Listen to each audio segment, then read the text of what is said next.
Okay, before we kick off, some general housekeeping for our visitors in the gallery. In the event of an emergency that requires the building to be evacuated, or if our fire alarm system makes an emergency tones, our staff will direct you to leave through the emergency exits and move to our evacuation assembly outside area. Main entry point is outside the PCYC. I'll be moderating the meeting in accordance with Council's Code of Meeting Practice, which requires all participants and observers in the gallery to not disrupt the code of the conduct of the meeting and treat each other with respect. Governance, are we ready? Thumbs up. IT, are you ready? Is it recording and is streaming on? Thumbs up. Good evening, councillors, members of the gallery and those watching at home. I'll declare our meeting of council open at 6:01 p.m. As a sign of respect to the traditional owners, I'd like to start today's proceedings by acknowledging the traditional custodians of the lands of elders past and present and emerging on which we celebrate today, and other Aboriginal people who may be present. Councillors, we have received a remote attendance request from Councillors De Luca and Councillor Causey for the meeting tonight. May I have a mover and a seconder, please? Councillor Harvey, Councillor Deputy Mayor Robins, all those in favour? Declare that unanimous and carried. Welcome in. Can you both hear us okay? Thumbs up and a nod. Thank you very much. Okay, councillors, item 3. Can I have a mover and a seconder for the minutes of the ordinary council meeting of April 15, 2025, moved by Deputy Mayor Robin, seconded by Councillor Beaujard. All those in favour? Declare that carried. Thank you very much. Disclosures of interest and ethical obligations. Councillors, in accordance with our Code of Meeting Practice, page 2 of the agenda, reminds us of our oaths and affirmations of office made under section 233A of the Local Government Act. In accordance with clause 4.25 and 4.26 of the Code of Conduct, returns may be made by council's designated persons must be tabled at council meetings. Tonight we have 8 returns from designated persons. Now, councillors, if you have any declarations of interest you wish to make, please do so now. Councillor Robins. Thank you, Mayor. I have item 17.2, Audit Risk and Improvement Committee Recruitment. I wish to declare a non-significant, non-pecuniary and remain in the meeting for discussion and voting on the item. The reason being I was the councillor representative on the recruitment panel. I didn't know any of the appropriate or the applicants personally, and I consider that I have no conflict. I'm declaring my participation on the panel just for transparency purposes only. Okay, thank you. Councillor Beaujard. Thank you, Madam Mayor. On item 14.3, the notice of motion in opposition to the Freshwater High School changes, I am declaring a non-significant, non-pecuniary conflict of interest. I had 2 daughters who attended Freshwater High School. They don't attend anymore and haven't for a couple of years now, so I don't consider that to be significant, so I'll stay in the chamber and participate in debate. Okay, thank you. Councillor Harvey. Similarly, for item 14.3, I have a non-significant, non-pecuniary conflict of interest, and I wish to stay in the chamber. I graduated from Freshwater Senior Campus in 2019. No longer attend there. I have no financial interest in the developments happening there. Okay, thank you. All right, councillors, we now will move to public forum, which is item 5 in public address. Tonight we have 17 speakers. Before we commence, I wish to remind speakers that this meeting is being broadcast over the internet, and I remind the audience that taking photographs is not permitted in the chamber. Speakers must agree to the following before being permitted to address the council. You must not disrupt the conduct of the meeting and will treat people with respect and courtesy. You will not denigrate or make defamatory or personal attacks on councillors or staff, and that council accepts no responsibility for comments made by you speaking at public forum and public address that could lead to a claim for defamation by any person either in the public gallery, viewing the meeting via the internet or through any other media.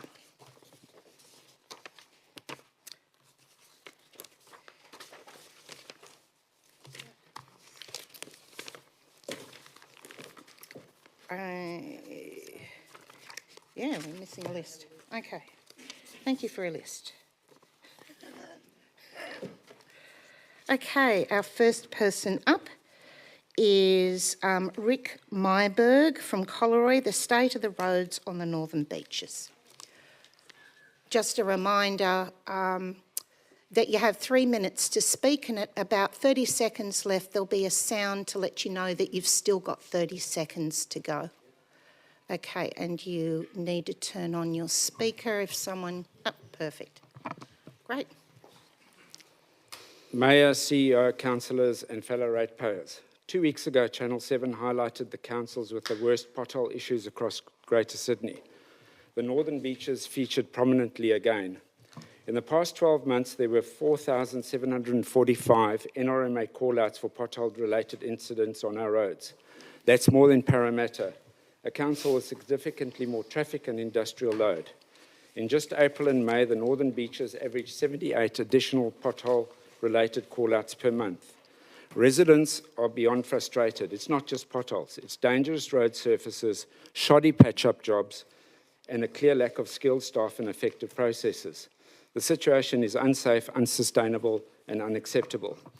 Yet in 2024 annual report, Council gives itself a 94% KPI score on road conditions against a 90% target. Let's call it what it is, nonsense. If those numbers are accurate, your KPI framework is broken, more likely it's been manipulated. Yes, we've all heard the blame game between the Weather Council, state and federal governments, but residents don't want excuses, we want results. Last year in the operating costs in your annual report, you spent $11.6 million on roads, transport, footpaths and parking. But you spent more on corporate support services, inflated by IT projects and overpaid consultants like KPMG. More on governance and assurance, and nearly as much on libraries and community services. How much went into net zero policies? It's not clear, but it's likely substantial. Meanwhile, you're asking ratepayers, many of them struggling families, to fund an IPART ruling of 25% rate hike over 2 years. That's effectively the same as 3 years' 39% increase you first proposed, to which we say no. The council's management is top-heavy and ineffective. The workforce is bloated and misaligned. Staff costs sit at approximately $170 million, a significant portion of the entire budget. A conservative workforce restructure could easily yield between 30 and 35 million in savings. But here's the thing. You couldn't be bothered to do the hard work to look for savings. It's time to cut unnecessary roles, projects and events. Prioritise core services. Right now, the Northern Beaches Council is starting to resemble a rundown house. Cracked driveway, broken windows, overgrown yard, but with a shiny new EV out front and coloured flags on the lawn, all symbolism and no substance. The time for responsible leadership is long overdue. Ratepayers don't want vanity projects or political spin. We demand functioning roads, clean parks and services that work, run by an effective, frugal and competent council. That is your job. That is what we're paying you to do. Thank you. Okay, thank you.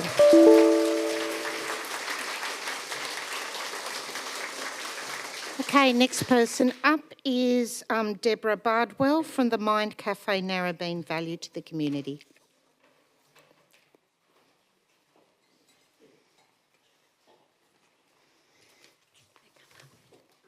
Come up. Got a few supporters here. Oh, just bend it down. It moves, Deborah. Yeah, that's it. Beautiful. Are we good? Yes, perfect. Okay. I'm reading. Good evening, everyone. I'm Debbie Bardwell. I'm here tonight to talk to you about something incredibly close to my heart, the Mind Cafe in Narrabeen, and its founder, Guy Morrell. Now, I'm not here to ask for funding from Council. I'm here to create awareness because the Mind Cafe is in trouble and we need your help, not just financially, but with ideas, connections and support to help us keep the doors open. The Mind Cafe is a place where mental health meets humanity. Statistics indicate 1 in 5 Australians experience mental illness every year, and 45% of Australian adults will be affected with depression or mental illness at some time in their lives or will know someone close to them who is suffering. Let me explain. Yes, the Mind Cafe is a cafe with great food and atmosphere, but it's also a safe space, a mental health hub, an employer of people with disabilities. Everyone who walks through the door is welcomed without judgment. Guy understands as he's been there. It's home to community groups, regulars like the Belong Club, CM Care, Moana Safe Space, Men's Table, and it hosts Coffee with Kindness mornings. It supports people struggling with isolation, depression, mental illness, disability, people simply needing a place where they're seen, heard, and cared for. But despite all that, the Mind Cafe is at risk of closing. This time last year, Guy announced it might not survive past May 2024. A small group of us stepped in. We fundraised, organised events, reached out to media and sponsors, and we kept it going. But the financial pressure hasn't gone away. Debts have now built up, unpaid superannuation and tax, high rent, rising electricity and food costs, and it's no longer sustainable. Guy's dream is to turn the Mind Cafe into a registered charity, which would allow access to grants, community partnerships and long-term support. But we can't take that next step unless the debt is cleared. So I'm here tonight to ask, who do you know? Who has the capacity to help? Can someone connect us with a local business, a private donor, a community-minded foundation? We also relaunched the GoFundMe page, which helped immensely, but it's not the long-term solution. We also have a fundraising music night at Manly Leagues Club on July 26. Let me leave with you with these words of a regular customer. Every time I go in, I see kindness. Sitting with someone who just needed to talk, connection, friendship and laughter. It's not a business, it's been a charity all along and just funded from their own pockets. So I'm putting it out there to all of you. Who will help us save the Mind Cafe? Not just for Guy, but for every person who walks through those doors feeling a little less alone. Okay, thank you very much. Hello, darling. Thanks for coming. Good girl. Okay, thank you. Next person up is Robert Bruce. The rates variation once again.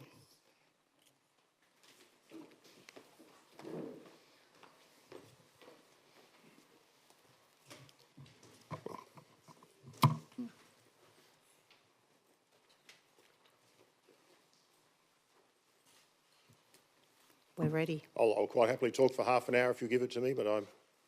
Anna, we're ready. Okay. Thank you. Good evening. So once again, my name's Rob.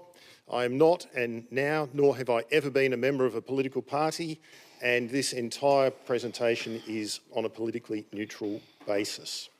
To further clarify, I do not seek political office.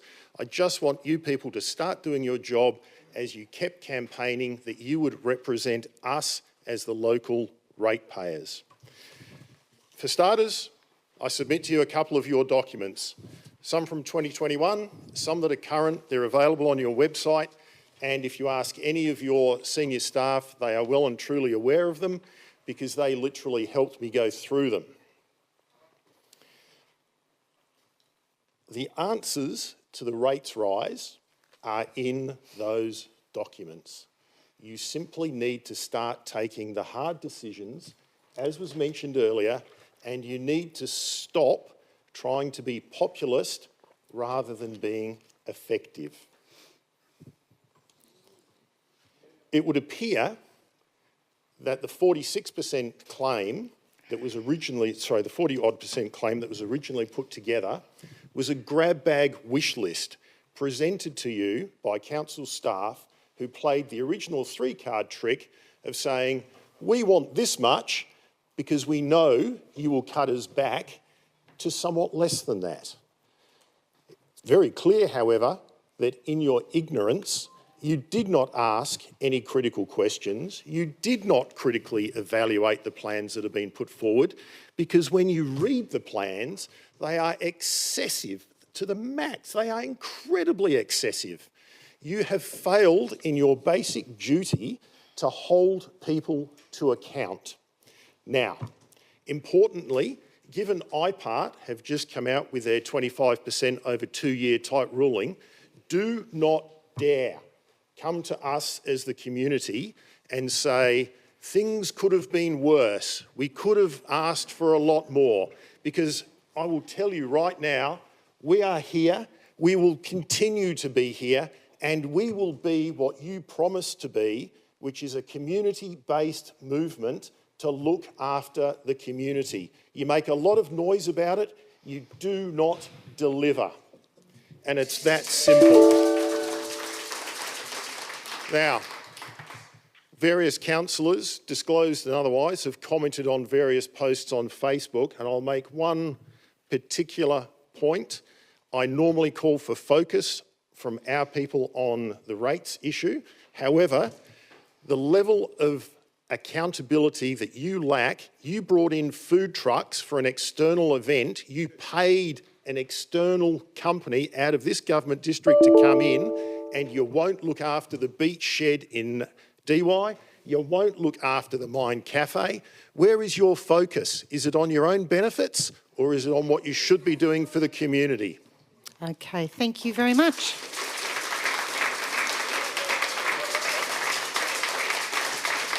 Next person up is Mr. Kenneth Bucknell, Contributions Plan.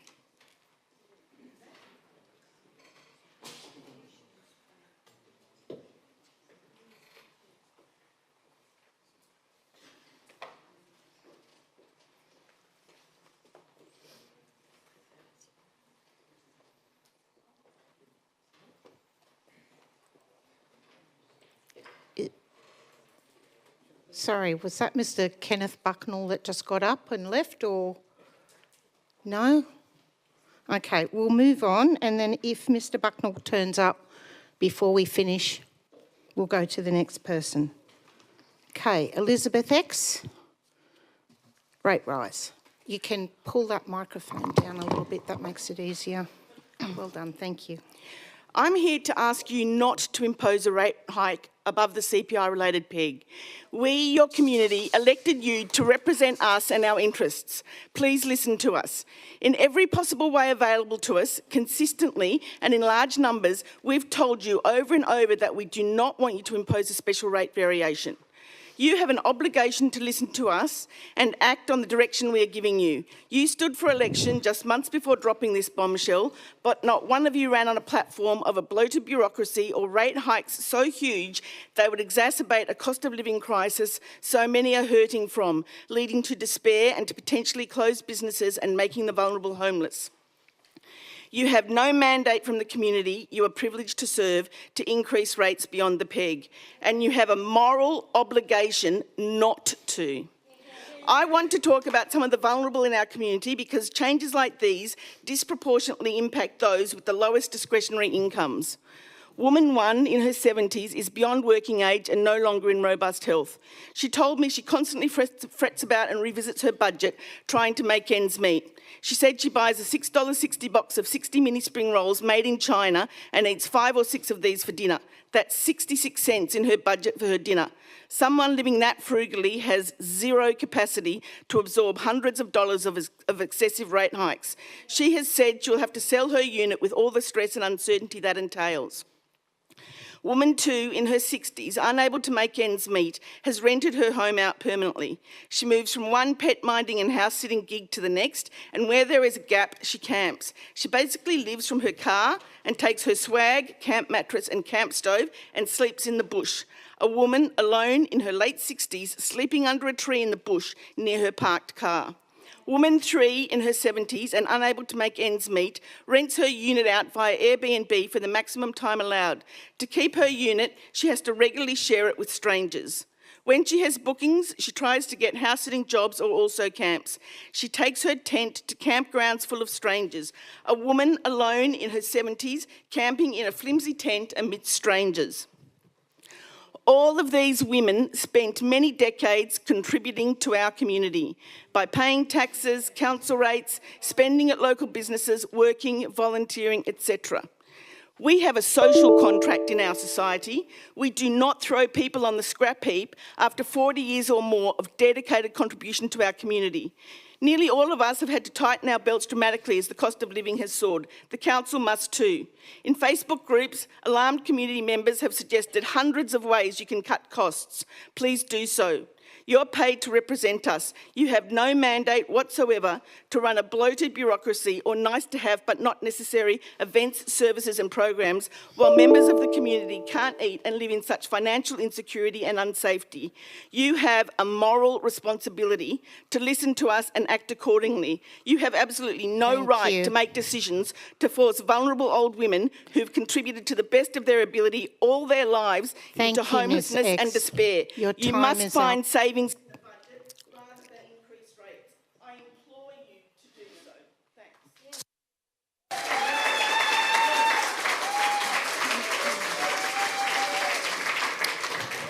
Thanks. Okay, thank you. Next person on the list is Ms Brooke Logan, which is Trees on Council Land.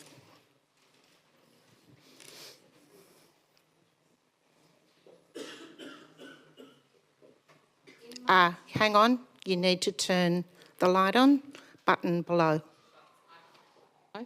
You turned it off for Elizabeth. You can't turn it back on for other people? No, because we remind you it's 3 minutes, and if you do stop, if you're going over, I can then ask other people if we can continue and extend on. Okay. But if you just keep talking. Okay. Yep, thank you. In March 2022, I contacted council about a tree on the nature strip outside my home. The tree was not there when I was a child. I'm not sure when you planted it, but you planted it. One large branch was precariously hanging over where my child and I would sometimes play. Additionally, the roots of that tree were and are growing above the grass on the nature strip and in my front garden. As I pointed out to your assessment officer who attended my property, Michael Nolan, nice guy, I liked the tree. The birds liked the tree, but the branch was dangerous and the roots were heading towards my house and potentially its foundations. I also expressed concern over what may happen to any underground pipes. I was informed that the tree was healthy and that council would not address the branch issue or the roots issue. Less than a year later, the branch fell on top of my rather expensive mountain bike. Thank God it was not my child. The bike was old, so it did not warrant the insurance claim and payment of the excess. So you owe me a mountain bike. About a month ago, the roots did in fact break through the plumbing pipes. The broken area of the pipes are on council land, but I understand they are my responsibility until they attach to the Sydney water mains.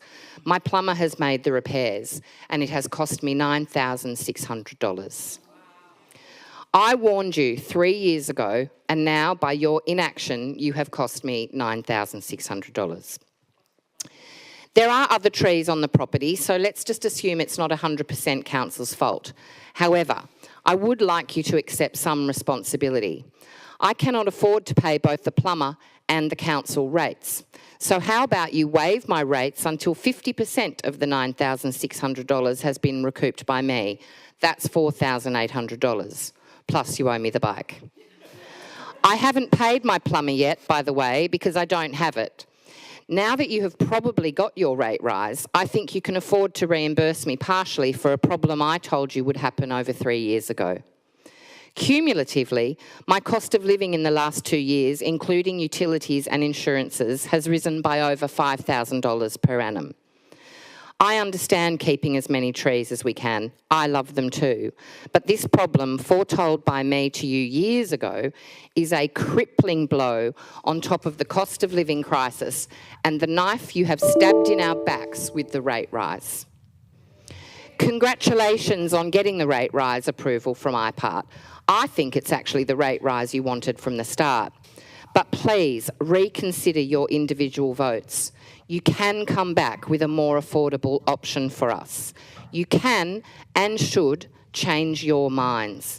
Now is not the time to do this to your community. More than you realise, your own futures depend on your actions. Okay, thank you very much. Madam Mayor, could I just ask the staff some questions, please? So, Councillor De Luca, sorry, no one could hear you from the cheering. So could you ask the question again? Thank you. Just to the General Manager, Mr Phillips, could he please advise whether that's correct that Council will not take responsibility even though those pipes were on Council land? Through Mr CEO. Thank you, Madam Mayor. I have no information at hand in respect of that matter, and we would encourage the Speaker to liaise with Council officers as part of the operational response Council would make. Could the General Manager please take my question then on notice and come back to me in that regard? Thank you, Madam Mayor. Yes, we can come back to you on that. Thank you. And in relation to the amount at hand, is it possible that the constituent can claim on Council's insurance for that purpose? Thank you, Madam Mayor. In the absence of information on that matter, I would refer that back to Council officers to deal with. Thank you. And again, Mr General Manager, could you please take that on notice so I get a written response to the matter? Thank you, Madam Mayor. Yes. Thank you. Okay, thank you. Next person up is Mr Douglas Rennie. Northern Beaches increase in council rates.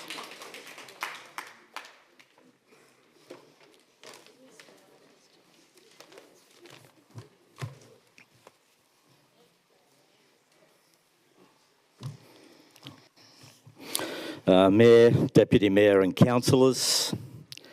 I'm Doug Rennie, representative of the Northern Beaches Libertarians.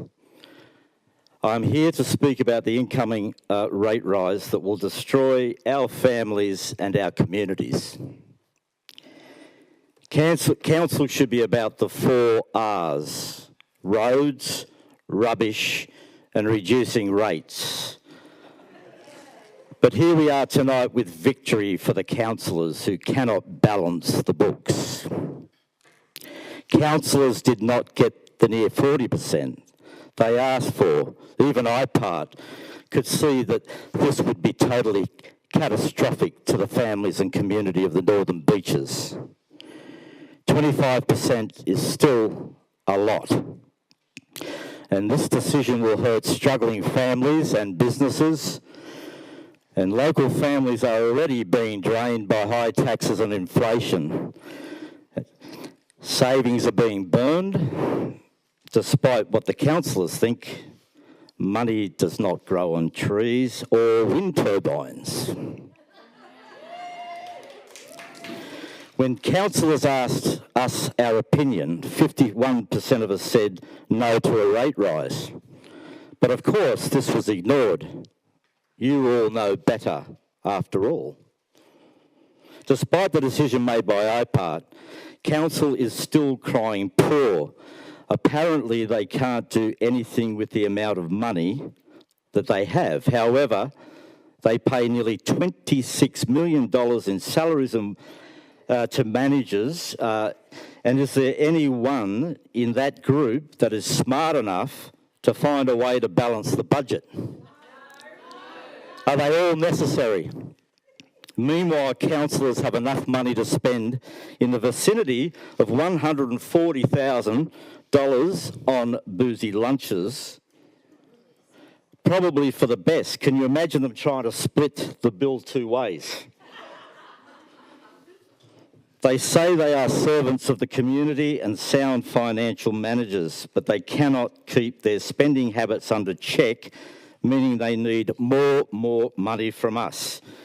You only have to look at Councillor Bingham's notion of building a COVID memorial at ratepayers' expense to understand the mindset Madam Mayor, of that those wasn't that are my on motion. council. Okay, thank you very much. Just hold on a moment, Councillor Bingham. As I said earlier, That wasn't. Sorry, could you just stop for a moment, Mr Rennie? Councillor Just Bingham? want to correct Mr Rennie. The COVID memorial was not my suggestion, and so there you are. Okay, if we can just continue. as I said earlier, council should be about roads, rubbish and reducing rates. The families of Northern Beaches are not an unlimited well you can drain to fund your poor spending habits, vanity projects and champagne lunches. A request and a rate rise says the council is in trouble. Until this financial crisis has been abated and rates are reduced, will councillors commit to not taking a salary, or will councillors continue to take a salary while the ratepayer is fleeced by their poor financial management? Okay, thank you very much.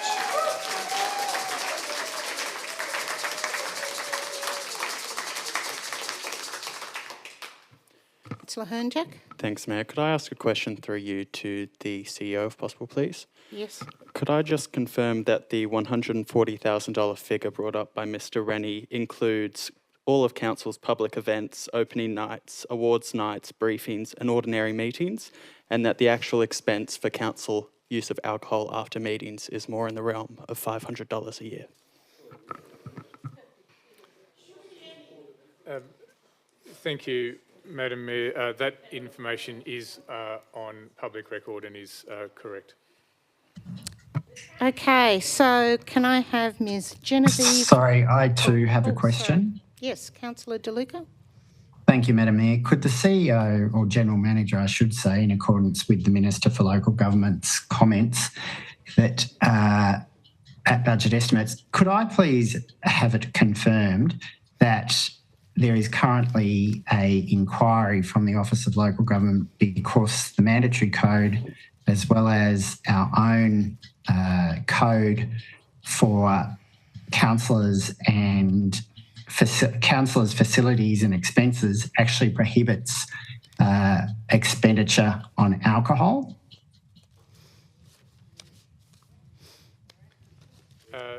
Thank you, Madam Mayor. I just didn't quite get the question. Was it an inquiry or an inquiry? So, question one, I should state again, is it not the case that the councillors' facilities and expenditure policy specifically prohibits the expenditure of public funds on alcohol? Question one. Thank you, Madam Mayor. The policy does not include the provision of alcohol. So it does exclude alcohol. Thank you, Madam Mayor. The policy excludes alcohol from being a facility and benefit that is to be provided to councillors. Thank you. And has the CEO, the General Manager, received any correspondence from the Office of Local Government inquiring into this matter? Thank you, Madam Mayor. Yes. And is the General Manager also aware of the comments by the Minister for Local Government in response to questions following the budget estimates inquiry into local government that it appears there has been a breach of policy? Thank you, Madam Mayor. I am aware the Minister was asked questions at budget estimates. I don't have the transcript of the details in front of me. I am aware it does relate to that line of inquiry. Thank you. All right, thank you. Do you want to pop? Yeah, thank you. Ms Genevieve Lipa, speaking about council rates. Good evening, everyone. My name's Genevieve, and I'm addressing I suppose the council on the matter of rates and hardship.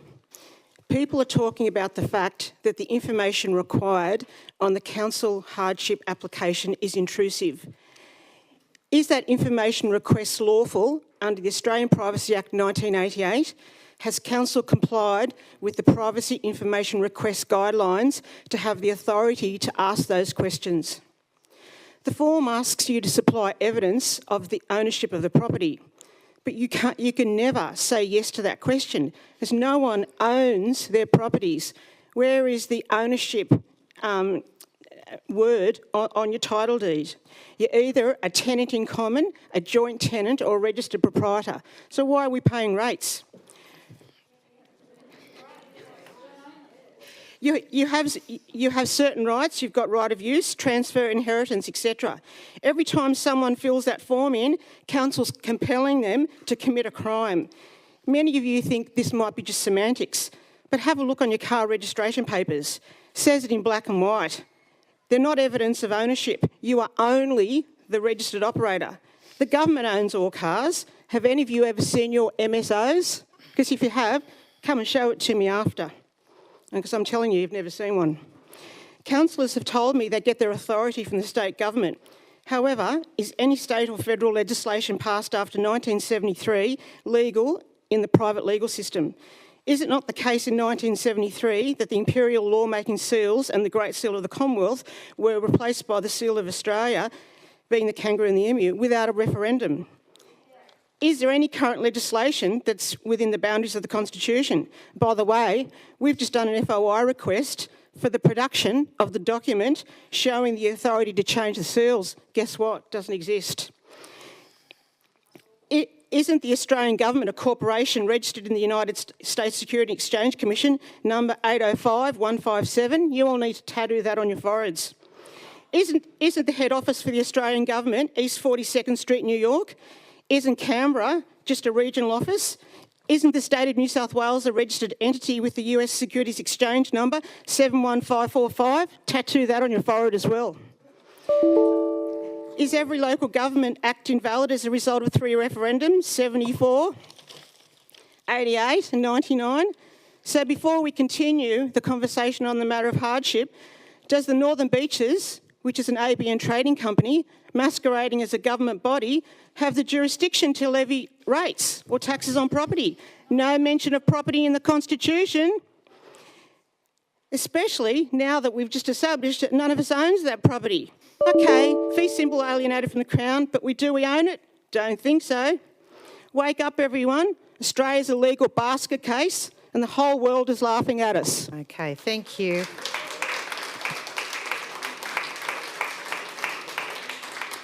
Okay, last one in public forum. Mr Simon Lane on maximising council revenues from the Todd increased housing density rezoning via council contribution fees on increased land value.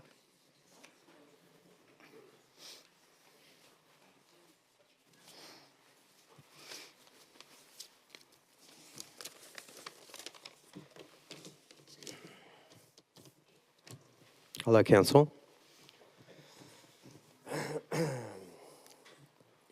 The transport orientate. You can move it, yes. Thanks. Yeah. The Transport Orientated Development Plan, TOD, New South Wales, gives the Northern Beaches Council the opportunity to solve the cash flow issues and lack of affordable housing supply by offering to rezone areas to higher density. Home and landowners will have the option to accept the new zoning. The owner is then granted a windfall of an increase in property value overnight. The ACT, local and state government have already done this, so it's a precedent.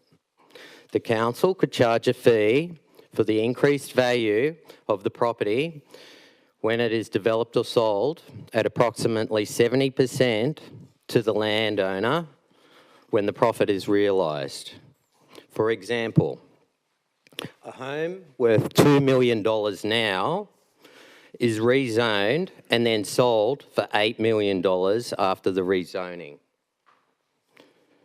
The council fee at 70% of increase totals a revenue of $4,200,000 off that one transaction. This extra funding should then be put towards public infrastructure, such as roads and maintenance on the northern beaches. By zoning for equivalent or increased density as the TOD, the council takes back zoning and planning control, which will otherwise be relinquished to New South Wales State. The wealth of rezoning going mostly to a few lucky land owners and corporations like Stockland, rather than distributed throughout the community if this is not done. Other provisions, such as affordable housing and off-street parking, can be added to the approval process. With the revenue generated by this action, the council will then have options to cut the rates and fees to residents while increasing services and facilities. If you have any questions, you can just ask me. Okay, thank you very much, Mr. Lane. All right, we're now into public address. So first person up, Mr. Doug McNamee on item 13.1.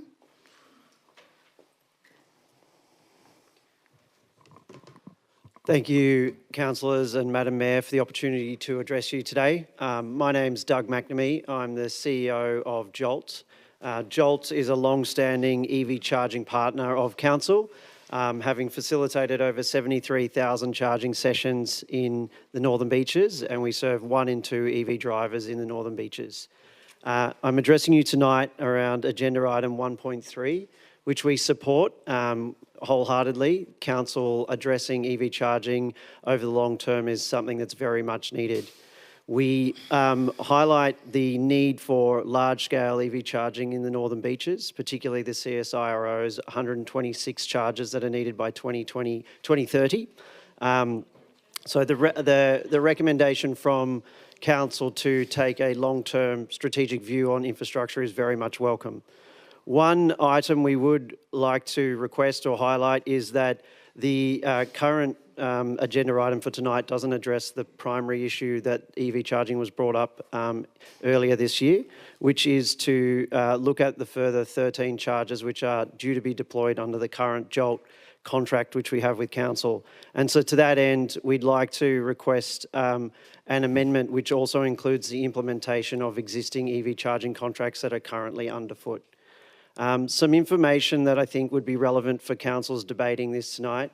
It came up in a councillor briefing that the rates of that Jolt plays council is something that is wanting to be looked at.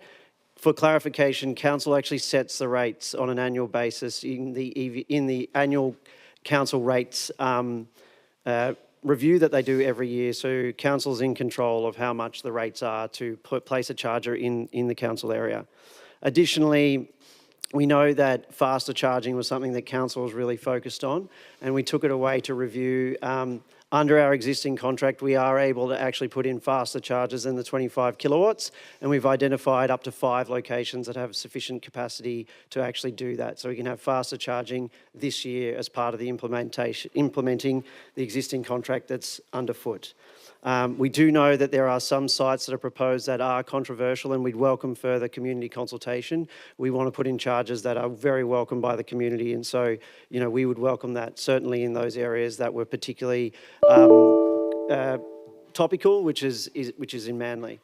The final point that I'd just like to make is that there are a number of coverage gaps, and the coverage gaps that were identified by council staff are where the proposed charges are, so we do think the utility of those will be meaningful. And I'd just like to thank council for their ongoing partnership with Jolt. We are a long-term committed partner, and we thank you for all of your partnership to date. So thank you very much. Okay, thank you, Mr. McNamee. Now in the negative, Mr. Mark Horton.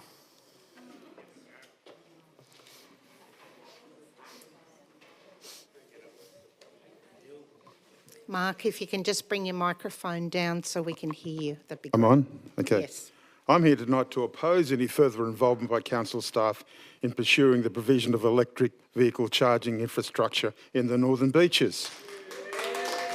in addressing this, I might tend to exaggerate a little bit and maybe twist the truth a little, much like that occurred at the meeting some months ago concerning the special rate rise, the most scripted council meeting I've ever been to. The protagonists were given scripts before the meeting. We had a vote of 8 for, 7 against, but really only 3 councillors opposed the rate rise. But back to the story here. Why are council staff tasked with undertaking investigations into matters outside council's core business? It seems to me that council has dedicated business has a dedicated business arm tasked with pursuing money-making opportunities. Every surf club renovation or new construction in recent years has resulted in establishment of cafes and restaurants which are leased out to private sector operators. Many compete with local small businesses for customers. Council's involvement in seeking out interest from businesses interested in delivering EV charging infrastructure is surely not a core business task. Much, I'm sure, to the chagrin of the representative from Jolt. It is obvious that staff have put a lot of work into the matter, but shouldn't they be working on core business instead? Surely council is not asking staff to look at the solution to the current bus problems, are they? EVs are not cheap, and it seems that most people cannot afford to buy one. Why then is council catering for the more comfortably off members of our community while the rest of us will be struggling to pay higher council rates? You see, the council is seriously broke, I hear, and that is why we are getting the rate rise we all deserve. Surely if there's a local demand and projected growth in EVs as predicted by the CSIRO, then why not leave it to the private sector to take the risk on? I rest my case. Okay. Thank you, Mr Horton. And now we're up to Mr Peter Waugh. Okay. We've got a staff to read a statement. Item 14.2, notice of motion, action to progress a community park at the former Harbord Diggers car park. Thank you. Mr Peter Waugh writes in support of notice of motion number 17 on tonight's agenda. This matter deals with the former eastern car park of the Mounties Harbord Diggers Club, which sits in a visually prominent location in MacKillop Park on the northern headland of Freshwater Beach. MacKillop Park is part of Crown Lands Reserve number 145 for public recreation. This public parkland once was the subject of a permissive occupancy, or PO, to the club, but has permanently remained part of the Crown Reserve 145. Its PO was only ever granted as a temporary tenure, with this Crown land being required at a future date to be returned as a public coastal recreation reserve. The club's first secretary, the late Mr Megsy Madigan, had part of MacKillop Park's native coastal headland flora and fauna on the eastern ocean side of the club site illegally cleared and converted into a car park for the club's use. In the club's published biography of Mr Megsy Madigan, called Harbord Hero, it says that the former New South Wales Premier, the late Robert Askin, intervened for Megsy when, without permission, he transformed the native vegetation area on the ocean side of the club into a car park. He had the site cleared, then slipped some beer to the road gangs to deliver their excess loads of asphalt and level it out. He was dobbed in and received a state government directive to dig up the car park and restore the vegetation within 28 days, because the area had not been part of the club's Crown land allotment. The club's eastern car park has been fenced off for the club's exclusive use for years and years. The Mounties group of clubs is very, very wealthy and can afford to do the right thing and pay to have the club's eastern car park remediated. Over 8 years ago, I first contacted council by telephone and provided my oral and written suggestions in respect of this reserve remediation, after I discovered that council had made significant administrative failings in respect of its freshwater coastal open space master plan scope by failing to include this Crown Reserve in it. Documentary evidence of my personal telephone contact with council is recorded and is publicly accessible on council's website. Council adopted the freshwater coastal open space master plan on the 22nd of May 2018. Some 7 years onwards from this freshwater open space master plan's adoption by council, we are still waiting for the long-promised detailed design information for the remediation and improvements to the club's former car park. As trustee of Crown Reserve 145, Council is responsible for properly managing and maintaining this area in the public interest. This prime freshwater headland location has been described recently as a public eyesore in its current appearance and deteriorating condition.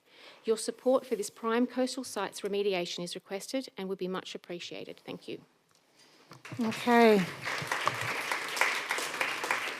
Thank you, Mr. Waugh. If you're online listening, second one up is Mr. Sam Williams on item 14.3, the notice of motion of opposition to the changes to Freshwater Senior Campus.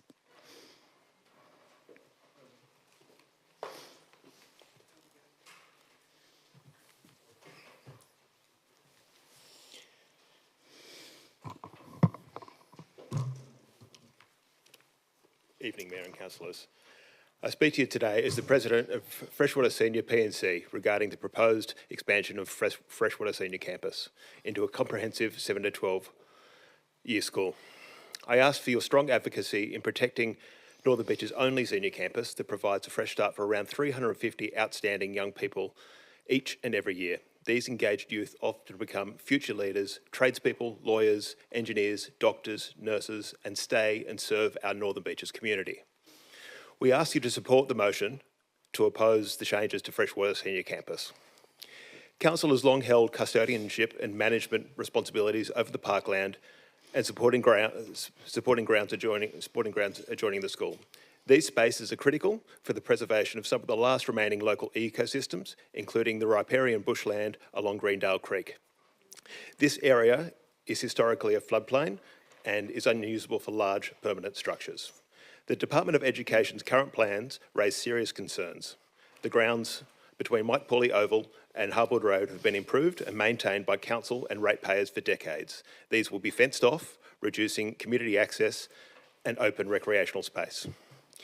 Department of Education's consultation process was flawed, with limited transparency and questionable integrity.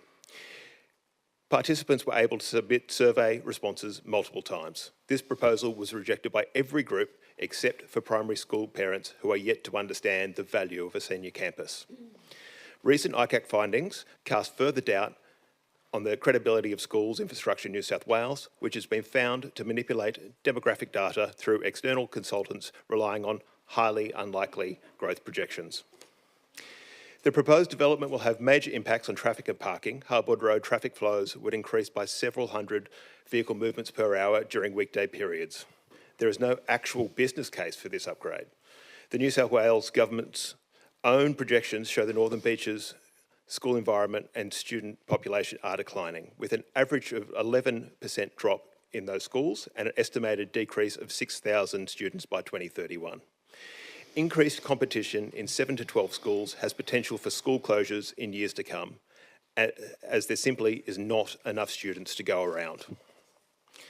Nearby schools, such as Harbord Primary, are already seeing reduced kindergarten enrolments. All local high schools are under their enrolment cap. It is unclear where the demand for this expansion is coming from. This is reminiscent of past New South Wales Government planning failures, such as the sale of Beacon Hill High School and the Northern Beaches Hospital debacle, which saw the loss of 2 public hospitals for a private facility that fails to meet community needs. The proposal to turn Freshwater Senior Campus, that serves the whole of the Northern Beaches, into just another 7 to 12 comprehensive school is akin to having a specialist doctor retrain as a GP. Okay. Attending to these issues will ensure... Mr. Williams, if you just hold on a moment. I just need to ask if we can have an extension of time. Could I move it? Okay, moved by Councillor Hernjack, seconded by Councillor Williams. All those in favour? Declare that carried. Okay, that gives you an extra minute. That should be enough, thank you. All right. Attending to these issues will ensure council resources are not co-opted or burdened by state-led projects that council has not been consulted on. I respectfully request the council advocate to the state government and the Department of Education for an immediate pause on any advancement of the freshwater expansion project until the following are completed: a comprehensive environmental impact assessment, including to the riparian bushland, a full arboreal report, independent geotechnical studies to assess the ground stability and construction feasibility, and a transparent parking and traffic and parking impact study covering both construction and operational phases of the school. Thank you. Okay, thank you.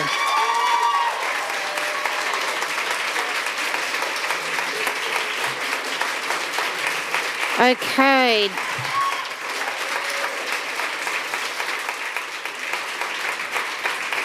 Next person up on the same topic, Ms. Sophie Steele.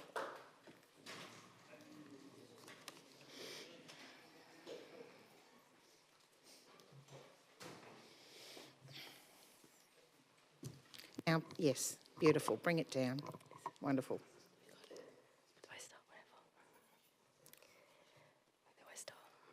Good evening, Mayor, councillors and members of the public. My name is Sophie Steele and I'm a Year 11 student at Northern Beaches Secondary College, Freshwater Senior Campus. I appreciate the opportunity to speak this evening to seek the support of Northern Beaches Council to advocate for our school staying a senior campus. I imagine you'll be familiar with the Save Freshwater Senior campaign as we made national media coverage back in February, when we staged an all-school walkout to protest against the change from Year 11 and 12 school to a Year 7 to 12 school. You may wonder why the student cohort is so passionate about keeping Freshie a senior campus when the changes won't affect us anymore as we would have graduated. For many students, including me, it changes lives, and it changed mine. As a senior school campus, it offers the widest possible curriculum choices, including comprehensive range of academically challenging HSC subjects, a range of TAFE courses, learning spaces, a range of quality learning experiences for all students, welfare program, an uncomplicated learning environment, and the freedom to learn. With everything the school offers, it helps teachers to only focus on students doing their Stage 6 course to finish high school. My experience at the school has been nothing but good and the best decision for myself. Freshwater campus is now my third high school, and I can say it's my last. I never felt like school was the place I should be at, and I was never happy in school until I came to Freshie. Freshwater Senior Campus changed my perspective on school, and I haven't had a day not enjoying school here. I could never regret the decision to move to this school. It is a place where students can escape from their schools they are struggling in or have a fresh start. The teachers and the school itself helps you become more responsible and independent, being only Year 11 and 12 students. I understand that education is not usually a local government responsibility, but in this case, there are many reasons why I think this council would want to support us. Our students are passionate about our education, we are fighting for something we believe in, and we care about the next generations of students that come after us so they have the same opportunities and experiences. So as I leave you today, I ask you to think about one thing: the future of the young people of the Northern Beaches. Maybe they're your neighbours, your relatives, your own children, or your grandchildren. Imagine they need a school that promises them support, a range of subjects, a kind community, and respect from teachers who love and value teaching them. Would you want Freshwater Senior Campus to be a choice for them? Thank you. Thank you.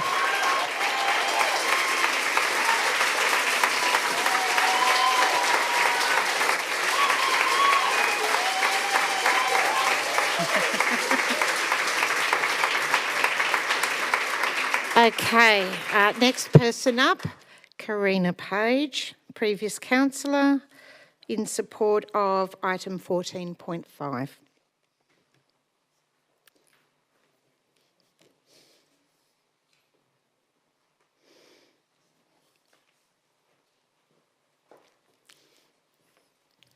Welcome. Thank you, Madam Mayor. Thank you, everybody. I'm here tonight to support the motion and to honour the life and the legacy of the Honourable David Hay, MBE. A truly remarkable figure in the history of Manly and someone whose impact on this community will be felt for generations to come. David Hay's service was extraordinary in both scale and substance. Over 23 years on Manly Council, including 6 terms as Mayor and 8 as Deputy Mayor, he demonstrated a deep commitment to public life and a clear vision for the future of our local area. As the state member for Manly from 1984 to 1991 and as the Minister for Local Government, David was a powerful advocate for local communities and champion for responsible, forward-thinking infrastructure. Many of the lasting improvements to Manly came under his leadership. One of the most significant was the transformation of the former gasworks site. Under David's guidance, this heavily contaminated industrial site was decontaminated and rehabilitated and converted into open parkland that today provides clean, green space for the community to enjoy. He was also instrumental in expanding social housing, helping deliver much-needed homes at the site known as the Golf Ball in Manly, and also along Burntbridge Creek in Balgowlah. These projects reflected his strong belief that everyone, regardless of their background, deserves a safe, secure and dignified place to live. Another major achievement during his tenure was the opening of the deep sea sewerage outfall. This vital piece of infrastructure was a critical environmental milestone for our community, drastically improving the cleanliness of our local beaches and protecting public health. It was a complex, long and essential project, and it stands as one of David's many legacies. His contributions extended far beyond infrastructure and planning. David served his country as a Royal Australian Air Force pilot and gave back continuously through his service with the Manly Rotary Club, the Manly Surf Lifesaving Club, and as a board member of the Royal Far West Children's Service. In 1973, his dedication was formally recognised when he was appointed a member of the Order of the British Empire, a fitting tribute to a lifetime of public service. To Jean Hay, his beloved wife and partner in public service, and to their children and extended family, I extend my heartfelt condolences. Jean and David's shared leadership defined an era in Manly's civic life, and their contribution cannot be overstated. I wholeheartedly support this motion and the proposal to work with the Hay family on a suitable memorial. It's only right that David Hay's remarkable life and of service continues to be recognised and remembered. Thank you. Thank you.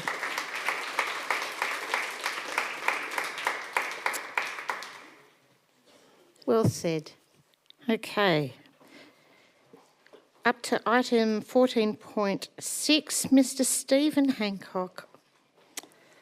Place-based planning investigation for Manly Vale and Forestville.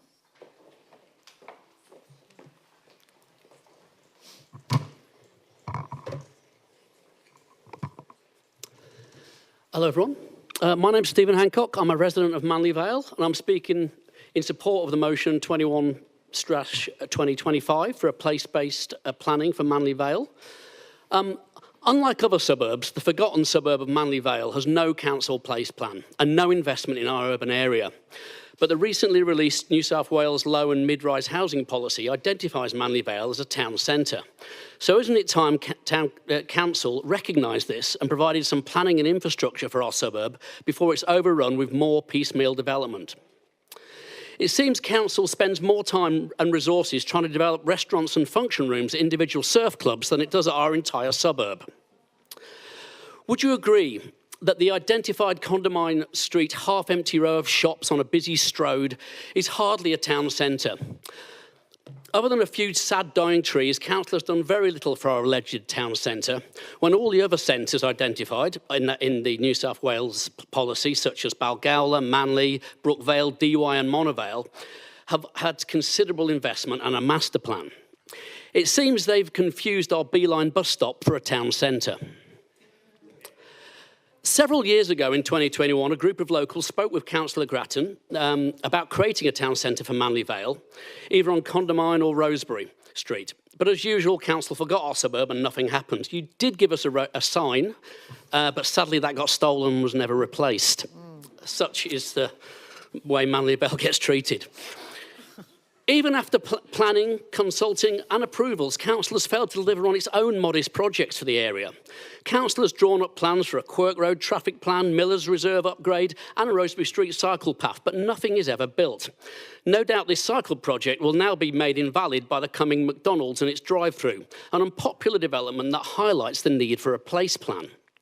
Surely, we should be designing a holistic plan for our suburb that we want to live in, not just leaving the character of our area to the whims of individual developers. When we recently spoke to the planning department, we were told they were busy with the Brookvale Place plan. But surely, after the amalgamation of 3 councils, there's capacity to work on more than one suburb at once. I'm not against development, as my kids are going to have to live somewhere. But yet again, it seems like development will arrive before local government gets its act together, and Manley Vale will remain a forgotten suburb while rampant, inappropriate development flourishes. Okay, thank you very much.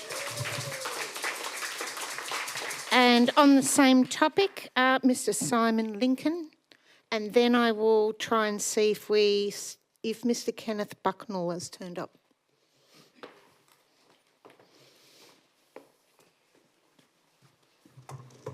Hello, good evening everyone. So tonight I'm going to speak in support of motion 2125, item 14.6. My name's Simon Lincoln. I'm a qualified architect with over 25 years of experience, and I've lived in Manley Vale with my family for the past 11 years, which has been fantastic. Manley Vale, though, is the gateway to the Northern Beaches. It's the first impression many get when heading north onto our region, and yet the way the precinct has developed tells a different story. One of piecemeal, fragmented growth with no overarching master plan to guide its future. The lack of coordinated planning across architecture, urban design and community needs has led to missed opportunities to create more vibrant, inclusive and functional environment. What Manley Vale urgently needs is a strategic community-led master plan, a framework that prioritises public benefit, addresses infrastructure needs and ensures that future development contributes meaningfully to the area's character and long-term prosperity. At the moment, developer contributions, particularly from sites along Condamine Street, are not being reinvested locally. This further highlights the lack of strategic vision and accountability in how development is currently managed. With increased density now on the horizon, it's vital that Council clearly communicates how this growth will be handled. Without a coherent plan and proper oversight, Manley Vale risks becoming a disconnected patchwork of developments, lacking identity, lacking integrity, and also unable to support its growing population effectively. One clear example of this issue is the proposed McDonald's development. The site is currently planned as a car park with a standalone building in the middle. An underutilisation of a key location, the site could instead support more ambitious mixed-use development, maybe incorporating affordable housing, shop-top dwellings, or even a small hotel. Uses that better align with community needs and long-term planning goals. Has the Council considered such alternatives? The industrial precinct in Manley Vale is zoned E3, which objectifies the aim to create pedestrian environments that's safe, active and interesting, and to create employment environments of high visual quality that relate favourably in architectural and landscape treatment to neighbouring land uses and to the natural environment. At present, these goals are not being realised in either one of those situations. The LMR-zoned centre along Condamine Street functions as our de facto town centre. If this is the heart of Manley Vale, then a master plan isn't just desirable, it's essential. A clear and inclusive vision for the area would ensure that future growth supports active streetscapes, diverse housing options, quality public spaces and a vibrant local economy. Let me be clear, greater density can be positive, but needs to be planned. It needs to be deliberate, well integrated and community focused.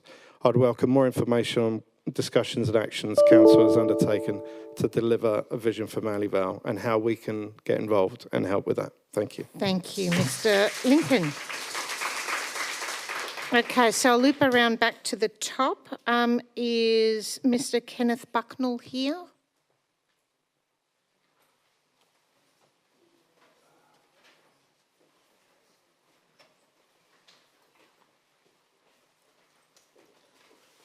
Okay, sorry, I was following one person and then realised he was taking a leave. All right, okay, thank you very much, everyone. I suspect some of you might be getting responses. Councillors, we will now be moving into items by exception. I'd remind you to be mindful of whether or not it's absolutely necessary to call out an item if the officer's recommendation is sound. I will be providing an opportunity for notices of motion to go by exception. If you wish to call out a nom, please do so when I go through the items shortly. Firstly, can I have a mover and a seconder for this, please? Councillor Harvey, Councillor Grattan, all those in favour? Declare that carried. Thank you very much. Councillor De Luca, I'm sorry, your hands, are you asking a question? I just want to call items. Oh, okay. All right, I'm going to go through them one by one. Do you want to put your hand down and then I can try and... Yeah, thank you. All right, so item 7.1, I'd actually like to call that out because I'd like to look at putting it, since we've both got Councillor De Luca and I the same motion on the same person, would you be open to putting it together to one happy motion? Okay. I don't know how we're going to get through that, but I'm sure we will, so I'll call that out. Item 9.1. Councillor Grattan, I saw your hands first. 9.2. 9.3. I know that there's some on this one. Councillor Glanville.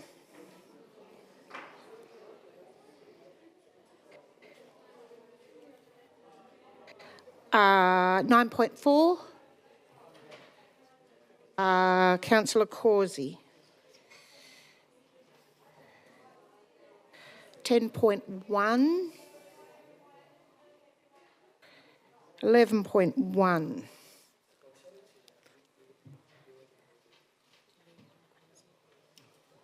I didn't see who got their hand up first. I'll just put you same time apparently.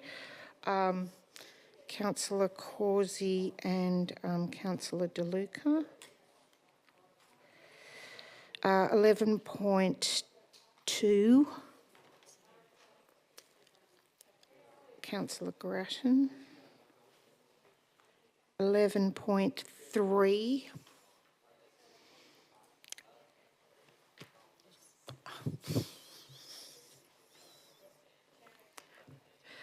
$11.4. Yes, sorry, Councillor Glanville. 11.4, 12.1, 12.2, 12.3,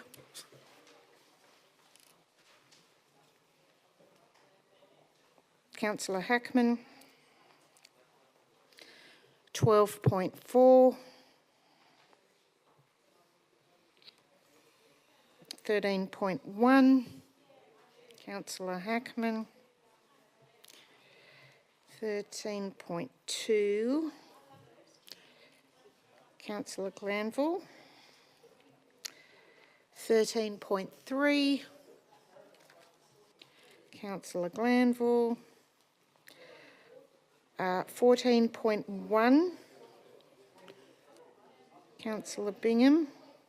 You never know, we might have voted it through. 14.2.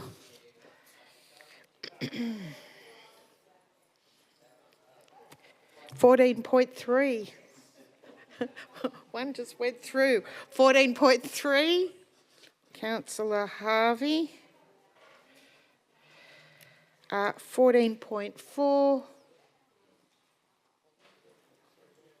14.5, if we can put that together with the other motion so that we've got one combined. Happy as. 14.6. Councillor Grattan. Sorry, 14.7.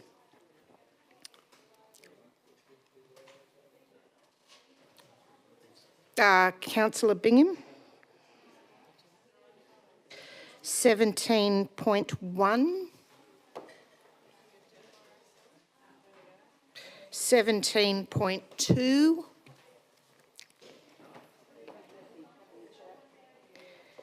17.3. 17.4. Ooh, okay. All right, so if any councillors wish to ask a question on any of the responses provided in the business papers at item 16, please let me know and the item number, and I'll take note. Yeah, I know everyone's letting me know. Councillor De Luca's got his... Just let me get the sentence out. Please let me know the item number and I will take a note, and we will get to those after confidential items and noms. Okay, so... Councillor De Luca, just let me find a free piece of business papers that have the questions here.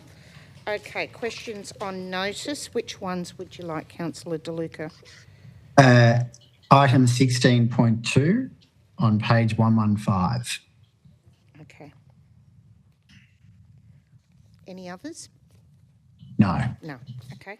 Thank you very much. I will now ask staff to put everything on the screen. All of those that have gone through by exception. Have a look to make sure that your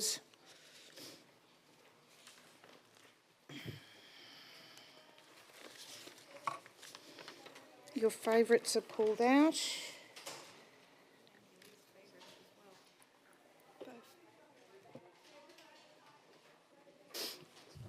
Sorry, the voting tab has just disappeared.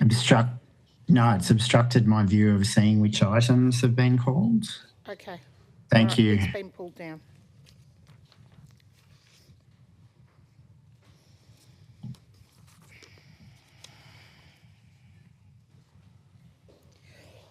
Thank you. All right, we're all happy. Councillor Causey, is it? You're on mute. I meant to call out 17.4. No, sorry, 17.2. What am I talking about? 17.2. I think actually that's there. 17.2's already been pulled out by Councillor Glanville. It's already there. Okay, great. Okay, all right. All right, So thanks a lot. we're all Madam Mayor, No, I can't see it. Can't see it there. No, because these are the ones that are going through by exception that we all unanimously agree on. So you won't see 17.2 there because that's being pulled out for debate. So, Madam Mayor, 14.7, I'm just rereading it. I don't need to call it out.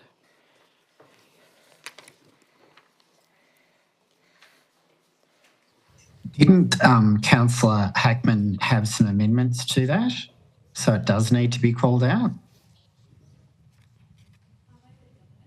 Oh, sorry.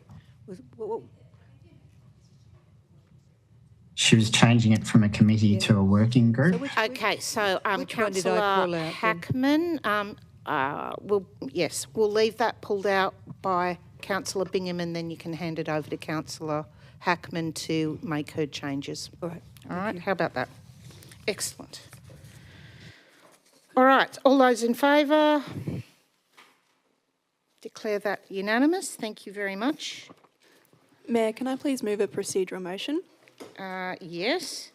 I'd like to move that 14.3, or I'd like to ask that it be moved forward since we have some students in the audience who would like to hear us debate it, and they have school tomorrow morning. Sounds like a very reasonable reason. So seconded by virtually everybody, and I'm gathering that everyone's going to vote yes to this. So if we can move that around, that would be lovely.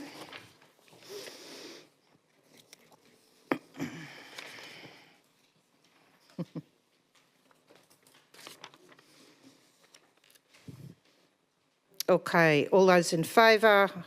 It's unanimous to declare that carried. No, we've just done the procedural motion. Don't get excited.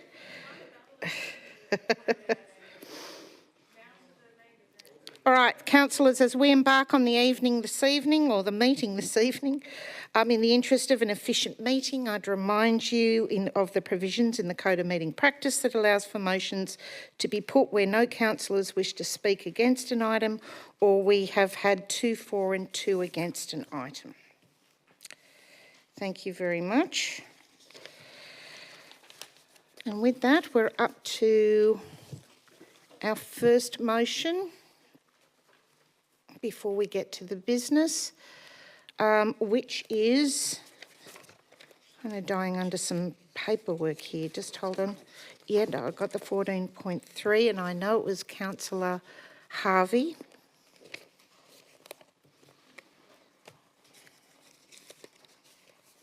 Councillor Harvey, instead of me taking up time, please. I have some questions of staff, if that's okay. Okay, questions of staff, but we also need to find a seconder. Okay, Councillor Beaujard. Right, okay. Questions of staff or... Yes. Through you, Mayor, I was wondering if staff could please explain the benefit of having the 5 schools in the Northern Beaches Secondary College network to the best of their ability.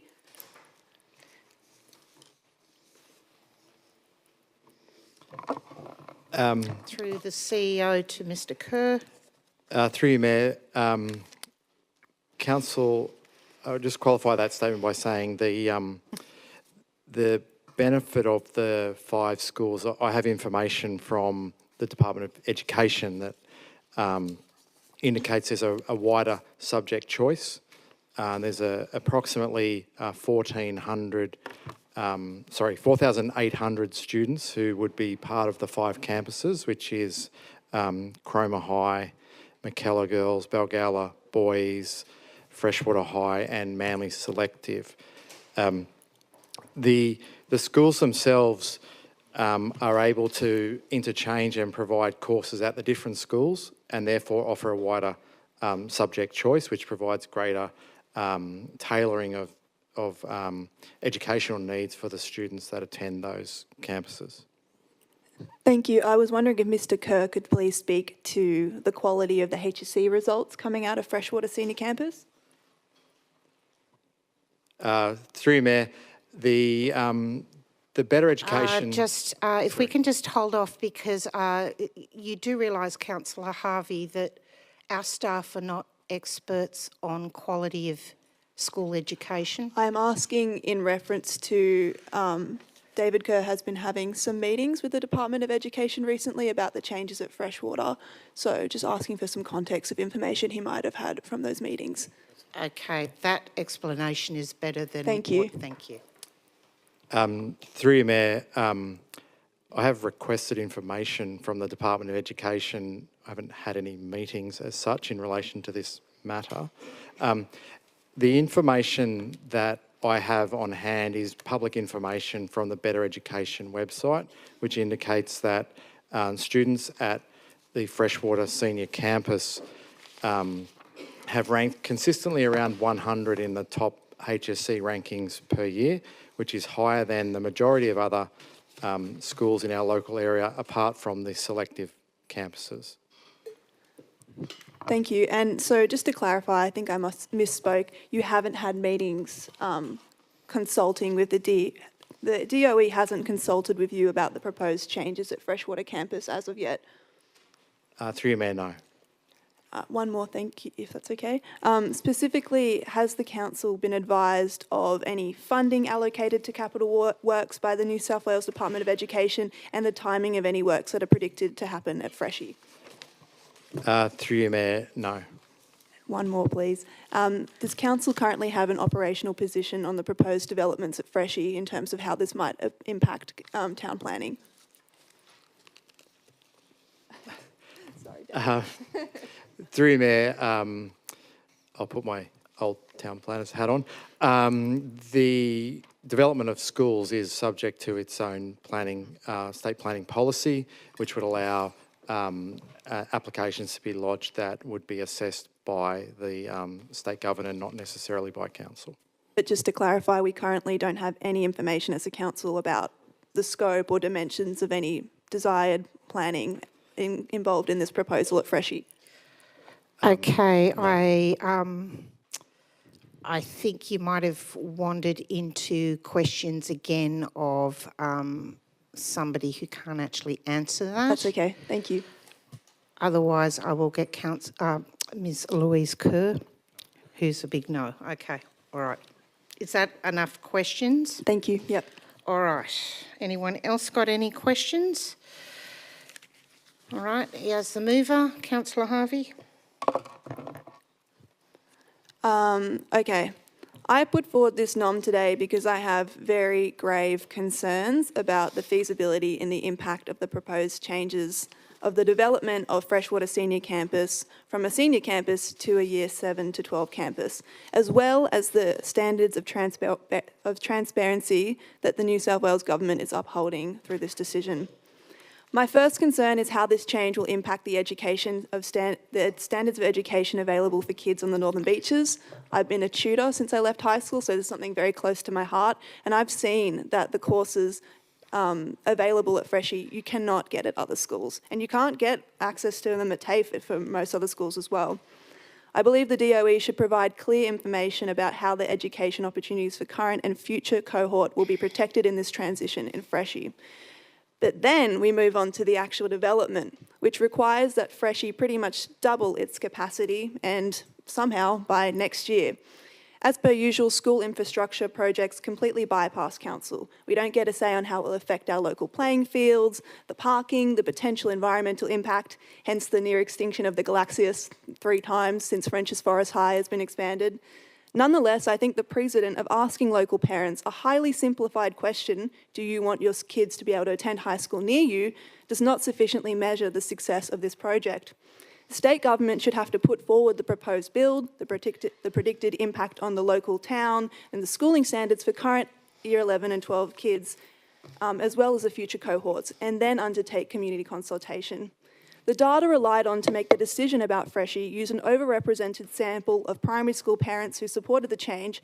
It did not consult families that had kids in private schools, who also make up a considerable amount of the Freshie cohort. And as Sam said, the consultation actually showed very strong support for keeping freshwater as it is, but expanding its intake zone for parents who already had kids in high school who had experienced the Freshie difference. It greatly worries me as well that there appears to be false interpretations of population data in the report that lay the very foundation for necessitating a highly expedited process of building this school. For example, saying that 500 kids are going to need access to schooling in the next year, when in fact that number is actually supposed to be 500 over the next 10 years. This has created an unfounded sense of urgency in pushing through this development. Meanwhile, local high school enrolments continue to go down and the new Frenchs Forest campus is at 50% capacity. Overall, there are so many questions raised by these changes to freshwater, which are only exacerbated by the current ICAC investigation into the DOE that focuses on skewing population data to fund infrastructure projects.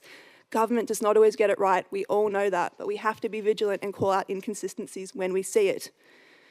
I met with James Griffin and Michael Regan earlier today, and they both expressed support for this motion. They actually welcomed it as much needed ammunition to go into New South Wales Parliament and advocate for more transparency on this issue. Can I please request an extension, Mayor? Moved by Councillor De Luca, seconded by Councillor Hackman. All those in favour? Declare that carried. Thank you, everyone. This motion urges that we halt this development until more information can be provided for the community regarding the feasibility of the school expansion, the impact on local traffic, environment, and the predicted impact on the current and future students who deserve access to high-quality schooling. Now, for my little more emotional section, I have my own story at Freshwater Senior Campus. I can tell you how I saw boys who went to elite schools literally counting down the days where they got to start anew. How it expanded my understanding of what community and education can do for a person and how it made me the leader that I am today. But I think the kids that have been here today and the kids that have marched in their hundreds, they speak for themselves. When have you ever seen kids on the Northern Beaches get up and fight for something like this? Tomorrow, a bunch of us will go to Freshwater Senior Campus and listen to the kids at Have Your Say Day, telling us what they want, what they envision for the future. Well, we can listen to them today.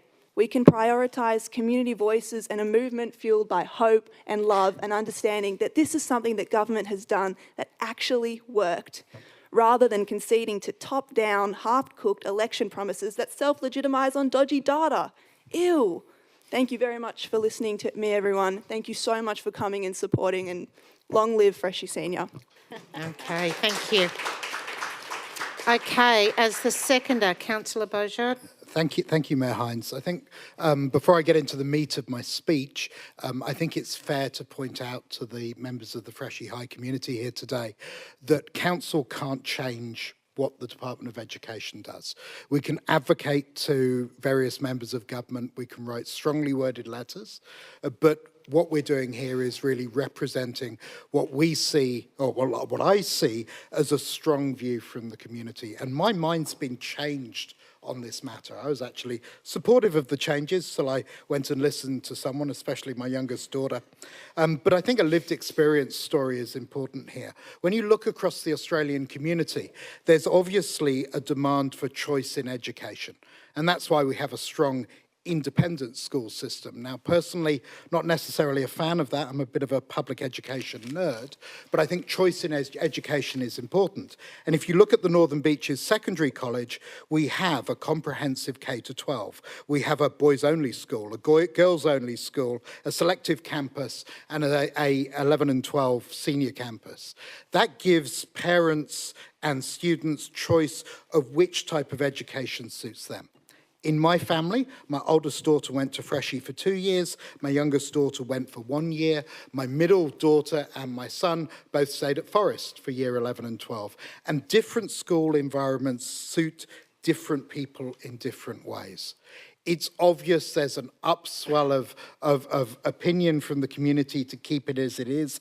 I always think sometimes these are about just keeping things the same and being scared of change.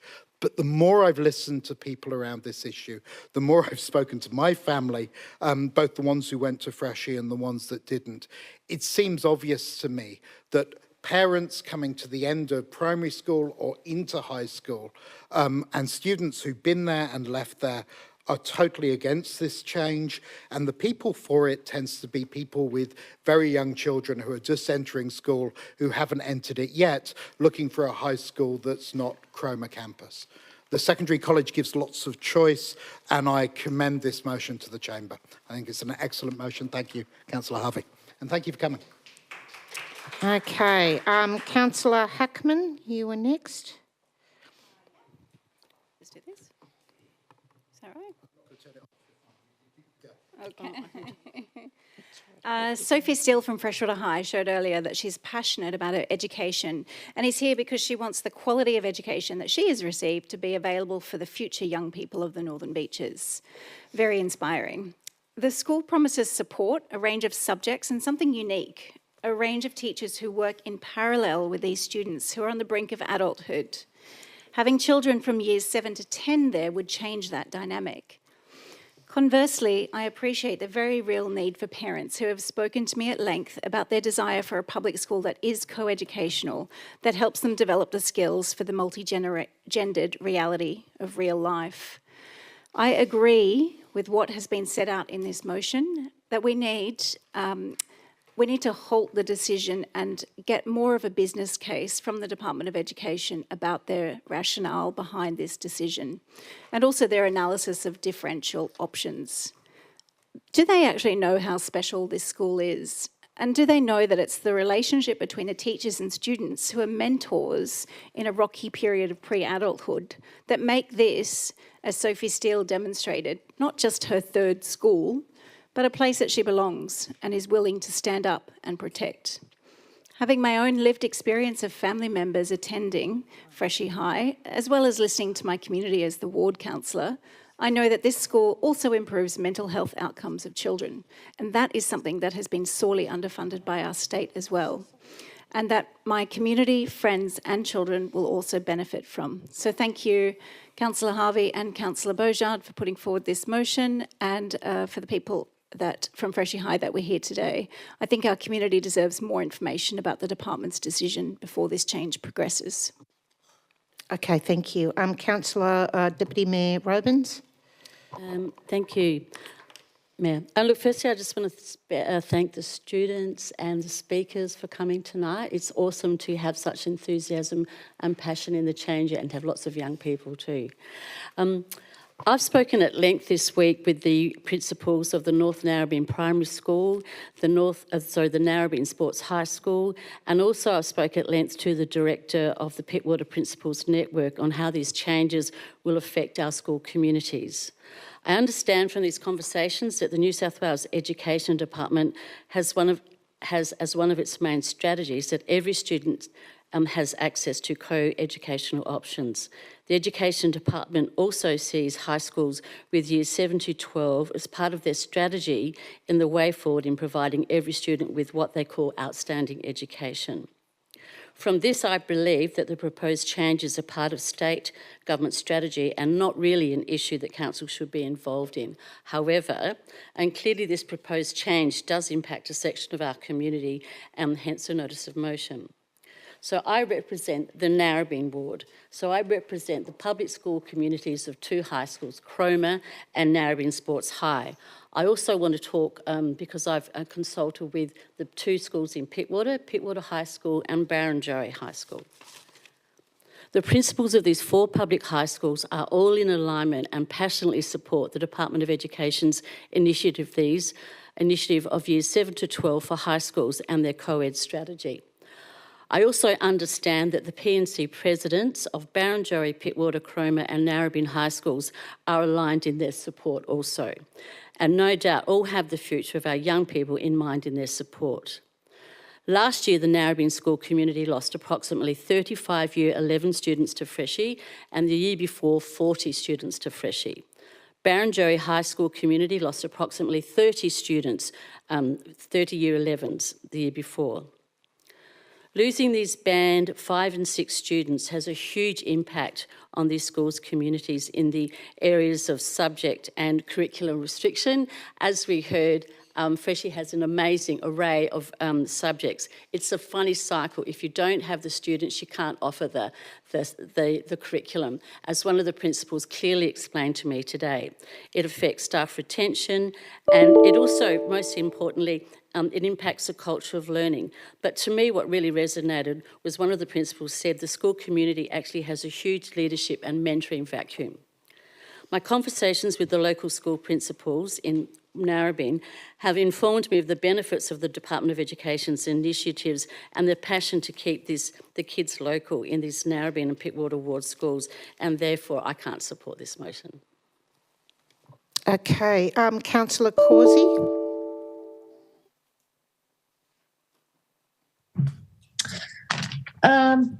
Yes, thank you. I'd also like to thank the speakers for coming this evening, very articulate, and say I will support this motion, basically because I believe that our residents, our students, our teachers, parents and the wider community need to be well informed about what's going on, and so we do need proper consultation and transparency on this, the proposed changes. However, I would say that we've heard from the 2 students and our ex-student that this school offers an exceptionally wide range of courses, including academically challenging courses and TAFE courses. It has great welfare programs, offers a kind community, respectful environment for teachers, and it's basically providing access to great high-quality schooling. My issue with this is that I believe that every student should have access to that type of education. I've spent many years on local PNCs and on the district PNC, and one of the issues that's come up, which we've just heard about, is that there is a layer of students that's basically stripped out by the private schools and Freshie, which leaves a gap in the local comprehensive schools.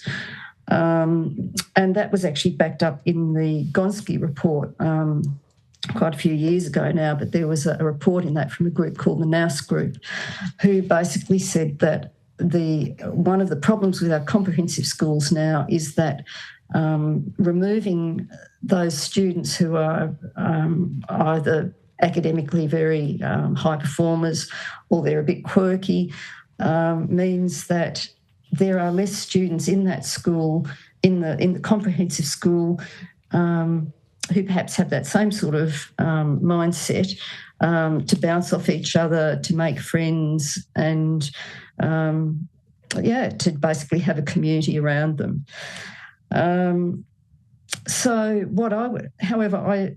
I recognise that Freshie is a very successful model, and what I would suggest is that the Department of Education should be looking at the model of senior colleges in Canberra, where junior high schools high schools are all year 7 to 10, and then all students go to the senior colleges, which means that they can provide a very wide range of subjects. It means there's a much wider pool of students for everyone to basically meet like-minded people, and it creates that sort of environment that's much more responsible and mature, basically. Thank you, Councillor Causey.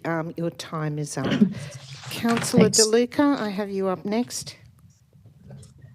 Thanks, Madam Mayor. I support the motion and commend Councillor Harvey for bringing this matter before the chamber.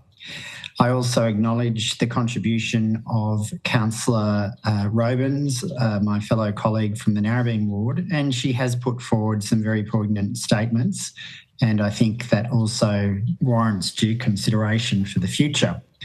However, my main concern in relation to this matter is, again, the lack of community consultation, which occurred when Beacon Hill Technology High School was proposed first to be closed in the 1990s and then subsequently closed. A parliamentary inquiry was then held, and it showed that there was no support for that high school closing by the community. Indeed, it was a grab for cash by the then state government and should have never been allowed to occur. We've heard tonight from both the public speaker as well as Councillor Harvey in relation to the current Independent Commission Against Corruption investigation into schools' infrastructure. I won't speak extensively on that because I don't want to prejudice any matters before the Commission. However, what I will say is that every now proposal by the Department of Education in relation to infrastructure needs to be properly independently reviewed and any analysis properly interrogated to ensure that there was not corrupt conduct coming to conclusions to change various schools and also implement new schools or close down certain other schools. I think the motion is reasonable. I think that writing to our respective MPs and the state government is essential so that the representatives' needs and interests are heard, but importantly that those kids' opinions are properly heard as well. So I thank again Councillor Harvey for her contribution and I commend the motion to the chamber. Okay, thank you very much. And with that, we will put this to the vote because we've still got more to do. All right. Okay, everyone in favour? And that's everyone except Councillor Robins. If that makes it easy, declare that carried. Thank you very much. Well done. Now you can go off and make sure that you get some sleep and not blame it on council. Okay, so now we're putting together hopefully the motions.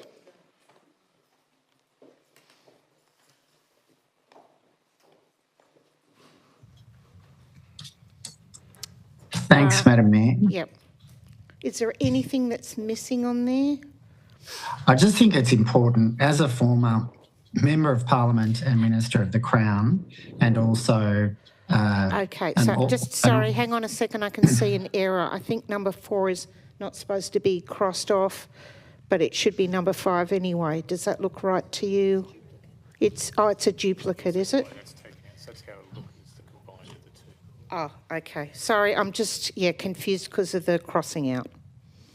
Sorry, I just wanted to get, excuse me, I just wanted to include B and C, as well as maintain the in 2C.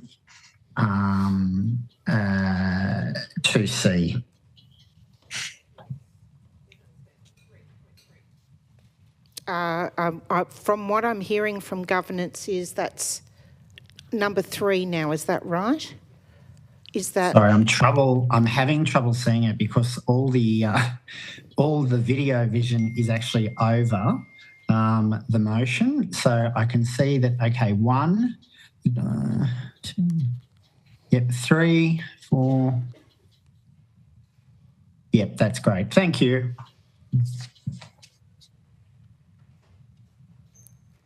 Okay.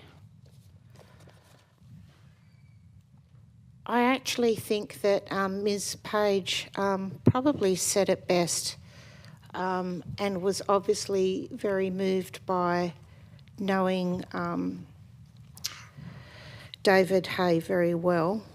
Even this morning for National Volunteers Week, his name came up with one of the volunteers that I met this morning who had informed me, I don't know if it's right or not, but there's already been a private service for the family.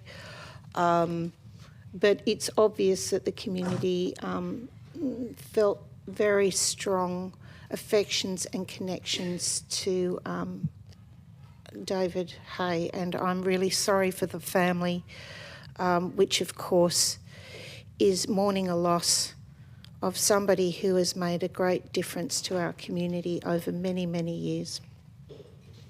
Councillor De Luca, would you like to say anything?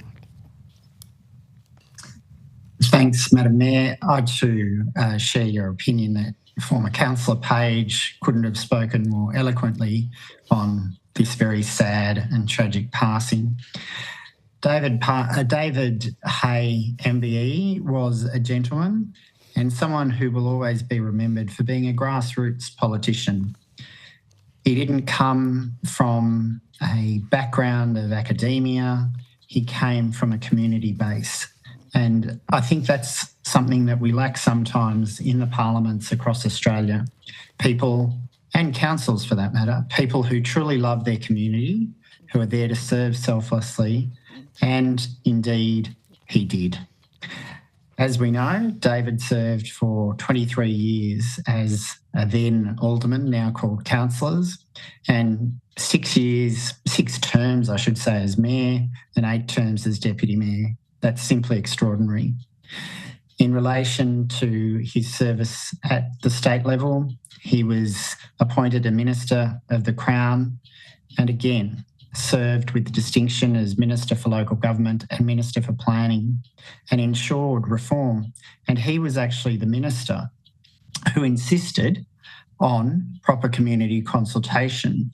And when Pittwater came to him as the minister, he decided that that was a fair and reasonable case, and he approved subsequently the proper inquiries into the secession of Pittwater from the then Warringah Council.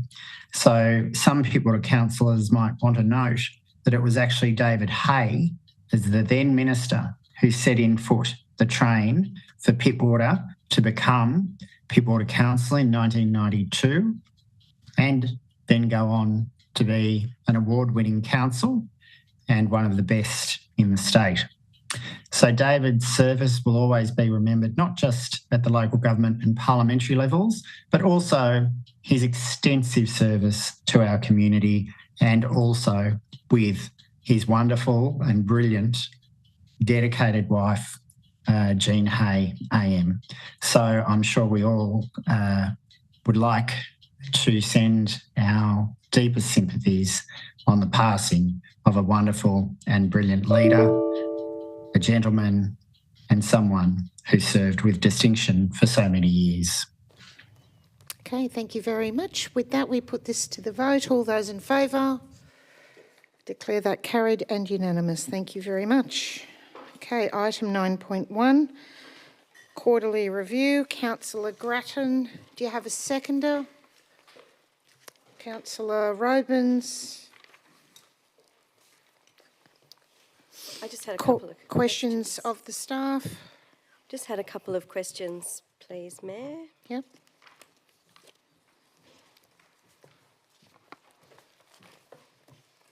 Here they come. And apologies, I didn't have time to send them through over the weekend, so you're getting them fresh. I'm sorry.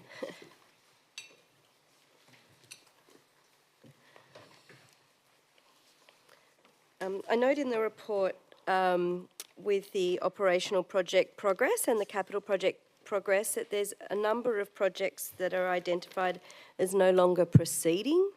And I was just wondering if we could have a quick explanation as to the why they're not proceeding. Are they simply delayed to a future year?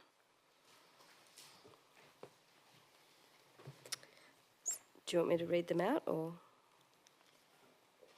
We've got Freshwater High School sports field, lighting and irrigation, parking technology and infrastructure, and the parking plan are the operational projects.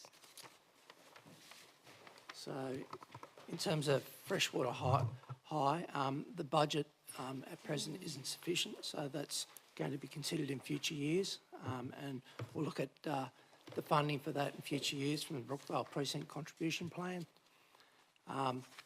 The other one that you mentioned there was the parking plan. The parking plan isn't proceeding. We're going to revisit the transport strategy, and as part of that process, we'll consider the parking plan as part of that, and that's planned for next financial year. The final one in terms of operational projects was in relation to parking technology. There's no funding for additional sensors this financial year for that to proceed. So it's on hold or just cancelled? It's on hold. On hold. Yeah. And the capital projects, similarly, we've got Terry Hills Emergency Services Headquarters, the DY Beach Secure Bike Storage. I can imagine former councillor who'll be upset about that one. Again, are these funding related and cancelled, or are we just delaying them? A combination, through you, Madam Mayor. The Smart Parking Infrastructure Project, the timing of the review of the outcomes of the trials, it's taken a bit longer, so that will be continuing to next year. The DY Beach Secure Bike Storage, the cost of implementation is significantly higher than what we expected from the original estimate, so that's been reviewed. Terry Hills Rural Fire Service, additional funds are required to do that, so that's been deferred until those funds are available. Pitward Golf Driving Range, the works there are proceeding. The funds were reallocated for more urgent works at other locations. The Creative Arts Space, Mona Vale Design Works, again, the funds there were reallocated at the February Council meeting for urgent fire safety works at Glen Street Theatre. All right, so just wanted to be sure if we're voting to cancel all of these things or whether they're, or what the status was, so thank you.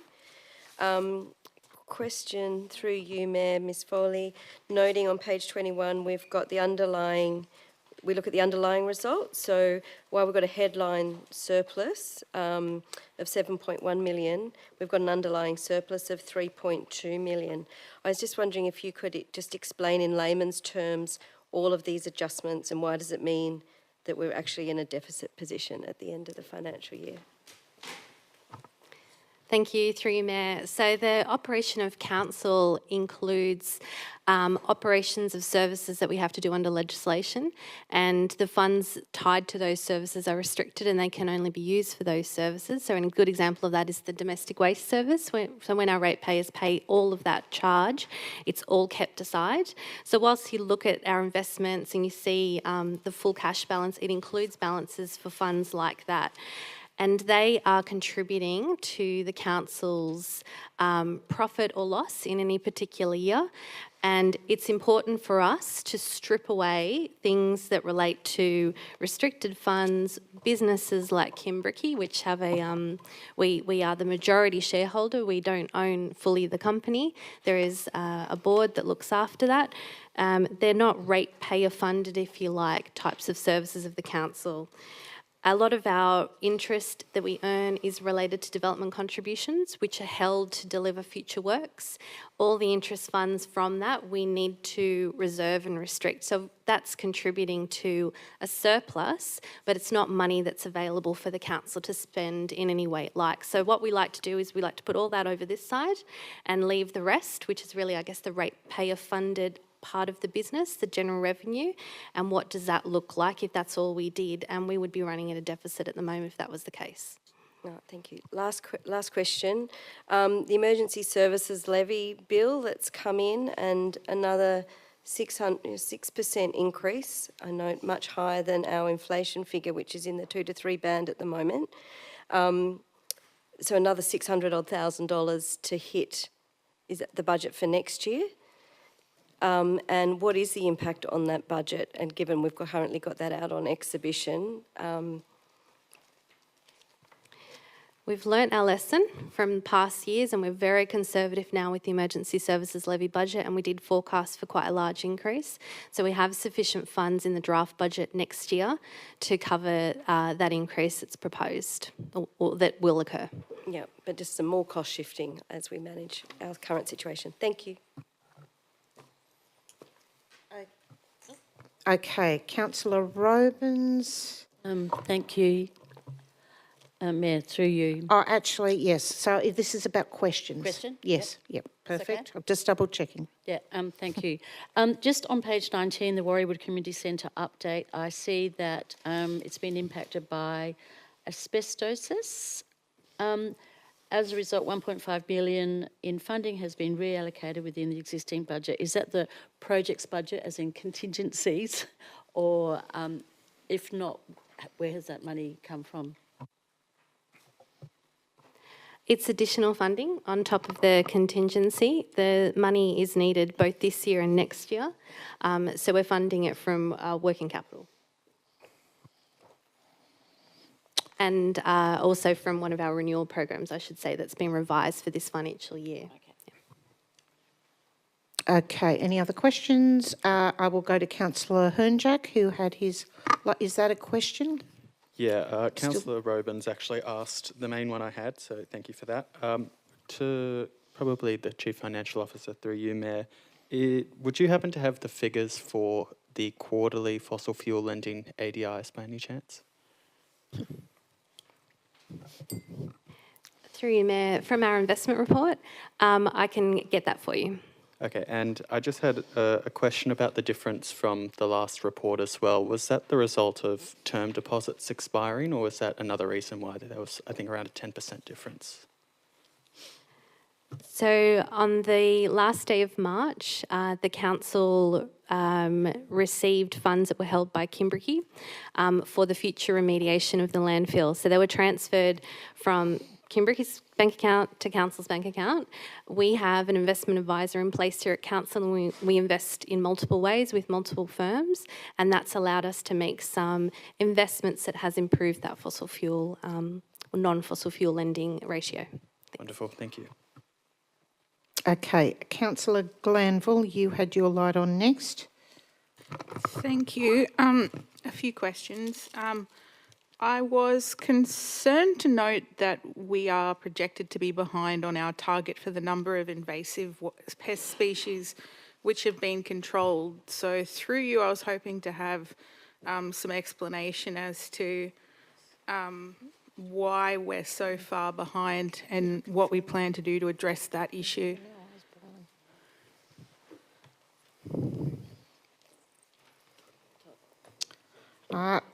Okay, through the CEO to Mr Dickinson. Through you, Mayor Hines, yes, the invasive species program is not where we would like it to be at the moment. That's as a result of a review that we're doing into some of our pest control methods. we're hopeful to make a decision on the recommencement of some of those programs sometime in the next month. Thank you.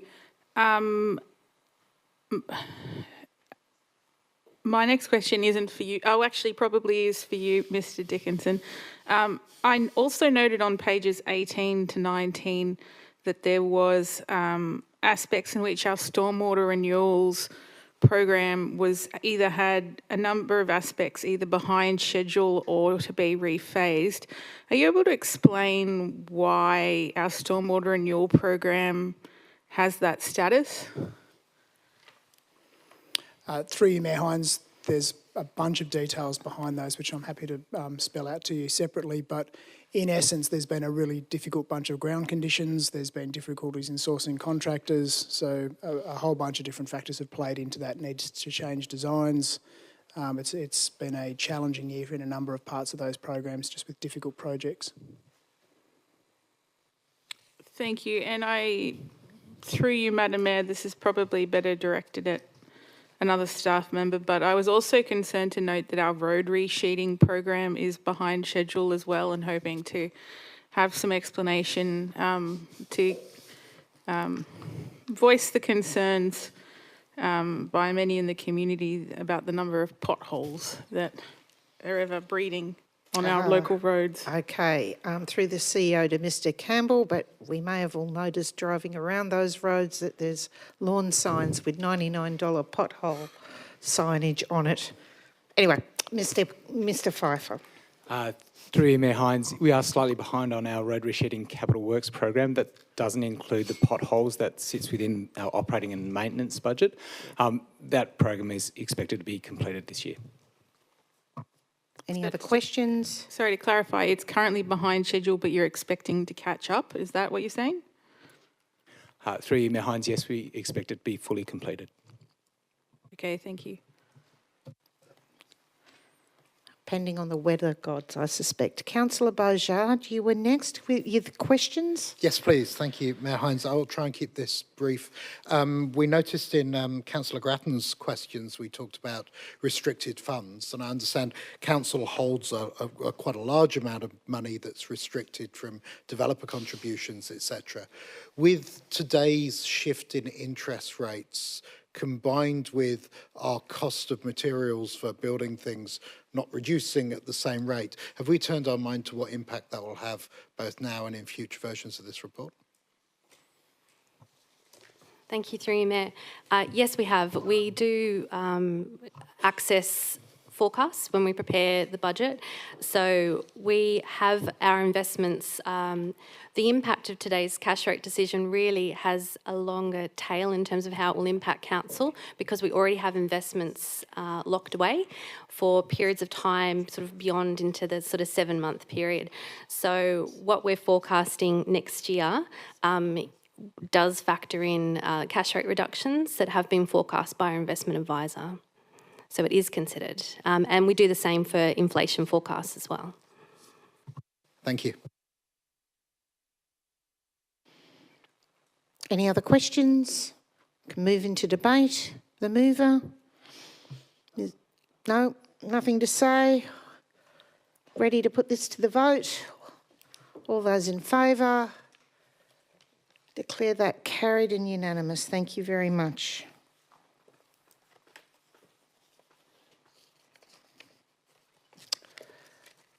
Should we move into a break as it's now 8 p.m, or should we try for one more? All right, everyone's up for one more. There we go. So we're up to 9.3, Councillor Glanville, seconded by Councillor Harvey. Questions of the staff? Thank you.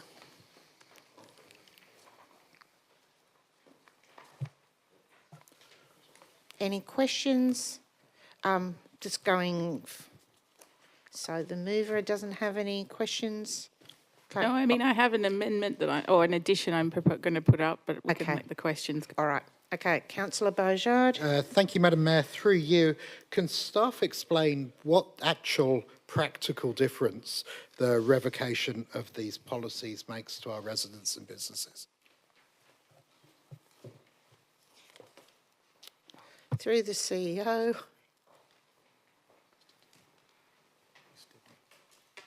Ms Debney. Through you, Mayor Hines, the practical difference of removing these is zero. Okay, Councillor Hernjack, questions? Yes, thanks, Mayor. Through you to staff, could you confirm that the potential revocation of the advertisements policy wouldn't prohibit council from the continued prevention of tobacco or alcohol advertising on council land? Through you, Mayor, I can't answer from a planning perspective, but in order to advertise on council land, you require a permit, and as such, we can prevent alcohol advertising in that permit. And subsequently to that, if a councillor was of the mind to try to prohibit, for example, fossil fuel advertising on council land, would there be a specific policy that would be amended, or would that be a motion to include that in our planning considerations? That would be a matter that could be determined on the issue of a permit. Thanks. Okay, thank you. Does the mover have anything to add? It looks like you do have an addition. I do have an addition, thank you, which governance has. I can see it on the screen. And Councillor Harvey is the seconder. You happy with that? Great. The purpose for this addition is that currently our policy position is effectively to ban or heavily discourage the use of A-frames by local businesses in town centres. My personal view is that some reasonable placement by our local small businesses of A-frames in town centres is reasonable. So the purpose of the workshop would be to have some discussion between the councillors about whether that was a policy position that we wish to take and the appropriate mechanism by which we could adopt such a policy position. I think these sorts of A-frames from local businesses often add to the vibrancy and activation of our local town squares. They're certainly a way for small businesses to advertise in a way that, you know, they don't have access to the same advertising budgets as Colesworth does, and so it's a way for them to communicate with their community about their business. Ditto for some of the other retail organisations. So I'd really like to have that conversation with my colleagues and think about what a reasonable policy position would be to allow a happy medium between no signs and a signage free-for-all, as we saw during the election, and what a happy medium looks like so that we have vibrant town centres and small businesses that can put up reasonable signs without creating other issues. Councillor Bingham. Madam Mayor, I want to speak against the amendment. We've already had a council briefing on this where the staff explained that under most circumstances businesses can put out A-frames, and unless they're a disruption, they'll be left alone. So I don't think it's necessary. Okay, anyone else have anything to add to this? Councillor Grattan. Sorry, I'm thinking I need to have a non-significant, non-pecuniary declaration of interest. Being the CEO of an organisation that runs small shops across the beaches that love their little one A-frame out the front in a very safe spot, not blocking the footpath. Probably just need to have that noted for the record. Okay, thank you. We'll accept that and make that declaration. And here we all come. Councillor De Luca and Councillor Causey. Thanks, Madam Mayor. In view of Councillor Bingham's recollection that there's already been a briefing on this, I'll foreshadow a motion in case this is lost, that we go to the recommendation, the original recommendation.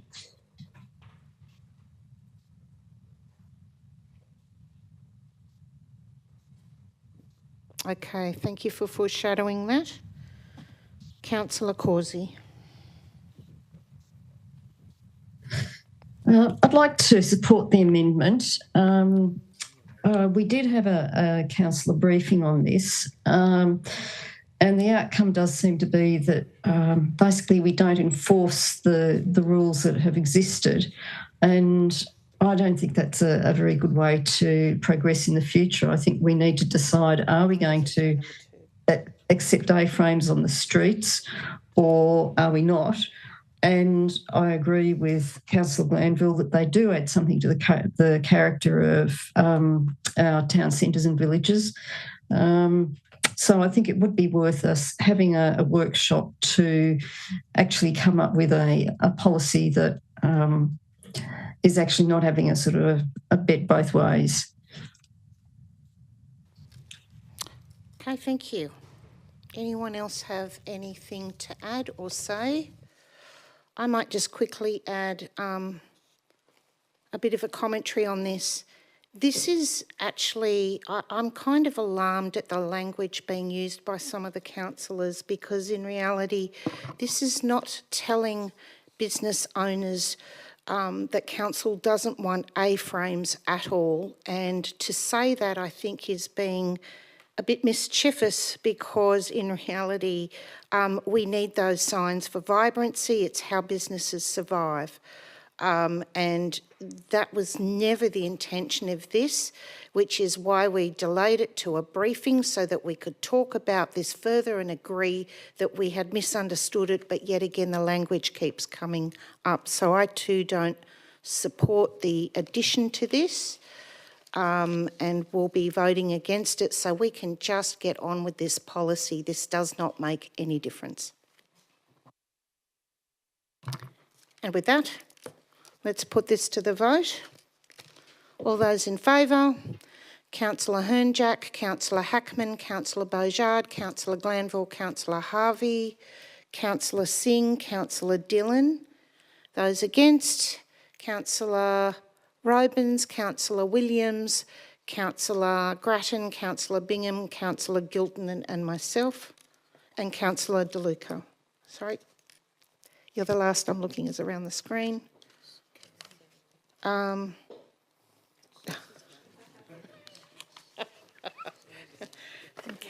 Because Councillor Causey has obviously gone off too late. Oh, she's back. We've voted. Sorry, Councillor Causey, whatever you were doing.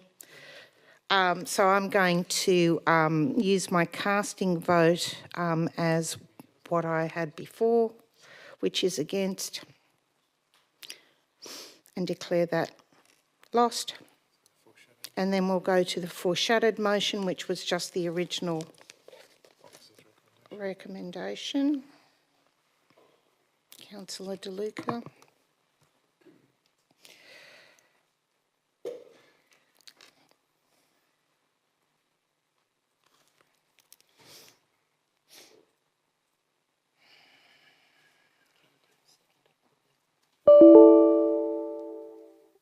Okay, seconded by Councillor Bingham. Do we need to discuss it further, or can we just vote on it? Let's vote. Oh. Okay. All those, oh, hang on. All those in favour? Councillor Robins, Councillor Williams, Councillor Hernjack, Councillor Hackman, Councillor Bourgeard. Now it's unanimous. Thank you very much. And with that, procedural motion to move into a break by Councillor Deputy Mayor Robins, Councillor Bingham for a 10-minute break, and we will be back at 8:23. Thank you very much. Oh, thank you.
collect ourselves and kick off would be lovely. 1, 2, 3, 4, 5. We don't even have a quorum. 6, 7. I forgot to count myself. Oh, we've got 2 more councillors. There we go. So let's get cracking. There's Councillor De Luca and Councillor Causey. Okay, so item 9.4, Councillor Causey, are you moving the recommendation as is?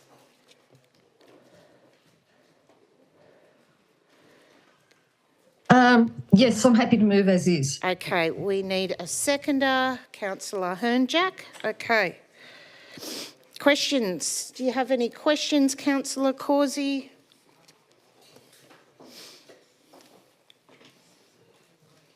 Does anyone have any questions if Councillor Causey doesn't have any questions? All right. As the mover, Councillor Causey, what would you like to say?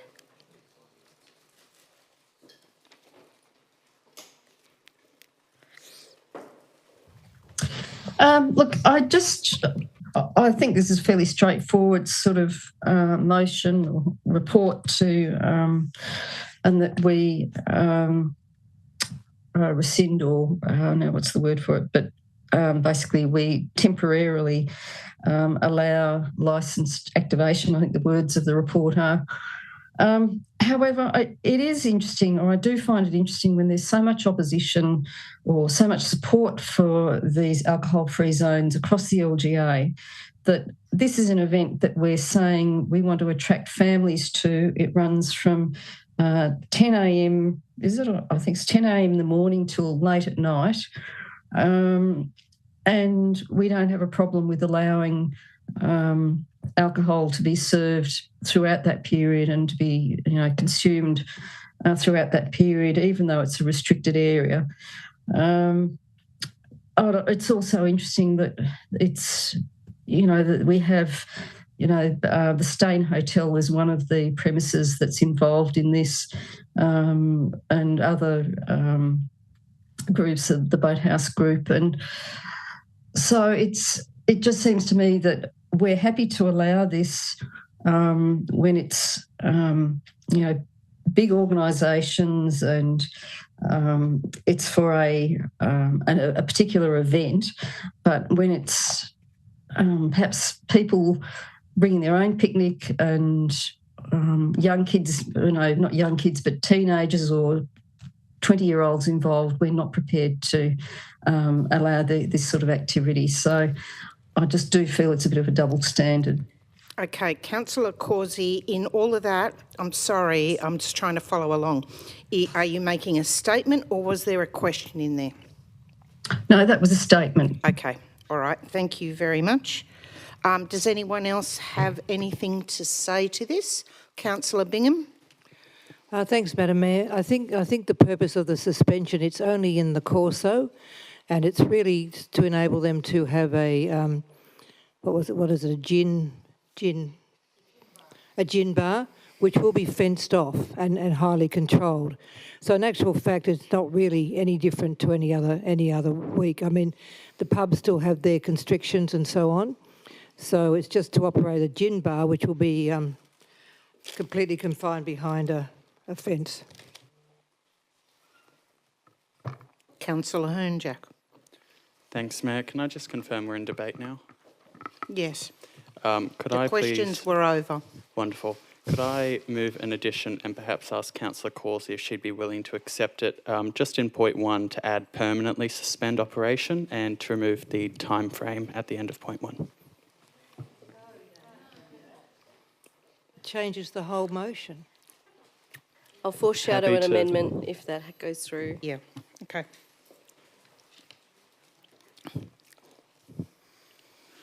Okay, anyone else?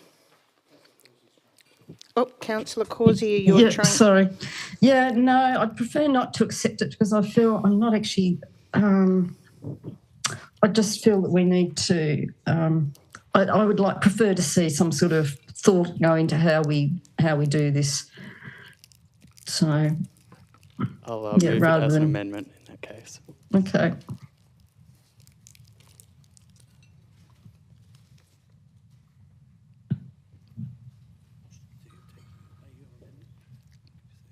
Okay, councillors. Anyone have anything to say or add to this? Sorry, Mayor, could I just confirm I'm moving that as an amendment now rather than an addition? If you like. Yes, please. Okay. If we can have governance just put up permanently suspend, so the entire thing, and put the word permanently in number 1.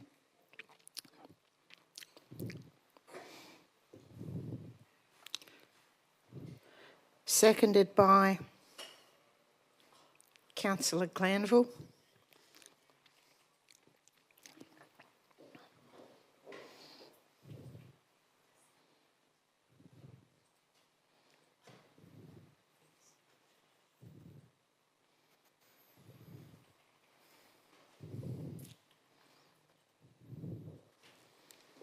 Councillor Hernjack.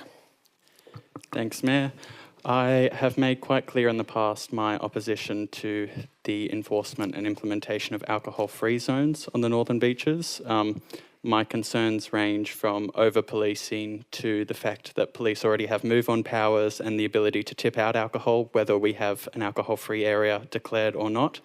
I also think it's an indication of a bloated bureaucracy, as some would claim, for us to implement, then suspend, then re-implement, and then resuspend alcohol-free zones as we see fit, and as we see fit to benefit local businesses who want to take advantage of the foot traffic on the Corso.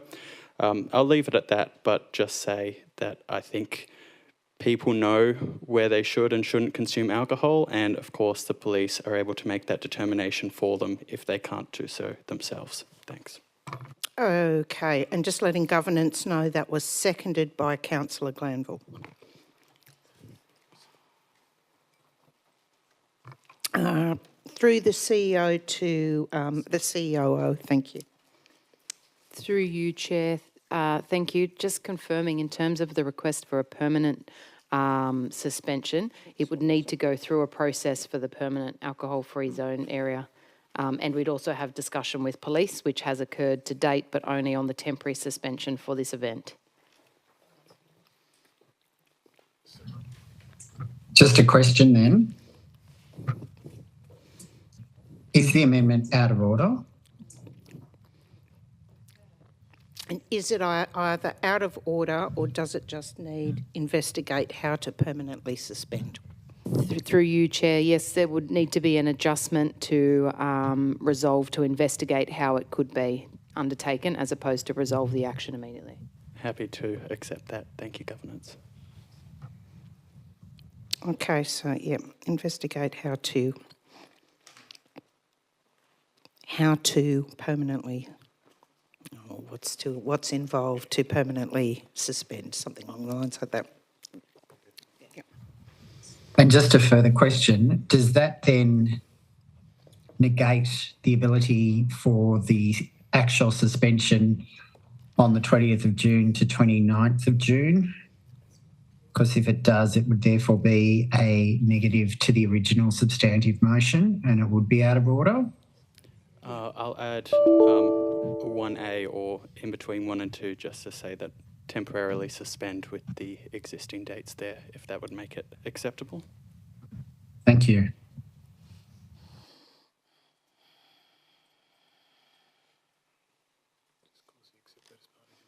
Councillor Cawsey, are you happy with that adjustment to the amendment? She's not authorising the amendment. Well, the proposed amendment, sorry. Councillor And you nodded, so I'm gathering that's a yes. So I would be, but I think it's now Councillor Glanville and... oh, sorry. Sorry, I'm yes, still looking at the one I'm above. out of the picture. Councillor Glanville, are you happy with the adjusted amendment?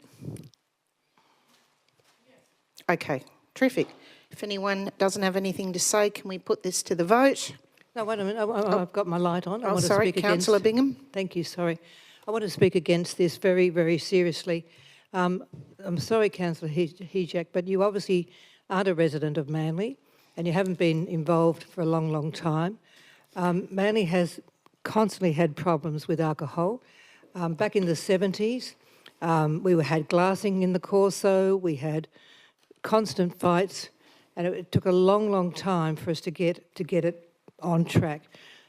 By having an alcohol-free zone in the Corso itself, it means that we can control people in the pubs, but they cannot drink in the Corso.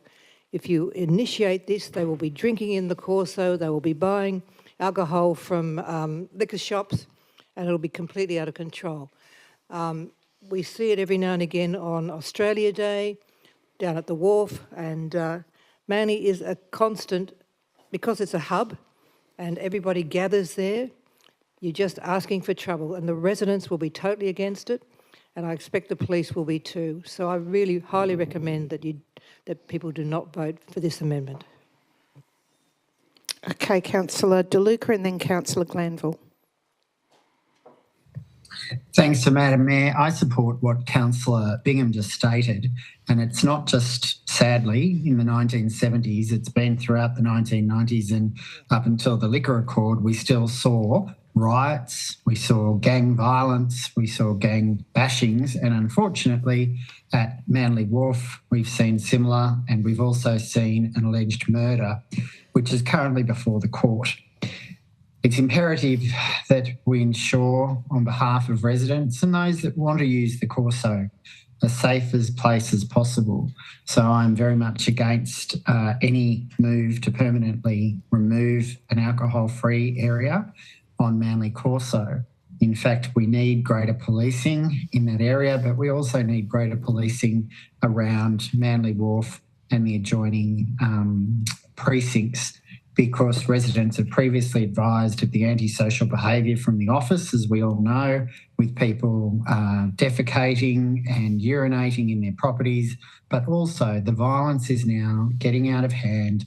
As Councillor Bingham said, we had an Australia Day incident, but we've had other serious incidents which have seen, fortunately, people arrested and one jailed.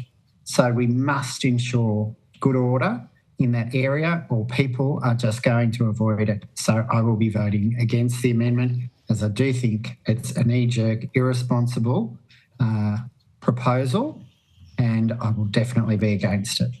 Okay, thank you. Councillor Glanville? Thank you.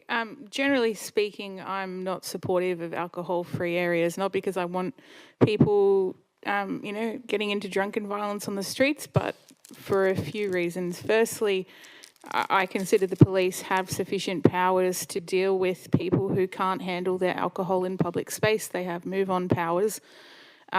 Increasing police powers doesn't necessarily correlate with improved outcomes, and if anything, there's a wealth of research out there about the problems of over-policing of particular communities when you have, pretty broad-ranging ability to enforce things entirely through discretion. I think if we want to meaningfully tackle alcohol-related violence, then as a society we need to reset our relationship with alcohol, which isn't brought about by sort of hiding it in either pubs or private residences, but a broader kind of cultural conversation about these issues. So I don't support it. I don't generally support alcohol-free zones for that reason. I think that most people know how to responsibly have a good time. I think that it means that we become a community where the only people who can, people who are responsible can't enjoy public space while drinking. And it impacts disproportionately younger people who can't afford to drink in very expensive licensed premises, and may not have the same access to private dwellings. They're young and they're living at home. So I'm not saying there's not a problem. I'm just disputing that in general alcohol-free zones are really a good solution for those problems. And so I would like us to have that conversation. Councillor Dillon. Pardon me. Hi, thank you, Madam Mayor. Just a couple of questions to staff. we're past questions now, we're into Okay. debate. Well, So give us an actually- opinion. Yeah, okay. So it's a suspension of operation of part of the alcohol-free area on Manly Corso, as shown in the attachment, from 11 a.m. to 10 p.m. for 3 days, Friday the 20th of June. For 10 days, right through to, it's for the whole of June. So is it just for that gin bar area or the parts in yellow? Sorry, I know I can't. Yeah, you just threw in a question Yeah. there. So- Under the guise of a statement, but I would say that what you heard earlier from people who are part of Manly and know the different events, you might be interested to know more about it, but I can't ask No, staff thank any you, I questions understand. myself. Yeah. Councillor Beaujard. Thank you, Madam Mayor. I'm a little torn on this one, and I'm torn because I don't know what the answer is. I'm a current holder of an RSA card, so I certainly understand responsible service of alcohol, but I don't understand what impact our alcohol-free zones are having on the behaviour in places like Manly and the Corso. And I'd suggest potentially my colleagues don't either. I've heard over the time I've been listening to this council, which is several years, lots of harking back to the horrific days of the 70s, 80s and 90s in Manly. But now we're in a position where we've got places like Brookvale. We've got a whole Northern Beaches where actually we have a very low incidence of crime. This amendment is not getting rid of the alcohol-free zones, but it's giving us the opportunity to investigate what it means to permanently suspend one. And I think that's a good learning exercise. And so I think I'm actually ending up in support of the amendment. Okay, terrific. All right, if no one else has... I'll just echo very quickly Councillor Bingham's point. We don't want permanent alcohol-free zones on the Corso. We need to control it, and when we have special occasions with special provision for security, etc., then we can manage it. So I will be voting against the amendment. Okay, if no one else has anything to say, why don't we put this amendment to the vote? All those in favour? Councillor Hernjack, Councillor Beaujard, Councillor Glanville, Councillor Harvey and Councillor Causey. Those against is Deputy Mayor Robins, Councillor Williams, Councillor Hackman, Councillor Grattan, Councillor Bingham, Councillor Giltman, Councillor Singh, Councillor Dillon and myself. Declare that lost. So now we're back to the original motion. I was against as well. Oh, sorry, against Councillor De Luca. Oh, you are there. All right. Sorry, I'm so sorry. I didn't see. I've got to learn to look at your screen. Okay. So we're now back to the original.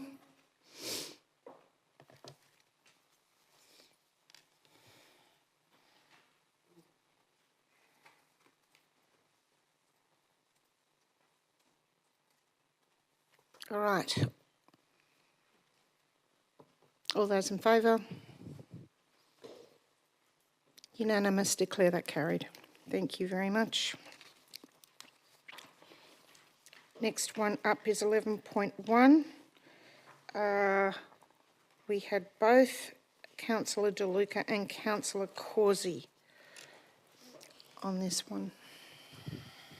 I'd like to move it with an addition. Councillor Causey, do you want to move it as is? Can't hear you, I'm sorry. Yes, I would like to move it as is. Okay, can we see Councillor De Luca's addition to see if you're possibly both in agreement? Okay, that the draft memorial and naming honours policy, without the proposal to have a tree with no memorial plaque, comma, be placed on public exhibition for a minimum of 28 days with the outcome reported to council. Okay, Councillor Causey, do you accept that? No. So I call for another seconder, please. Okay, somebody else to second. Without trees is Councillor Bingham. And Councillor Causier, you foreshadowing the original motion? Yes, please. Okay, so we'll hold off that idea. Thank you. Just before proceeding to debate, I do have some questions. Yes. Councillor De Luca. Just in relation to page 46 of the agenda, where it says consultation was undertaken, which came out with the following findings, could I please be advised who was consulted and on what dates?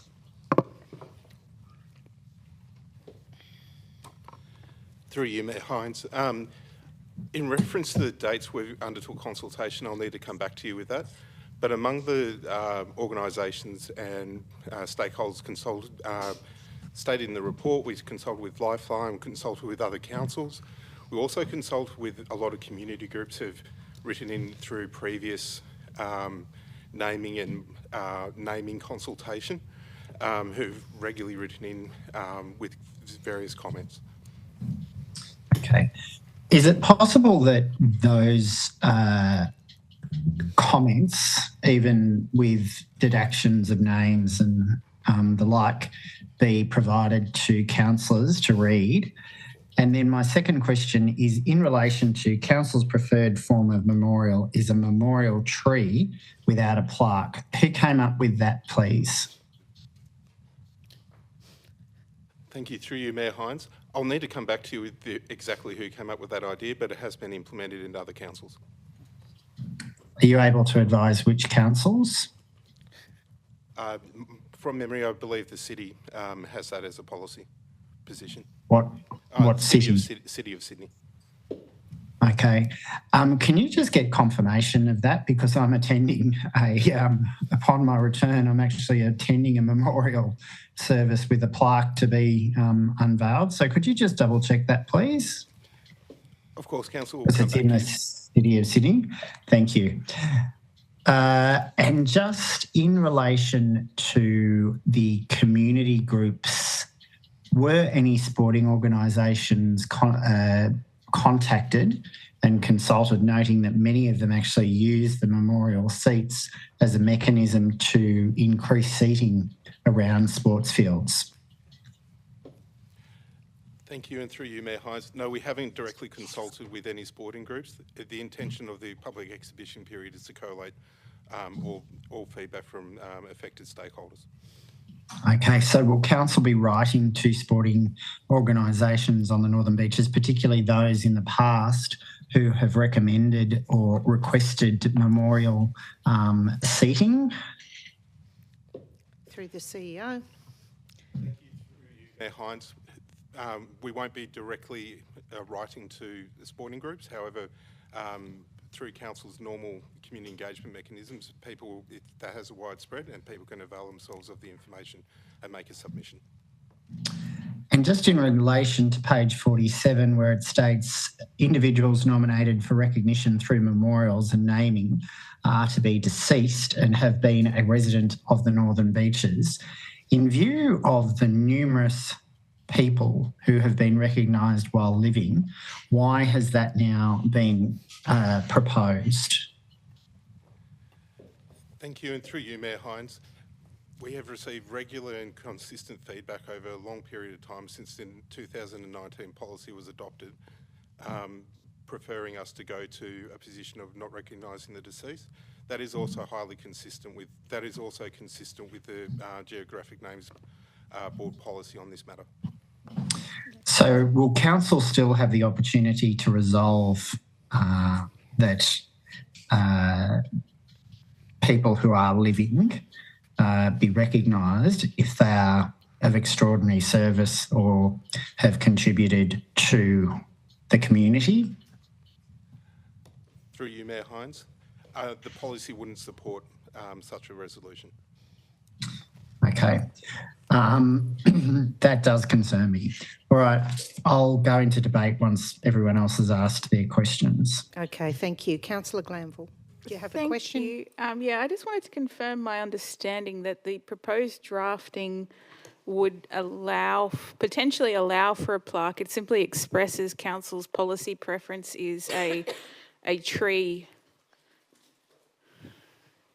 Thank you. Through you, Mayor Hines. Yes, that's absolutely correct. Memorial plaques would still be available on application and assessment, but our preference would be for trees to be planted.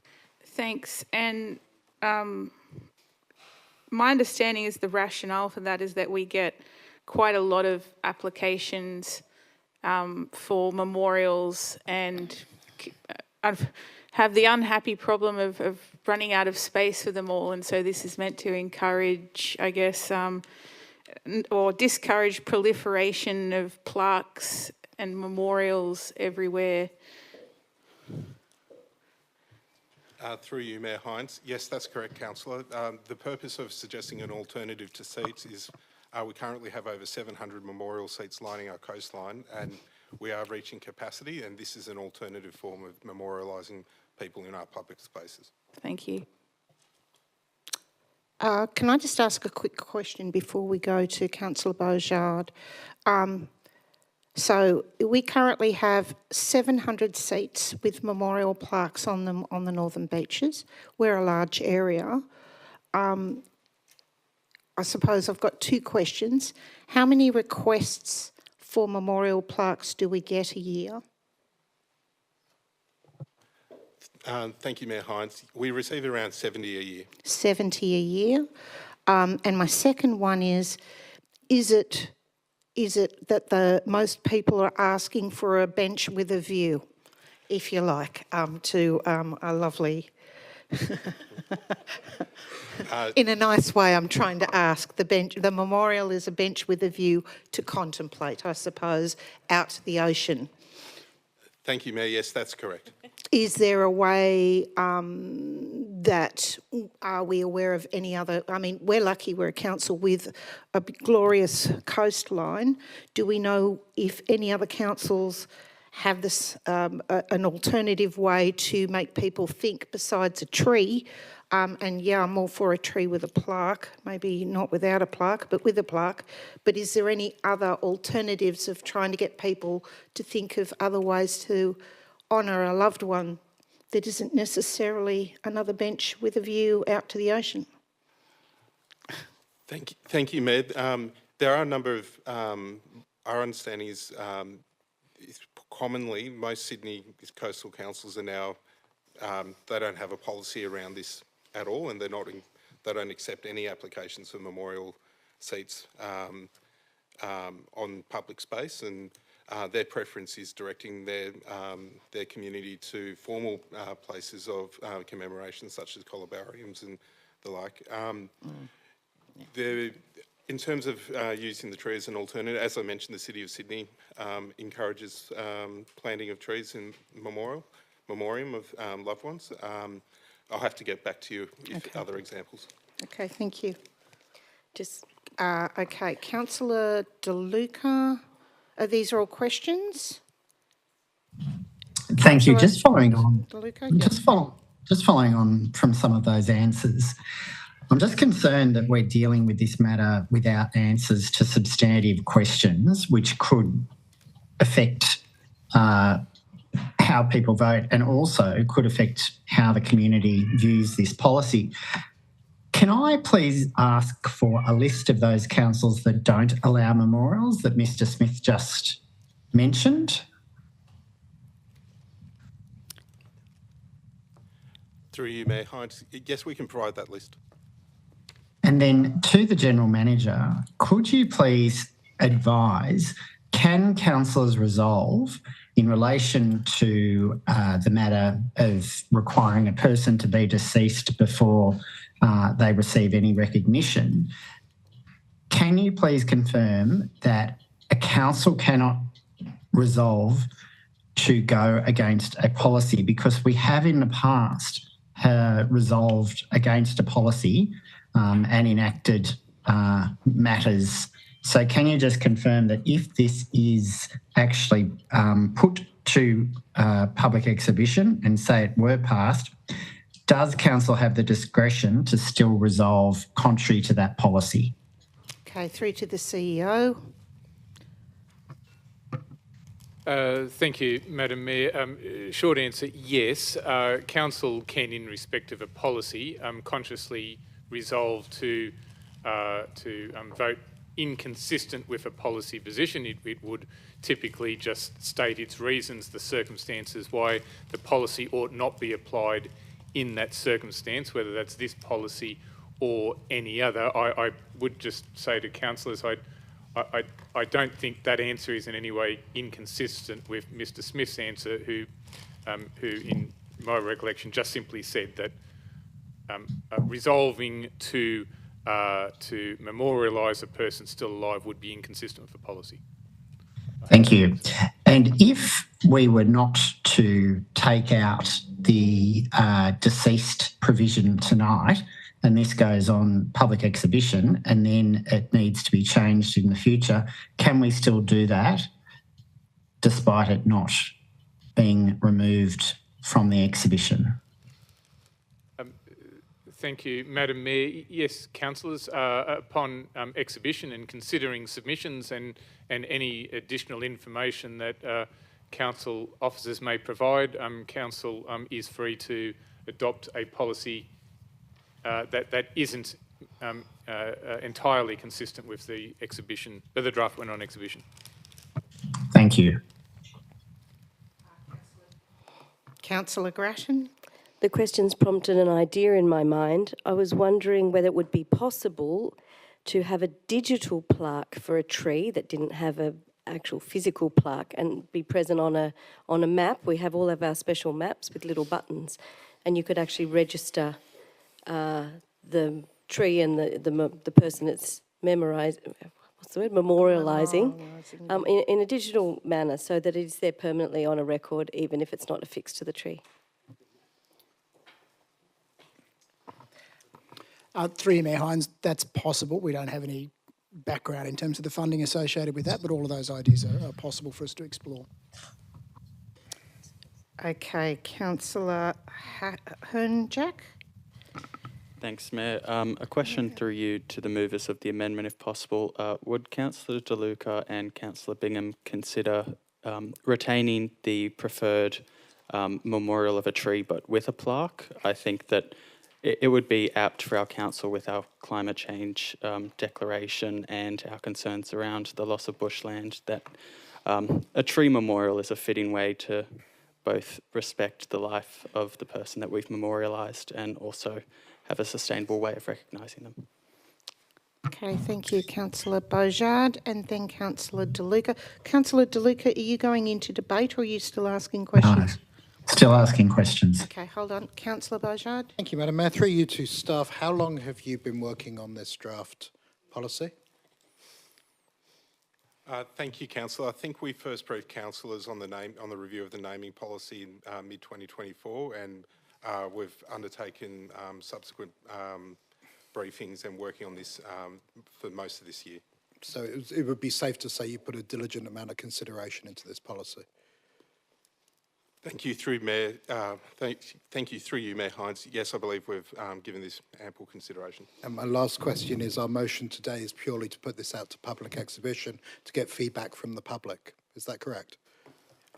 Through you, Mayor Hines, yes, that's correct. Okay, all right. So that would be a statement. I'll shut up. Okay, thank you. Councillor De Luca. Just in relation to the electric proposal by Councillor Grattan, is it possible that that has been proposed in the past and was found not conducive to costs? Is it possible to find any other councils that do it and how much it would cost and how much it would actually cost to maintain? Through you, Mayor Hines, yes, it is. Thank you. And could that please be provided before, or well before, I'd hope, that information before the matter comes back to council?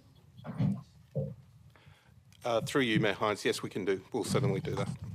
Okay, thanks very much. Okay, are we ready? Do we need to go to debate, or have we asked lots of questions and we can vote on this, keeping in mind that Councillor Causey has the original motion there if this one falls through?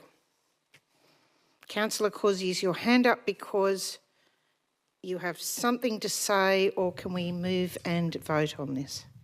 Yes, I have something to say on this. So I would like to debate this. Okay, give us a statement in 3 minutes or less. Okay. Okay, so I do believe that we have Just a point of proliferation. order. Yes, what's your point of order, Councillor De Luca? I'm the mover and Councillor Bingham's the seconder, so therefore I get the opportunity to speak first and then Councillor Bingham, and then other councillors can debate as well. I thought we were done because everyone had asked lots of questions, so we'd already moved on and was trying to get into a debate and then invite the original mover to speak. No, so the code of meeting practice provides that the mover speaks first, the seconder. But we've been...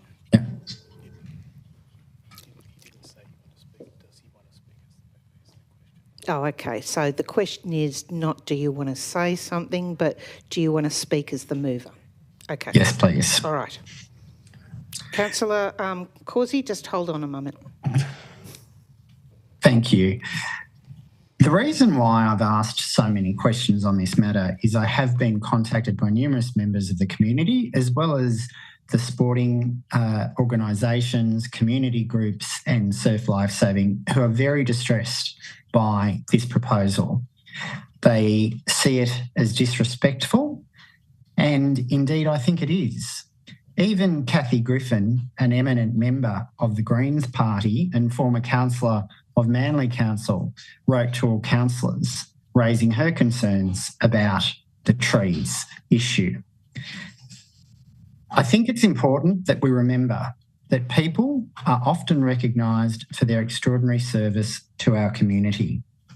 To downgrade it to a mere tree and the proposal not to have a plaque and for a reason of climate change does not make sense, and I think is offensive to those that we seek to honour for their selfless contributions to our community. I'm not so persuaded with the advice of council staff regarding other councils, and I do feel that it is important that we, as the Northern Beaches, because we have one of the highest rates of volunteerism in the state, as shown at the New South Wales Volunteer of the Year Awards, that we properly honour people. And I can honestly say there is nothing more saddening to see people honoured post their death. I think it is a very tragic circumstance when our community can't honour and acknowledge the outstanding service of those that help make a community. So please, before you consider something like this, I think it's very important to think of the impact on all those organisations, all those community groups that will be subsequently adversely affected if something like this was actually adopted. This council has responsibly, in the past, properly honoured people who deserve it. I don't think we've ever had a motion denied for someone to be appropriately honoured. There was one, I think, and that was actually very sad in retrospect, thinking about it, but they were subsequently honoured. So I really caution councillors how this will look to community volunteers, and I would ask you to show not just a common sense approach, but sensitivity and respect for the numerous people in our community that give so much to so many and make our community. Okay, thank you. Councillor Causey, you were next, and then Councillor Glanville. Okay, so I just repeat the words of staff that we now have a proliferation of plaques across the Northern Beaches, especially on seats, and we're running out of space for them and sites to dedicate to individuals. We've also renamed sites such as rock pools that were previously known by a geographical name, which residents have continued to use because nobody remembers the official name, and it's easier if you're trying to work out where you're going to have a geographical location. We also have an issue where for one site we had a lovely romantic and geographically related name, and it was renamed for one person. Unfortunately, another family informed me that a member of their family had also been instrumental to this work and identification of it as a reserve, but the proposal was voted up anyway. So you'll see that the draft policy allows us to continue with plaques anyway, and councillors can vote to memorialise a politician. We've also had extensive discussion in briefings about this for those who've been in attendance. I also note that I was a member of the Places for People SRV during the first term of Northern Beaches Council, and the issue was brought to us for discussion. The policy, as it's now proposed for exhibition, overwhelmingly reflects the conclusions of that SRG rather. And chief amongst those was that residents didn't want people who were still living to be memorialised, and it was because if they were still alive, there was one particularly very, very well-known sports person who then made comments that most people in the community found quite offensive. So that was the reason for that. Finally, I suggest the idea of trees as memorials is very fitting for the Northern Beaches, where environmental protection and the local community's identification of the environment as its chief priority are important. In fact, we all voted not so long ago to do exactly this and to vote for a tree as a memorial, which I would note that Councillor De Luca also supported.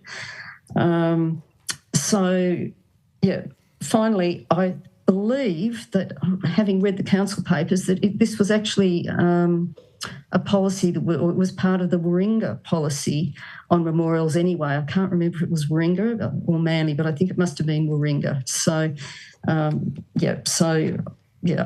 I don't support this amendment. I believe that we should just put it out on exhibition and let the community consider it and let us know what they think. Thank you, Councillor.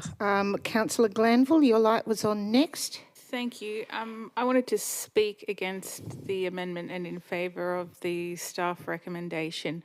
I echo what Councillor Causey said concerning the appropriateness of trees.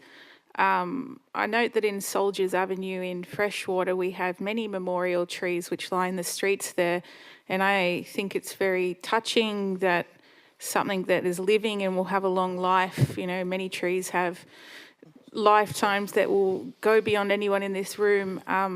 That's a very fitting memorial from the death of someone. We have memory through a living tree. I also think we have a bit of a real estate issue, as I sort of foreshadowed through a question, that we have many people in our community who are very loved, who were great contributors to the spirit of the community, but we would become a cemetery if we had a plaque to every loved and valuable resident of the Northern Beaches everywhere. So I think what is being proposed is sound.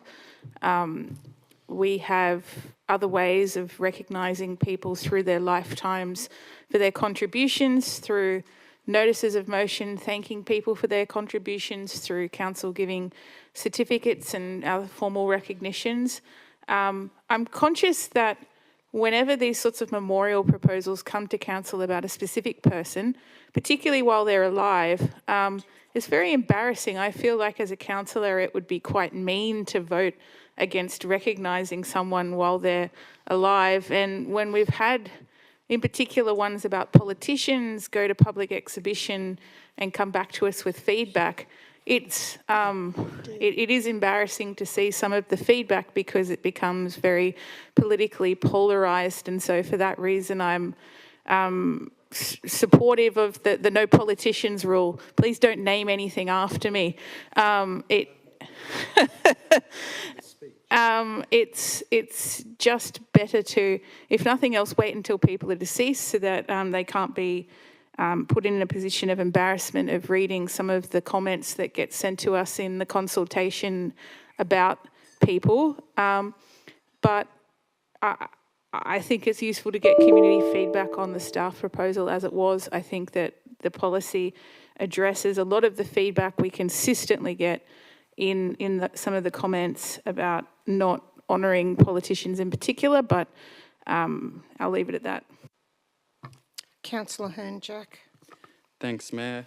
I echo the words of Councillors Causey and Glanville, and I will also be voting against this amendment despite the best efforts of Councillor De Luca to remind me that former Greens councillor Cathy Griffin does not support the policy as is, but perhaps the more relevant position for Cathy right now with regards to this would be as chair of the Manly Community Forum rather than as a former Greens representative. I would like to just reiterate, I feel that a tree is a fitting memorial and is quite apt for us as a council where we place a lot of value in our bushland and our sustainability practices. Of course, as Councillor Glanville asked to staff before, members of the families of the deceased wishing to memorialise them can choose a different memorial, one with or without a plaque, with or without a tree, however best memorialises that person and their achievements. Of course, I had also asked Councillor De Luca if he would be willing to consider trees with a plaque, but I don't believe that request was taken up. So I will leave it at that. Thank you. Thank you. Councillor Williams, your light was on. As a volunteer with the SES, I would not recommend naming anything after a tree. It would be a shame for us to have to come and chop it up. Okay, that's one perspective. Councillor Bingham. This motion is not supporting that we don't have trees with plaques. It's just saying that trees without a plaque is not recommended.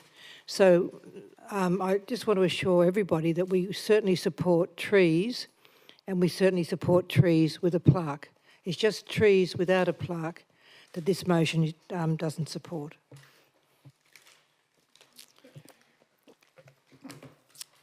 Procedural motion that it be put, Madam Mayor. Oh, thank you. Seconded by Councillor Robins. All those in favour?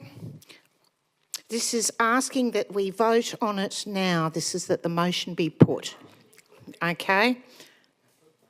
All right, so all in agreement except for Councillor Causey. And I also want to, oh no, she is, so it is unanimous. And also we have a foreshadowed, the original motion was by Councillor Causey. And a right of reply. Yes, and the right of reply. Okay, Councillor De Luca. Thank you. I just want to reiterate what Councillor Bingham stated. It is not to remove tree memorials whatsoever. And furthermore, I don't know what Councillor Causey was going on about a memorial tree. If it was appropriate at the time, of course I'd support a tree or a person who wanted a tree named after them or someone who did. I do not think it is a reasonable submission that we are running out of real estate. As I said, numerous sporting groups and community organisations use such memorial seats as a way to get seating around their fields, their courts, etc. So I don't think that is a reasonable argument. In relation to rock pools, again, I do not think that's a reasonable submission, and it could be quite offensive to those who have had the honour of having those pools named after them. As for the romanticising and the sports person who supposedly, allegedly, had a comment or he or she made a comment, again, there's no evidence of that and it shouldn't have even been stated. I do think this appears to be pushed by the Greens councillors, and while I understand the proposals to green our community, I would point out that the Northern Beaches has one of the highest rates of trees, and former councillor Stuart Sprott actually worked very hard to introduce policies to increase the planting of trees across the Northern Beaches.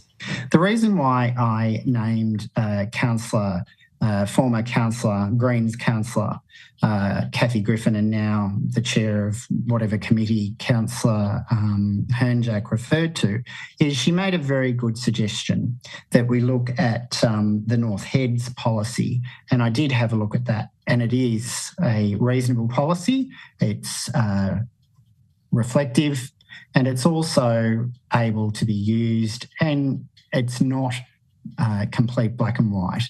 And so I am just speaking for numerous organisations that want their volunteers honoured, and I think that's very important. And I should again reiterate that we do not wish to be offensive to those people and disregard those people who have given so much to our community. And we need a flexible policy to enable us to do that when there's meritorious considerations that need to be put.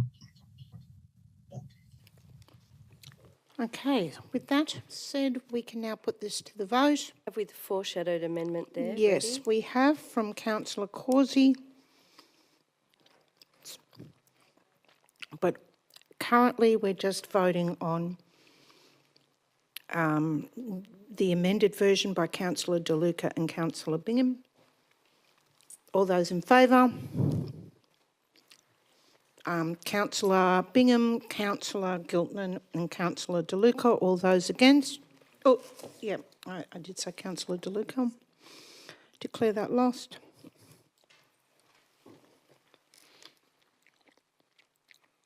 Now we're back to the original motion. Councillor Causey and seconded by Councillor Hernjack. Councillor Dillon, there we go.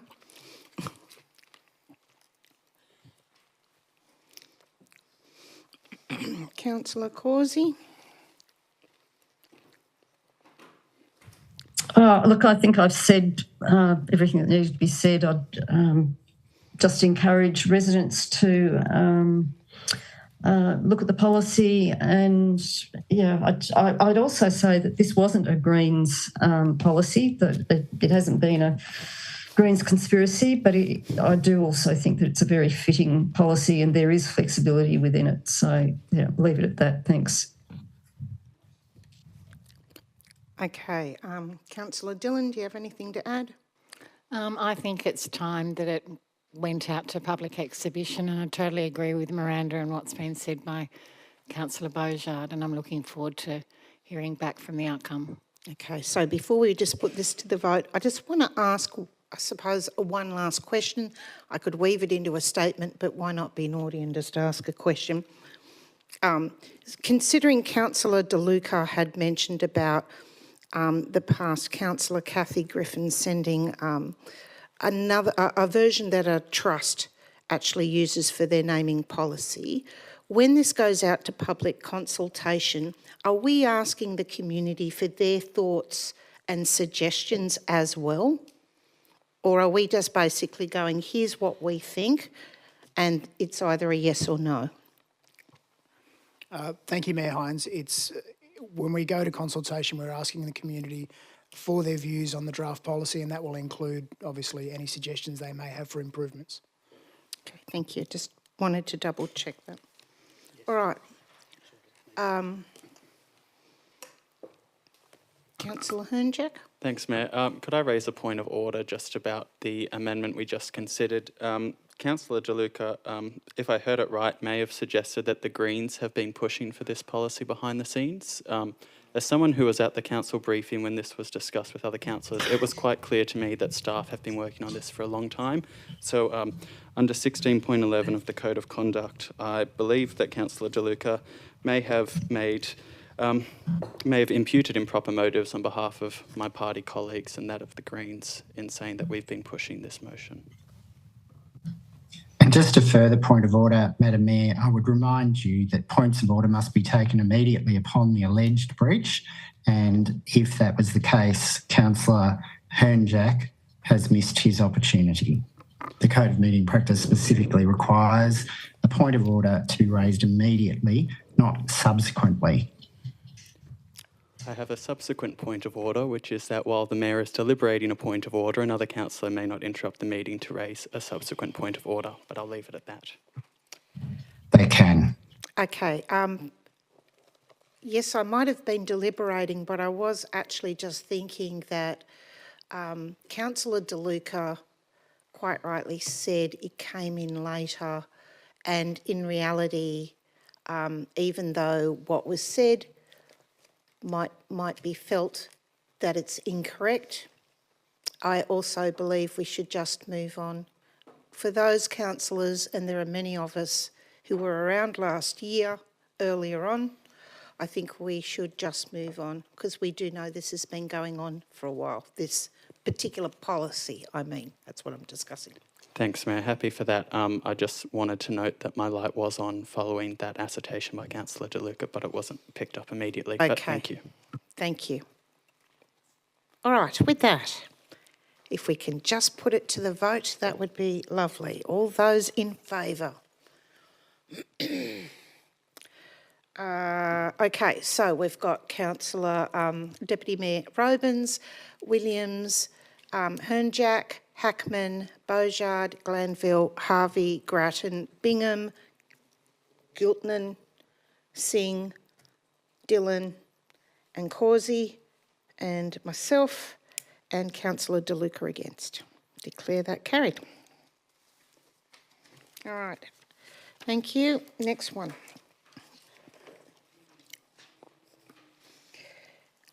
Uh, 11.2, Councillor Grattan. This is moved by you, seconded by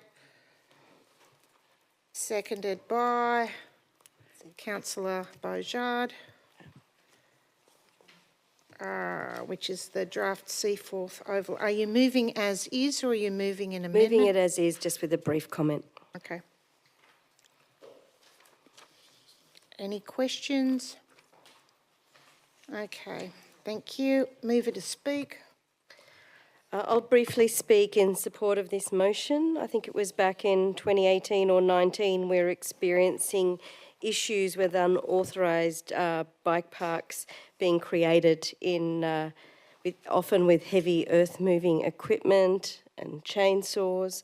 There were some quite spectacular creations made in these residential areas in the back of Seaforth, but they were very close to residents and caused a great deal of destruction. And I remember at the time speaking to some of the kids involved, and they were saying, well, there was nowhere else for them to practice all of their tricks and do all of these moves, and they needed to create jumps of a certain size and difficulty much beyond the little beginner's kiddie bike track that was adjacent to this particular creation of the community, and to develop their skills into what is now an Olympic sport. So big thanks to the staff for pursuing this. It was very problematic for quite a while. It still rears its ugly head from time to time. But their persistence in working with state government to find a suitable location where we could provide for an intermediate to advanced bike track that was close enough for the kids to get to, because we did open Bear Park a little while later, but it's a hell of a long way to go, and so young teens couldn't necessarily travel that far, and there was huge demand for the mountain biking.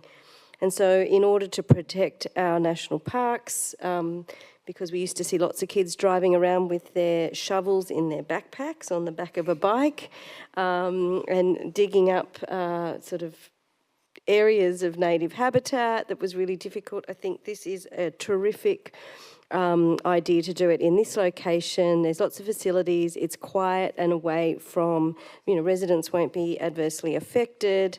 There'll be some passive surveillance. So I think it's terrific. We can get the plan of management done first, because it's been very complicated getting all the land issues sorted, and make this just a little bit closer. And I'm looking forward to this turning into a reality. So big thank you to the Parks and Recreation team on getting this that one step further. Thank you. Councillor Glanville.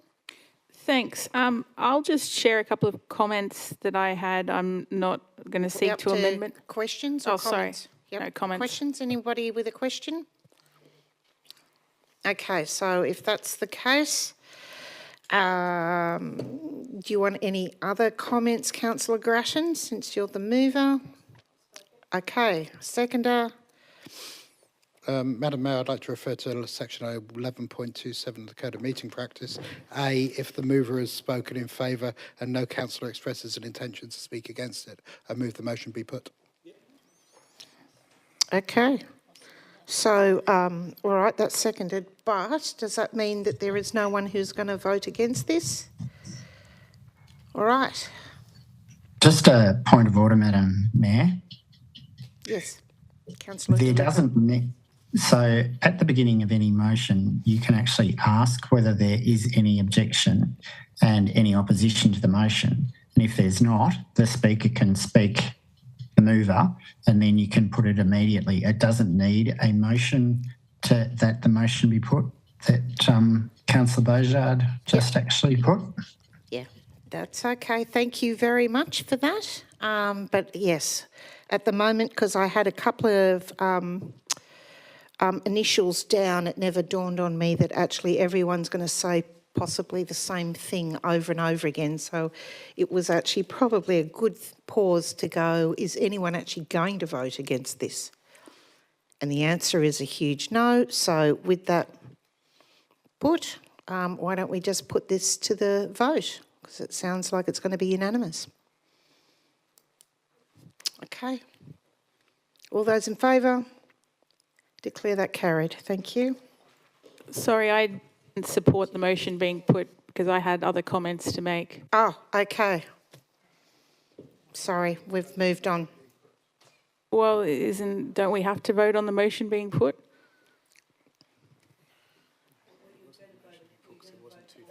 Yeah. No, but I wanted to make a comment and it was going to be a different comment than had anything that had been said before. All right, I did ask twice if anybody had anything opposite. I support the motion as drafted. I wasn't going to vote against it, but that doesn't mean I don't have other things to say about it that haven't already been said. Okay, well, we've already voted on it. We're moving on. And can we just clarify that? It's actually, Madam Mayor, the code actually states, as the CEO would be able to articulate, that the question would be, is there any opposition to the motion? If there's no opposition, it goes straight to being put. It's not that someone may have a different comment. It's the primary consideration is there opposition? Okay, thank you. All right, next one is 11.3. Councillor Glanville, you're moving as is. I had an addition, so it's probably better if someone else moves it.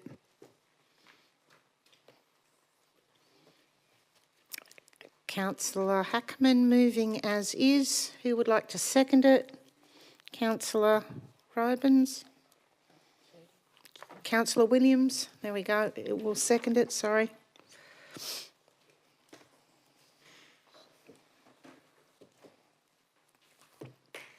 Okay, questions? Any questions?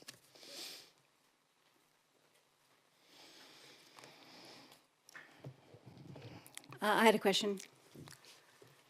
Okay, you're the mover, so you actually get to also actually speak to it. So what's your question? Just have a question with regards to the previous 5 policies. Will there be any impact if we are to remove the sustainability elements about the integration of operational policies such as procurement, financial investment and asset management? If we take this climate change policy out of those ones, is it easier to remove climate change modifications later from those separate policies? Through you, Mayor Hines, the references to sustainability in those policies have largely been picked up and improved upon in our environment and climate change strategy. So firstly, we've moved on in terms of where we've integrated sustainability in lots of different places. So part of it is in the strategy, part of it is in the way we consider some of our financial decisions now, Part of it is also in some of the way we do our procurement and also some of our capital works design. So we've embedded sustainability through a whole bunch of different places. So for that reason, we don't believe a single policy is required. And in addition to that, which has just jumped straight out of my head, there was another very, very important point that I was about to make then, but it's just popped out of my head. These policies belong to the former councils. So in effect, you'd have to create a brand new Northern Beaches sustainability policy, which would effectively just replicate the policy positions that we've incorporated into those other arms. Thank you. Any other questions? Okay, Councillor Hackman is the mover. Do you have anything to say? No, I just wanted to thank staff. I know that there's a lot of detail in this and it's a rapidly changing, excuse the pun or double entendre, environment. And just want to say thank you for going through all of this detail and I commend the staff's recommendation. Okay, as the seconder, Councillor Williams, do you have anything to say?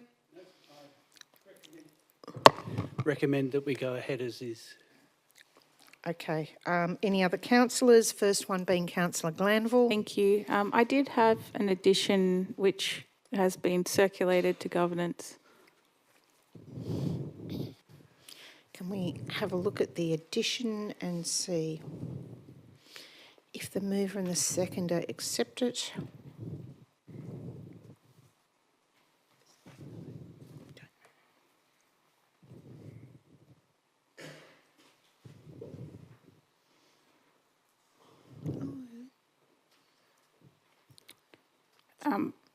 I'd be happy to accept that as the original motion.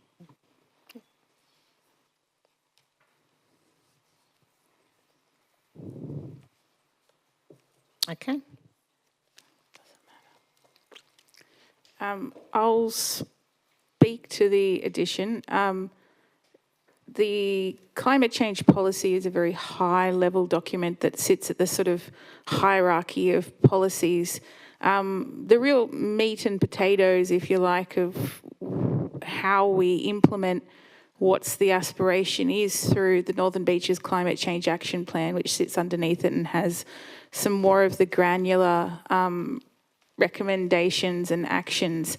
I understand from speaking with many of my colleagues on council that there's a lot of enthusiasm and ideas to share about what the next revision of that action plan is. I understand from staff that that action plan is due to be revised early next year. And so the purpose of the workshop would be to have some early strategic input into the next revision of the action plan that actually has some of those, the more operational and more kind of tangible actions, because I know that a lot of us have a lot of ideas and inspiration from the community about what we'd like to see in the next revision of the action plan. But also I think there's an opportunity to hear from the staff about where they see some of the gaps and opportunities are in the existing action plan, and for us to basically collate those ideas from councillors and some understanding of those gaps at an early stage so that we avoid the temptation, like people of myself, to try and workshop the action plan on the council floor next year, but rather have these discussions earlier so that the staff can consider some of the wonderful ideas from my colleagues and come up with the best action plan possible. Okay, anybody else have anything to ask? Oh, sorry, Councillor DeLuca. Thank you. Just in view of the addition of two and in accordance with 10.19 of the Code of Meeting Practice, I put a question to the CEO. Can I please be advised of how many items are yet to be briefed on, noting that there's been a number of resolutions deferred or notices of motion deferred for briefings? Good question.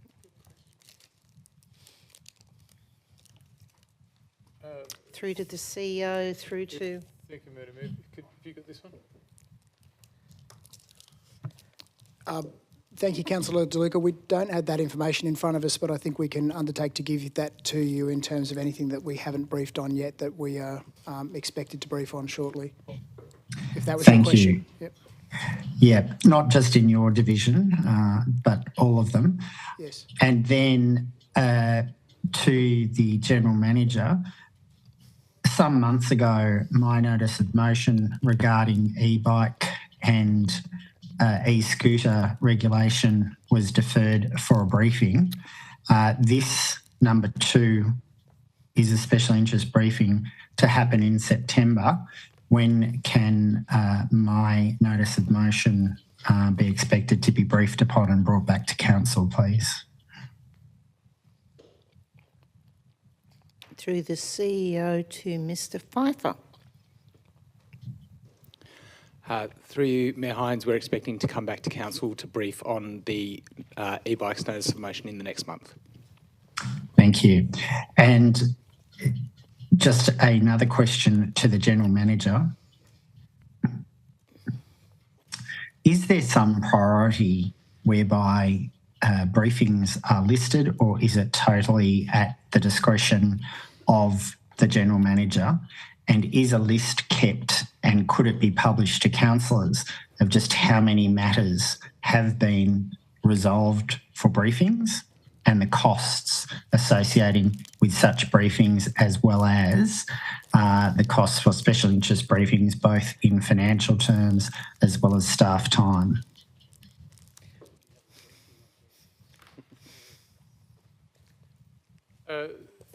Thank you, Madam Mayor. To the extent that we can provide information, certainly happy to do so. I just caution councillors that it is typically not going to be a reliable list as we have a lot of moving parts before a briefing can actually occur. But look, happy to provide the information on briefings with as much certainty as we can. In respect of costs, they're already built into our budget as part of our anticipated schedule of briefings and council meetings. And just one further to the General Manager in view of that answer, what about these special interest workshops for councillors? Are they already contemplated in the budget? Thank you, Madam Mayor. What we anticipate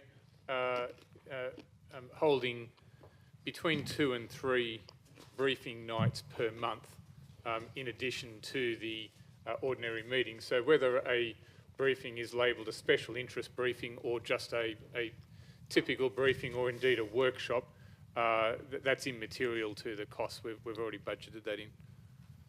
Thank you. And just one final question. Are staff paid overtime for such attendance, or are given time in lieu for such attendance?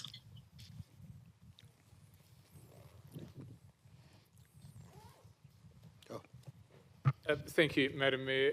Councillors, typically the staff that attend the briefings, workshops, special interest briefings are under employment conditions that don't afford overtime in those circumstances. And time in lieu? Yeah, so yes, and including time in lieu, yes. Thank you. I have a point of order, Madam Mayor.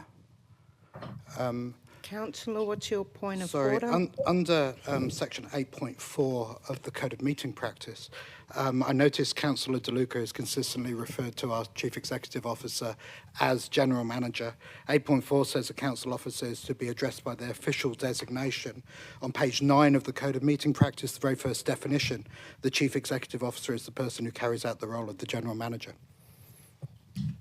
I can answer that, Madam Mayor, if you need clarification. Yes, please. Please explain to me why we're kind of, it must be magic hour. Thank you. The Minister for Local Government, the Honourable Ron Honig, announced in budget estimates recently that CEOs or councils do not have the power to call general managers CEOs, and that they do not have any executive powers and that all heads of council should be referred to as general managers. Thank you very much for that. Point of order. I'm pretty sure what Councillor Beaujard raised was the fact that Councillor De Luca isn't referring to the CEO by his surname as is stipulated by the Code of Meeting Practice, not the fact it's GM or CEO. Can I just, I'm going to ask you all to move on really fast, but for some clarification, what were you actually asking, since I think we've all kind of taken it differently? Just asking that we comply with our agreed Code of Meeting Practices agreed by resolution of council. That didn't answer the question, but let's. We can move on, Madam Mayor. I accept the answers that I have heard and the ensuing questions, and I rule that we now move forward, because it's only, early o'clock and we've still got a lot to go through. I have a regular question when you get back to me. Councillor Hearn-Jack. Thanks, Mayor. Through you to governance, could you just confirm that in the most recent councillor bulletin, a list of the deferred briefings and outstanding council agenda items was circulated to councillors? Through to the COO. Through you, Chair, yes, that's correct. Thank you very much for that. So, Councillor Williams, was that the question you were about to ask? Okay. Can I make my closing statement, please, Mayor Hines? Well, yes, when the procedure is up to it, yes. Sorry, I lapsed out there for a moment. Just want to make sure before anyone else has any questions, which we've finished, statements. Right, okay, as the mover, Councillor Hackman. I just wanted to say thank you, because this workshop, I think, adds to our collegial nature of the people in this chamber, in this council. And the workshop that we had earlier in the year really helped me understand where people's position were, and that everyone can look at something from a different perspective. So I think a workshop is a fantastic idea to be able to make sure everyone feels heard, that the people that are here, that are elected to represent their community, can put their voice forward, and that staff have clear direction about what we think the community are asking for.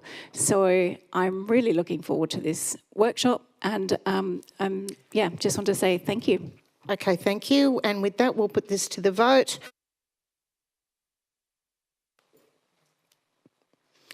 Okay, so everyone except Councillor Causey and Councillor De Luca. Oh, sorry.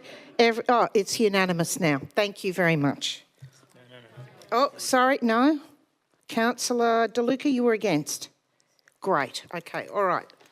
Not as in great you were against, but great, we've got that right. Okay, 12.3, Councillor Hackman, are you moving as is, or are you moving an addition? I have an addition that governance has, please, Madam Mayor.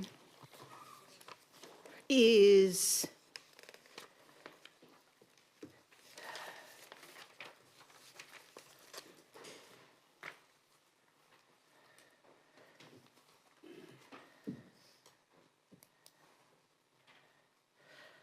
Okay, so as you've got an addition, is anyone going to foreshadow moving what was originally there? Councillor Hearn-Jack, okay.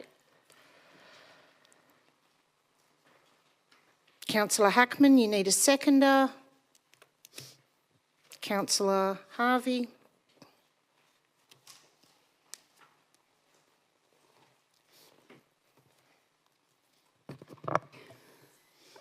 I just want to declare a non-significant, non-pecuniary interest in this, that I've attended many educational events run by the Solar Alliance and an event about this with Clover Moore.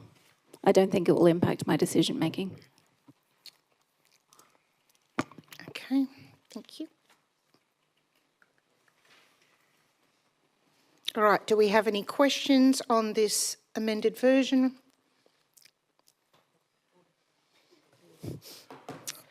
Okay, all right. Councillor Hackman as the mover. I had a question, Madam Mayor. Sorry, you did have a question. Councillor Beaujard. Seeing as this addition is new tonight, question to staff. What impact, and I know this is crystal ball gazing, but what impact do you think these rules in our DCP will have on developers continuing to develop things in the local government area? Ms Kerr. Through you, Mayor. That is part of the reason why we would go out on public exhibition. So it is just for exhibition purposes where we would understand any perceived impacts that it may have on the financial viability. We would report that back to Council for consideration. My understanding is that the provisions as drafted by Councillor Hackman are consistent with standards that have been imposed in other councils across Sydney. Waverley is an example of that. It's not a significant departure from what has been put forward in the officer's recommendation, but we would test, obviously, the community's perception of that. Thank you very much. Just a quick question, if someone could refer the page in the attachment booklet where we can see what we originally had.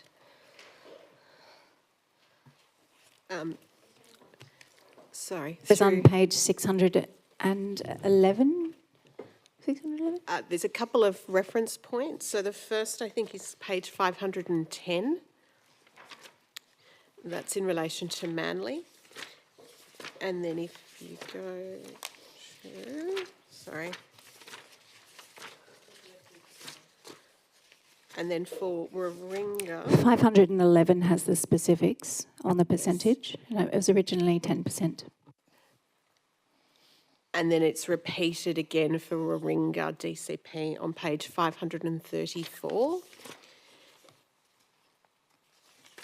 And then repeated for Pittwater DCP on page 542.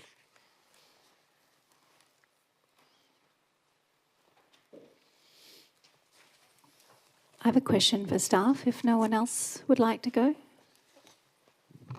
I've had Councillor Bingham's light on. But yes, if we can, who else has got questions? Is it just Councillor Hackman? Councillor De Luca. Councillor De Luca. Thank you. Just in relation to A and B, is there any cost estimates of how much that would cost developers for such infrastructure?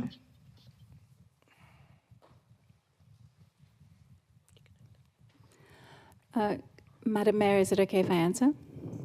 Actually, technically, first it should go through the CEO to the relevant director. Thank you. Through you, Mayor, I don't have that information. I'm not sure if our Transport Director has information at hand. Okay, we're going to go through a few people. Mr. Pfeiffer. Through you, Mayor Hines, no, we have not priced up this matter for developers. So we have an answer from, we could have an answer from Councillor Hackman, but that's... Could I just then ask Mr. Pfeiffer if he could get such information, please, and take that question on notice, because I do think it is quite relevant considering the costs that this could cause. And then my second question through Mr. Phillips is, could this be a disincentive to people to actually develop because of costs, and could it actually result in those that seek to promote or introduce affordable housing not necessarily pursuing the amount of affordable housing that we so desire because it becomes so cost inhibitive in relation to A and B? Through the CEO to Ms. Kerr. Through you, Mayor. These provisions relate to housing which is provided under the low and mid-rise housing controls. There are no affordable housing requirements required as part of those controls, and that is one of the shortcomings of the legislation. So I don't believe that introduction of electric vehicle charging in residential development that is provided under those planning controls will impact the delivery of affordable housing. Council in its strategic documents has articulated that it wants to incorporate electric charging into residential and other forms of development. This is the first opportunity that Council has to incorporate those controls. The controls, as indicated in the report, suggests that they were to be controls that we were proposing in our draft comprehensive DCP, and so we've taken the opportunity to uplift those and implement them at this particular point to try and deliver on the sustainability initiatives. Thank you. Just referring back to my question though, I did say, could it dissuade people who do wish to have affordable housing in the respective developments? That was my original question. I know it's not mandatory. I think that's the value of the community consultation piece. So we would be seeking commentary from the development community and residents in relation to the controls. If there is a suggestion that the impact of electric vehicle charging being introduced into developments is going to impact financial viability or the likelihood of affordable housing, then we would report that back to Council for its consideration. Thank you. I'd like to actually ask a question. With multi-level developments, and so the low, medium rise is from 4 to 6 stories primarily, but who knows? And knowing full well that we have at least one manufacturer locally who can change any electrical power point into an EV charger, which is great for those multiple level properties, would that be counted, or is there an expectation here that they have to provide EV charging? It says for 100% of residential parking spaces, but I'm thinking to myself, some people may not want it. So because there is the ability to change an ordinary power point into an EV charger with a proper plug as opposed to just a 3-pin one, does that mean that that would count? Through you, Mayor. Yes, so what the amendment is seeking is that for all car parking associated with developments that are approved under these reforms, have the capability of being converted if required. So that's that EV-ready infrastructure. However, of those total, we're saying that 100% of the visitor car parking spaces that are allocated and 20% of the residential spaces need to have the charging installed at the point of the completion of the building. Okay, so my follow-on question would be, why are we expecting building owners to provide 100% EV charging to their visitors and not to their own local residents? I don't know, am I missing some logic here? Because that to me does not seem logical. The visitors' parking would be in common property, and so if you were not to require 100% of charging to be in every residential apartment, you would have a scenario potentially where I buy Unit 1, it doesn't have a charging. You might buy your charging point, it's got one, but then I have a neighbour who doesn't have one. So if it's in common property, it enables equitable access to all residents, irrespective of whether there's a charging spot in their space. Okay, my reflection on that is, having lived in units in the past, the fighting over the visitor parking is normally one of the issues that the strata body corporate normally has to deal with, but we might have a difference in opinion. Can I also ask what's the difference between the amendment and what's been published? What was proposed in the officer's report was that only 25% of visitor parking spaces were required to have the EV parking or charging, and that at the time of the occupation of the building, only 10% of the total parking spaces were to have charging installed. Okay, thank you. Councillor Williams. I hope this isn't off subject, but it's not unknown. I've heard stories in construction where someone will get an occupational certificate and then they'll come in and rip out everything that they don't want to have in the occupation. What backup does the certifier, do they go back and check in a month's time to make sure everything's there? The certifier has an obligation prior to the issue of the occupation certificate to make sure that the obligations and the consent have been satisfied. If there is evidence to suggest that those obligations have been removed post the issue of the OC, that is when Council's compliance team can do an investigation.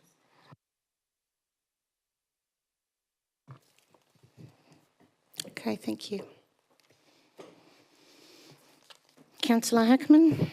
Or does anyone else have any questions, comments, or can we just go to the original mover?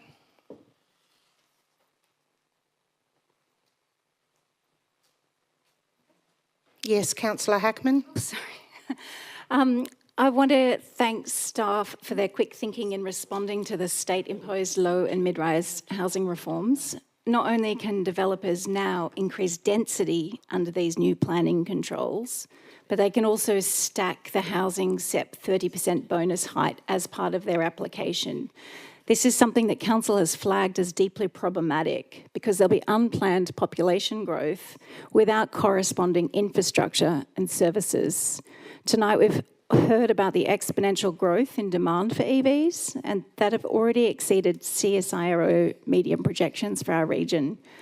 I'm concerned that these original controls are only 10 to 25%, and in some smaller development, this amounts to a really insignificant measure. It might not even mean one car spot. The entire building would still need to go through changes to their strata agreement, get consensus from their neighbours for future retrofitting. And this takes a huge amount of time and effort from organisations like Solar Alliance, Zero Emissions Solutions, My Energy Guide, Electrify Mackellar and Wattblock. These are amazing organisations in our community that spend so much of their time trying to retrofit, and we've got a chance here just to get it right from the beginning. We're not saying 100% of people in the building actually want EV charging. That is not the case, and we know it. We do know that buildings like this are going to be it's going to be very difficult for them to implement retrospectively. You need to have wiring separately that is going to charge from a common source.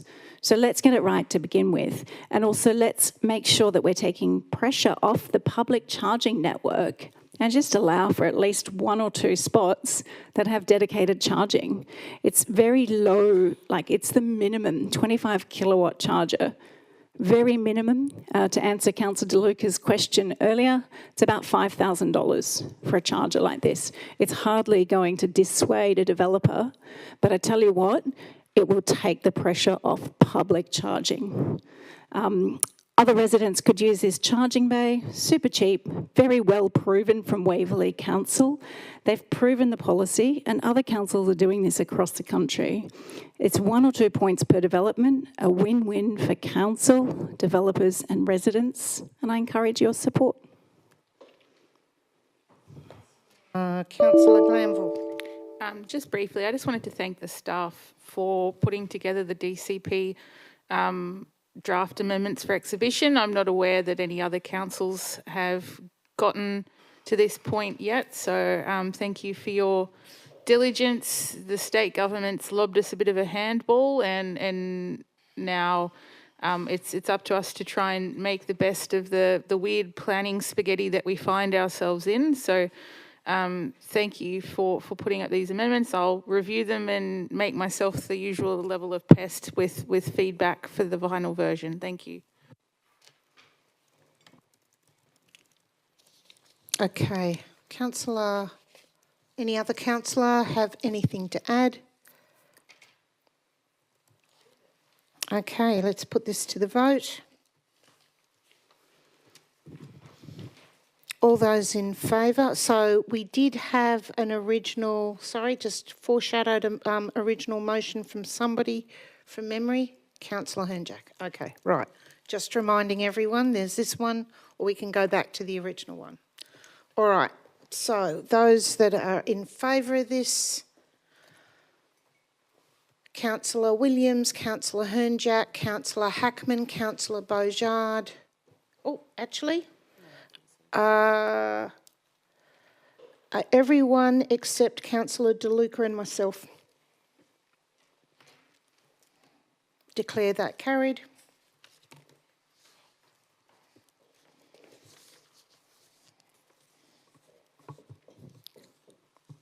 Okay, next one.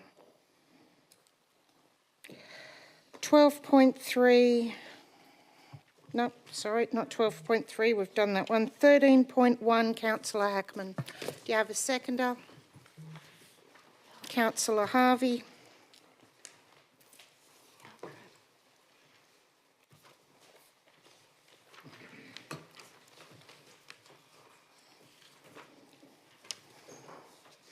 Are you moving as is or are you adding an addition?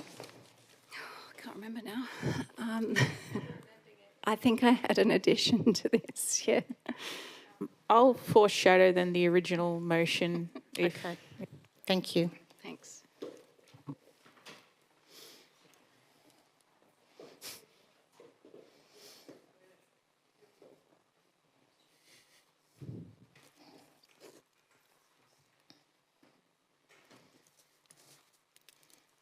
Okay, questions of the staff? Anyone got more questions about EVs? Councillor Beaujard. Thank you, Madam Mayor. Through you to the staff. We heard from a speaker tonight some concerns about a commercial relationship that they expressed that they had with council and the fact that this motion may not continue that. Could we get some detail on that, or do we need to go to confidential to discuss that? Through you, Mayor Hines, I don't think we need to go to confidential to discuss it. Jolt has an existing commercial arrangement with council for its existing infrastructure. It does envisage that any future infrastructure rolls under that contract, and that's what they're referring to. Okay, so does this proposal with additions or the staff's original proposal, we're only discussing this one, but this one or the staff's original proposal, does that support that commercial contract that council's under? Through the CEO to Mr. Pfeiffer. Through you, Mayor Hines, it's in line with council's contract, yes. Okay, brilliant, thank you.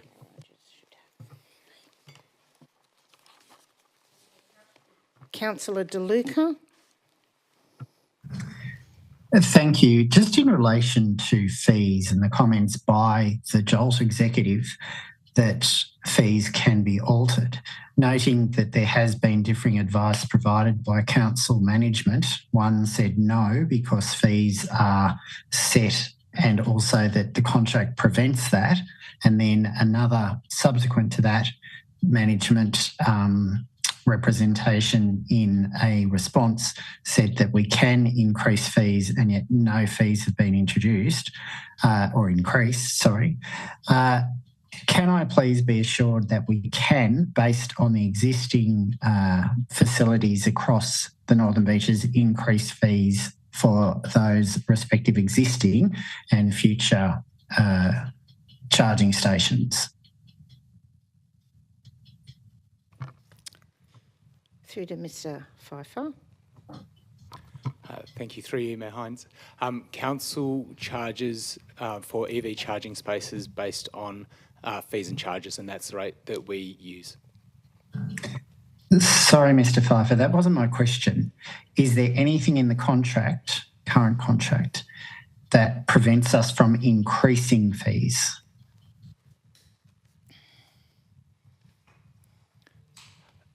Through you, Mayor Hines.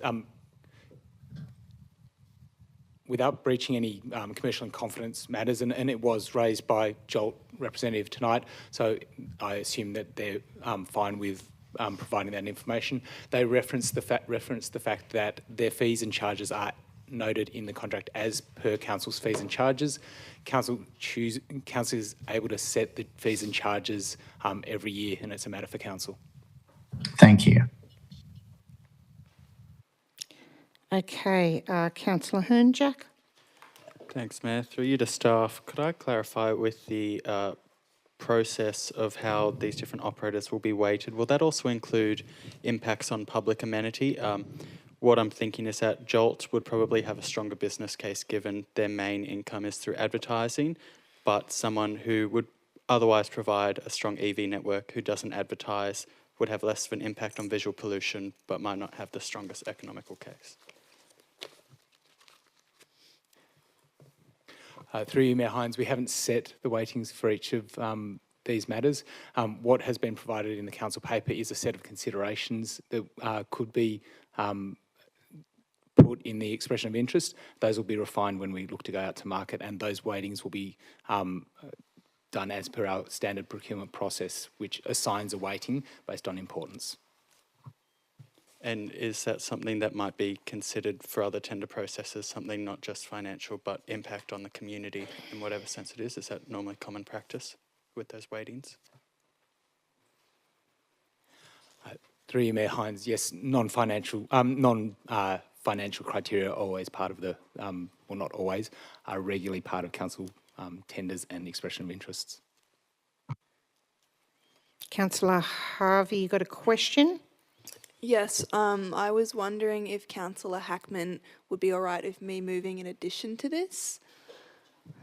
So what I wanted to propose, and I thank Councillor Hackman for bringing forward this and trying to sort of expand the scope of this EOI process and ensure that we sort of explore the potential to put this infrastructure, to provide this infrastructure in-house. I'm a bit concerned though about the wording of point 4, that business case for providing this infrastructure in-house will only be provided contingent that it's a profitable revenue stream for council. I can understand the concern that we might not be willing to do this as a cost negative service. However, I had an original wording that governance should have on it that rather more simply sort of said council develop a business case for installing and operating its own public use EVs on council land.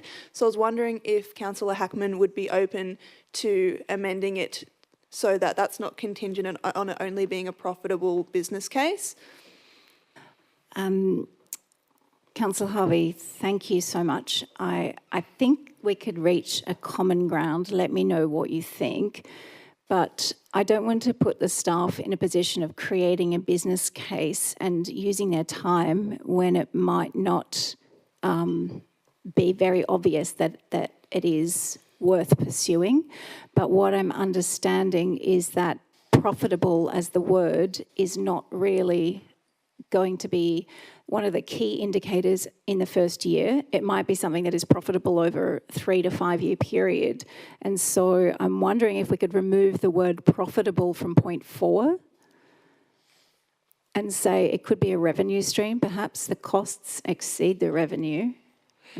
I'm more concerned about if this has already been successful in other councils, because that seems a bit open to interpretation. So it being profitable and a revenue stream, I'm happy for that to be in there, but it seems more like something that should be in the background. More so the action is just providing a business case, although I understand you want to affirm those things. And I also wanted to point out that in point 5, a report on the outcome of the expression of interest, I would suggest it would be a report on the expression of interest as well as the business case for providing those charges in-house. Otherwise, we wouldn't actually end up comparing them. Those are my suggested additions, if you're okay with that, Councillor Hackman. I think that's... let me just have a think about that. Governance had my original wording for those points if they wanted to flash that up and Councillor Hackman could see if those were suitable. Sorry, it might look like a bit of a dog's breakfast for a second. I'm just thinking through the steps. Like, as an example, I know other councils who are doing this and they're providing it as a public service and it costs the council. I don't want our council to use resources just to find that out. I'm just wondering if there is any other wording that we could compromise on. Okay, could we actually, just to, in the interest of moving this on, can we actually see the wording that Councillor Harvey had? Oh, it's highlighted yellow. Oh, that is. Yeah. So you either decide yes think you want yes. it or no you don't, Yep. and then we need to... Look, I think a business case could be quite tight, and we could also copy from other councils that have done this, so it might not be starting it from scratch. So I'm okay to include the business case as 0.6, and the next one should be 0.7. No, remove 0.5. Thank you. Thanks, Councillor Harvey.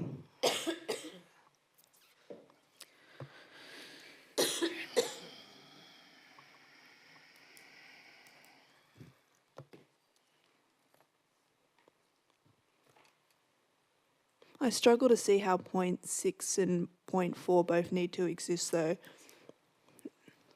Maybe remove 0.6. You happy with that? Oh, sorry. But yeah, I'm just worried about in 0.4, it says, if this has already been successful in other councils, a business case to be presented. I'm assuming that in creating a business case that our council will use the research of other councils and will look at grants. Yeah. I can understand you wanting to direct the actions of staff a little bit there, but I sort of have trust that they'll use those resources regardless. Okay. I think that's fine. The second part past the colon on number 4, if we can delete that and replace it with number 6. Thank you, Councillor Hackman.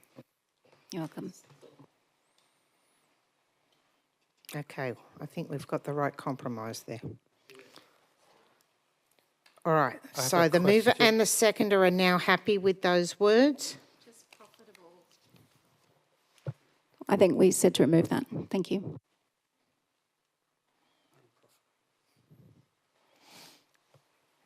Okay, we've got lights going up everywhere. But originally we had Councillor Grattan. I've got a question around number 2. I note the word that was used regarding our relationship with Jolt was a commercial arrangement. I'm wondering what are the implications for that commercial arrangement? Is it at risk, or would we be honouring our obligations with that arrangement under this motion? And I'm not sure if we have to go into confidential if I need to use the word contract or not. Through you, Mayor Hines, as I said before, the proposal by Jolt that has been the matter from a previous council report would roll under their existing contractual arrangements, so we don't believe that this is contravening that.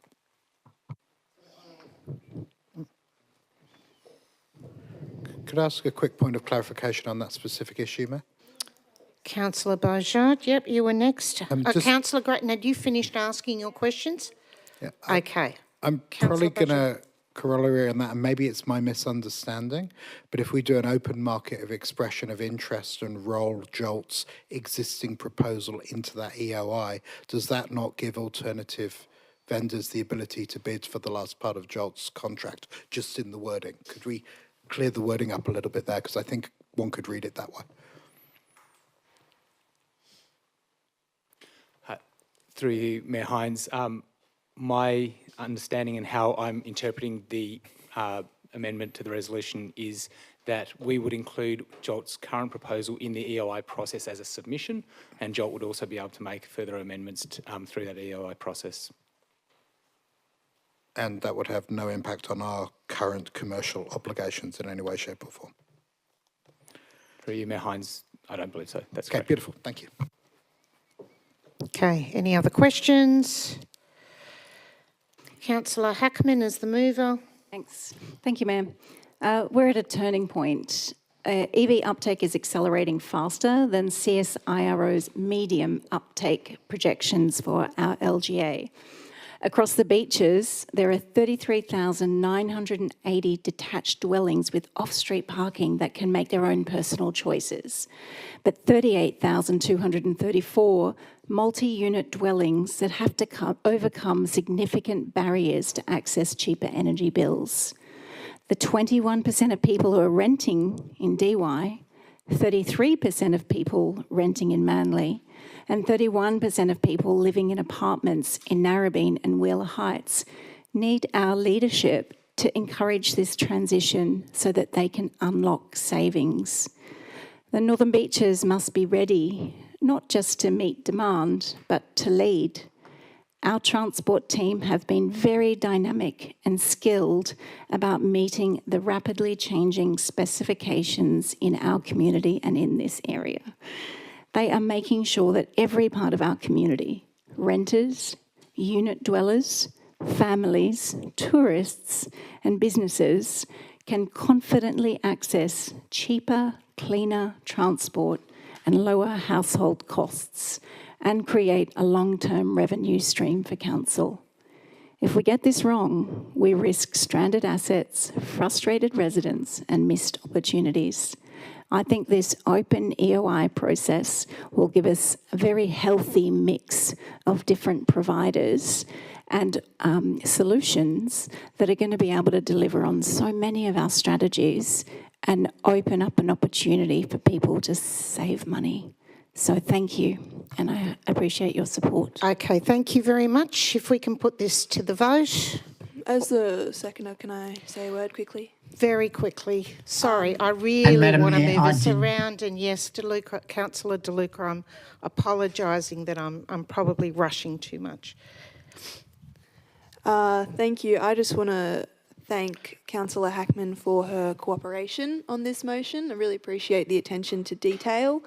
And yeah, I commend the rest of the councillors to consider this amendment because I think it sets a really great precedent when we're considering an EOI. It actually always considering the cost of what it would cost us to provide such service and infrastructure in-house, just to get a better understanding if that would be a profitable thing to do or even a cost-neutral service that we could provide our community, or to have a better understanding of what the service that we're outsourcing is actually costing us and what we're getting in return.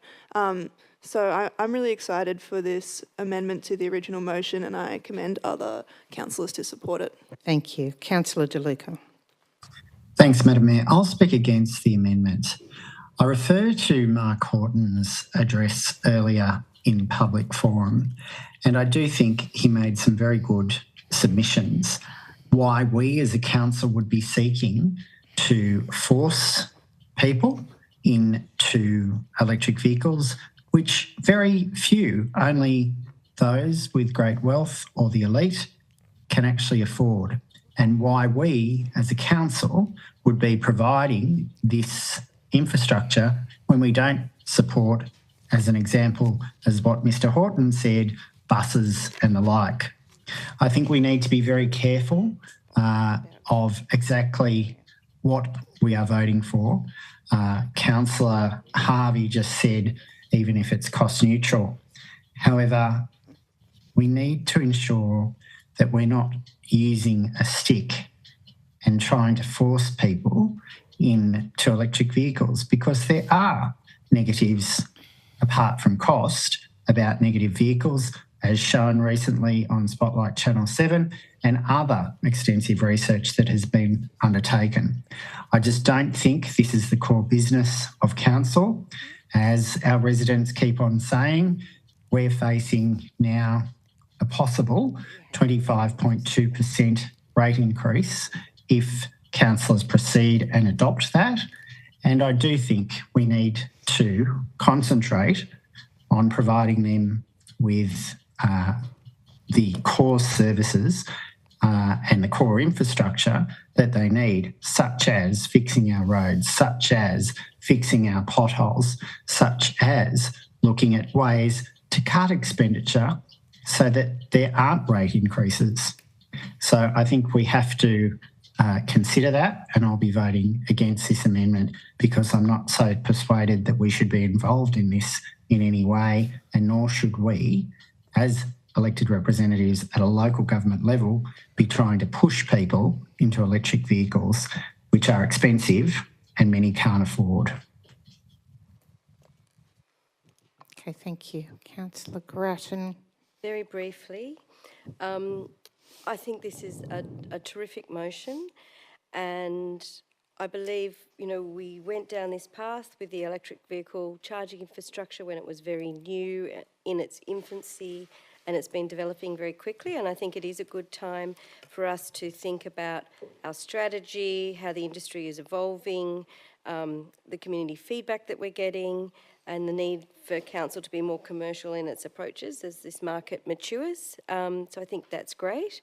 I am minded that we have an existing commercial arrangement / contract with Jolt, and I would be keen to honour that contract and those obligations. I think there's, what we could see from the report is there is a lot of opportunity for EV charging across the council.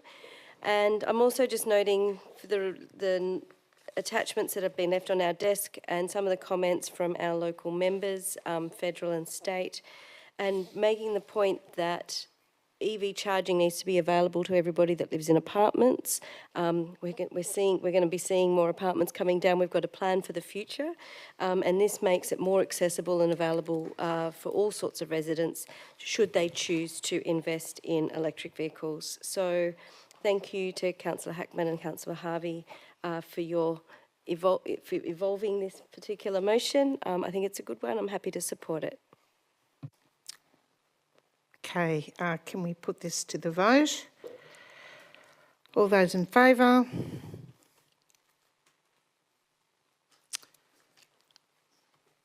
Okay, everyone except Councillor Giltman, Councillor Singh and Councillor De Luca.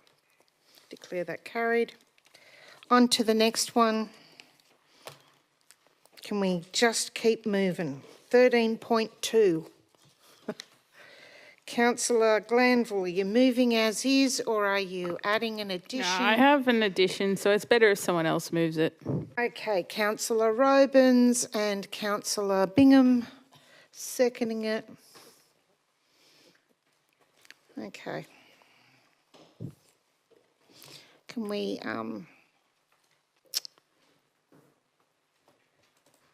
Councillor Robins, do you have anything to say? Nope. Councillor Bingham, do you have anything? Okay, questions. Anyone got questions? All right, moving, and since the mover and the seconder don't have anything to say, how about Councillor Glanville, show us your hand. Thanks. Governance should have an addition or an amendment. Seconded by Councillor Hernjack. Thanks. The purpose of the amendment is to make clear an expectation that landlords are to provide their spare parking permits, at least one of them, to their tenants.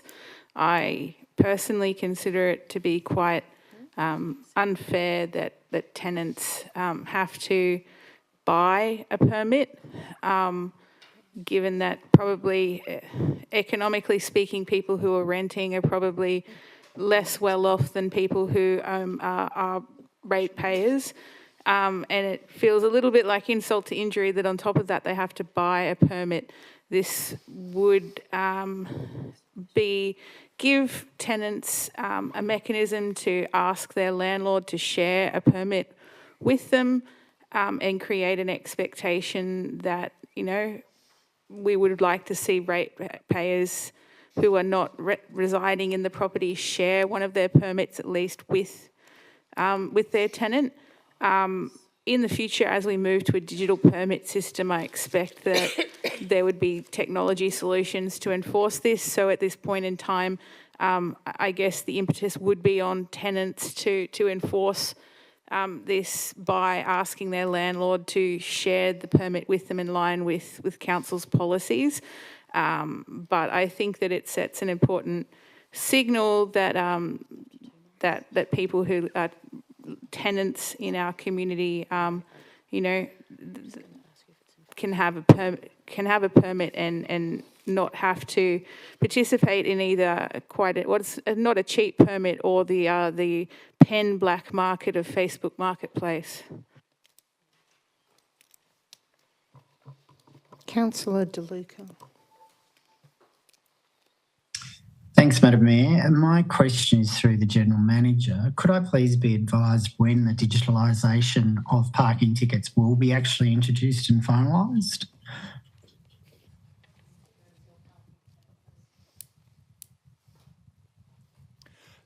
Through you, Mayor Hines. The rollout of the digital parking permits is expected to commence next financial year, and based on the rollout initially, we'll time as to whether or not it'll be ready for the full beach parking permit system for the following financial year. Thank you. And once implemented, will that overcome the black market, the pens being sold on Facebook and other social media? Through you, Mayor Hines, there will be additional requirements as to how you provide evidence as to who is utilising the permit. As to whether or not that stops all black market permits, I cannot say. Thank you. My next question will probably best be answered by in-house counsel. In relation to the actual amendment, is this amendment ultra vires in that we do not have the power to dictate to a landlord who they give such a benefit to? Yes, thank you. Through to Mr. Pfeiffer. Through you, Mayor Hines. Excuse me. The wording of the amendment says that it is expected. It's not a requirement, so it's not an enforcing phrase. We wouldn't be able to enforce it if it said it must, but the fact that it is expected, I believe that's a signalling. Would not the word expected actually put an unfair pressure on a landlord when there is no power to do so? That's why I was seeking advice from in-house counsel if there is Mr. Juilliard there? I think it's ultra vires. Through you, Mayor Hines. I'm not going to answer on behalf of Mr. Juilliard. Is he there? I can't see, obviously. He certainly is, Councillor De Luca.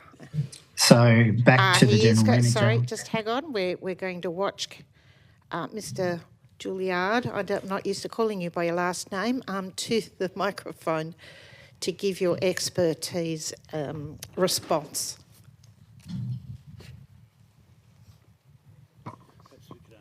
Thank you, Mayor.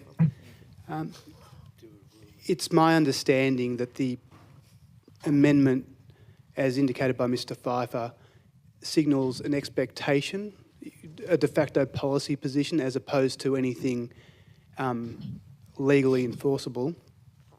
And as such, it would be a matter for landlords as to whether or not they follow that direction or not.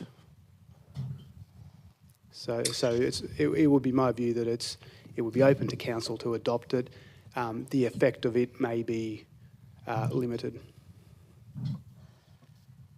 Thank you.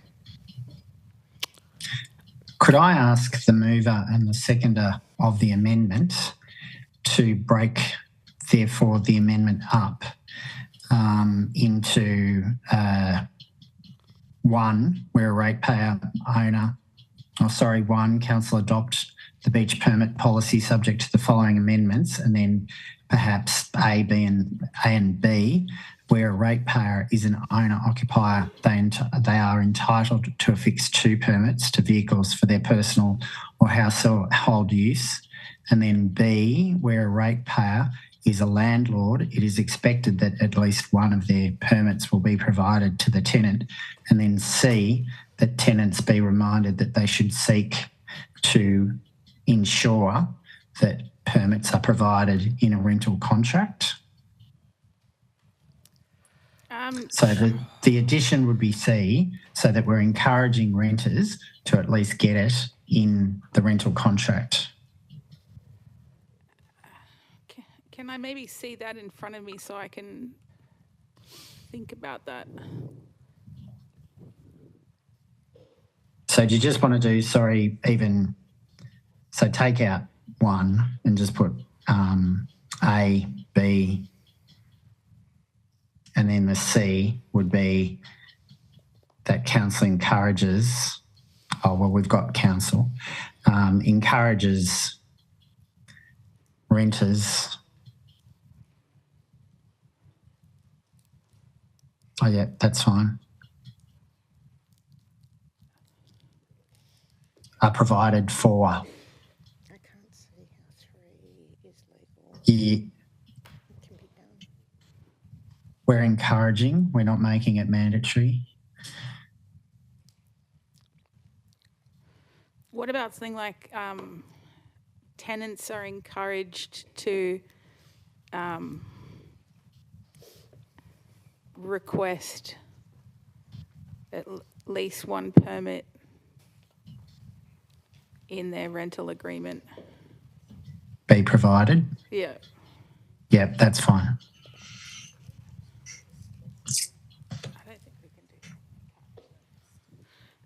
Yeah, I'm happy to accept that. Thank you, Councillor De Luca.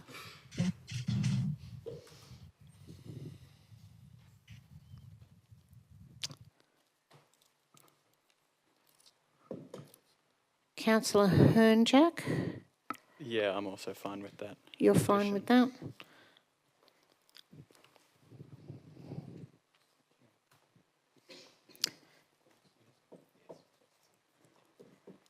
Through to the CEO, I'll ask a question. Because as we know, this discussion goes on and on about how can we encourage, and we do encourage landlords to share their 2 parking stickers, and I've had owners from interstate ring me and go, we already do, so it's obvious people feel very passionate, even if they're doing the right thing.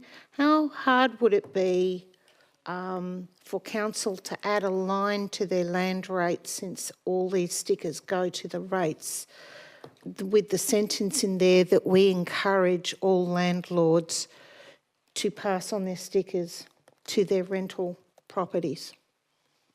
Just thinking that it might be just one easy line on every rate. Thank you, Madam Mayor. We're somewhat restricted in what we can put on the rates notice itself, but if I understand the intention to get that communication, councillors, through this motion and the policy document, if you could leave it with us to seek to communicate council's intent, I'm sure we can find a pragmatic way. Okay, Councillor Causey. Yeah, I'm just concerned with that third point, that it's taking the onus off the landlord to provide the tenant with the permit and putting it on the tenant. In the current rental market, I suspect tenants are going to be very reluctant to be raising the issue of their parking sticker when they're negotiating a lease for rental. So, yeah, I would oppose that third point.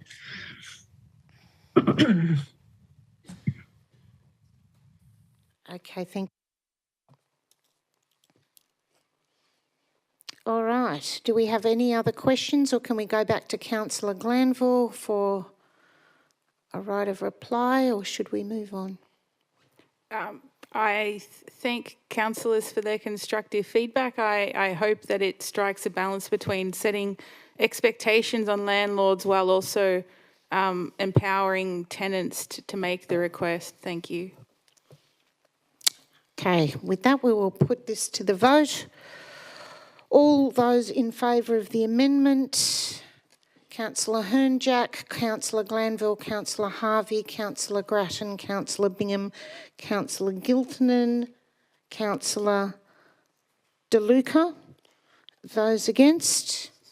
Oh, sorry, and Councillor Singh. Sorry, add to that. Those against, Councillor Robins, Councillor Williams, Councillor Hackman, Councillor Beaujard, Councillor Dillon and myself.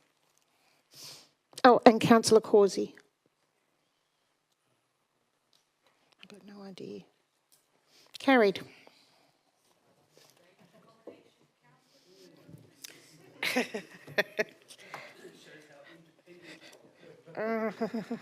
Sorry, we need to now vote on that because that was to make that the motion. Now we need to vote on the motion. Okay. Sorry, we've scrolled too hard. Yep.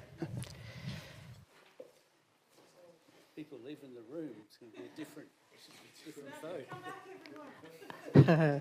Okay, just stay here for 1 second. We're voting again.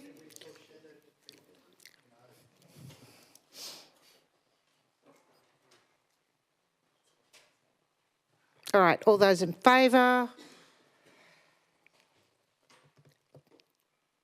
Unanimous, but I can hear someone out the back, so I'm gathering that's Councillor Hackman. So she's absent. Okay. All right. Terrific. Passed. Thank Sorry, you it very says against. She's absent. much. Yep. We're fixing that up. Wow. It's getting painful, guys. 13.3, Councillor Glanville again, seconded by, are you moving as is or am I expecting an addition? I'm that an guy amendment? tonight who's moving Yes. an addition. Someone else can move it. Okay. Moved by Councillor Grattan, seconded by Councillor Hernjack, the original. Now we will have a look at the addition, amendment, whatever it is.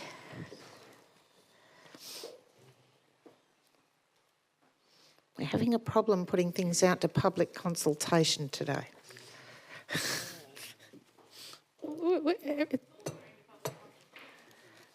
Okay, Councillor Glanville, you're seconded by Councillor Harvey, I'm guessing? Yes. There we go.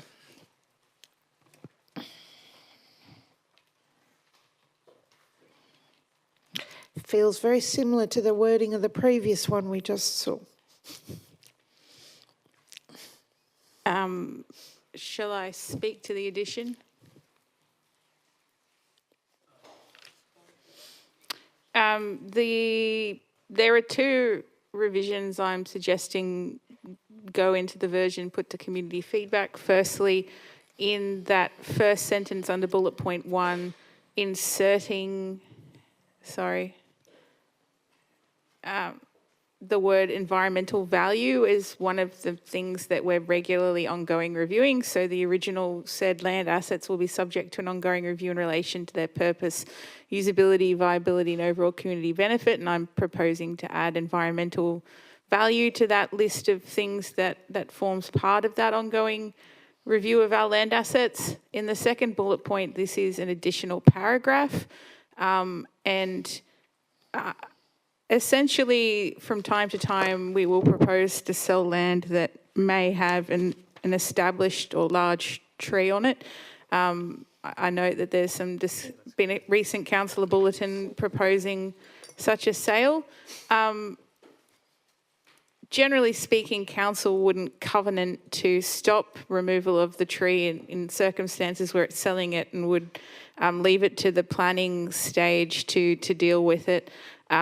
I think I would like us to be a little more proactive as a council in terms of communicating when we do, if we were to divest of land that had a well-established tree, be a little more proactive in informing the incoming purchaser as to our expectations of trying to work to preserve that tree in their future redevelopment plans. It's mostly just about signalling, the planning rules that will apply, but also our aspiration of ideally retaining existing substantial trees. We know that existing trees outperform new trees on pretty much every environmental metric. They draw down more carbon, they provide better habitat to wildlife, they provide more shade. And so it's really about encouraging the retention in the new development that the new purchaser of the land has, encouraging them to retain that tree when we're divesting of land that includes a tree of that nature.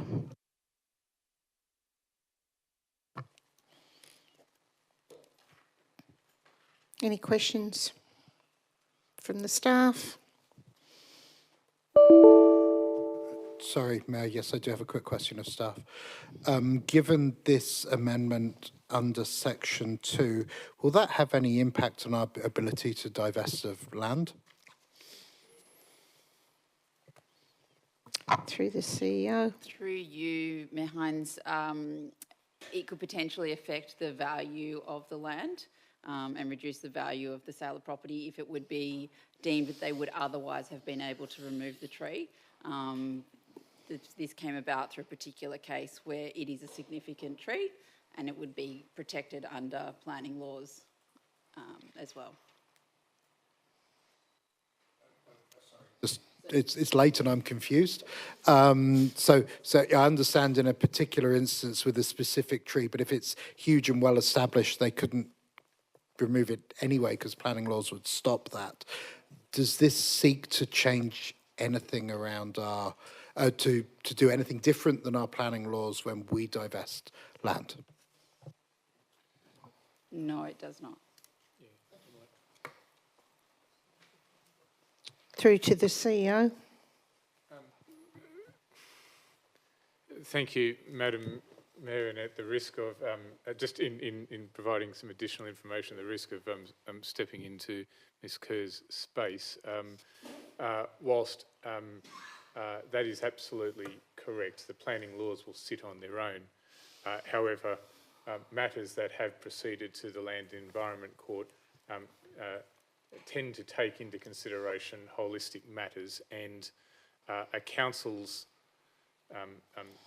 direction in respect of future land use may well be a contributing factor to any decision in respect of significant trees. So whilst technically it shouldn't, in practice, I think it would.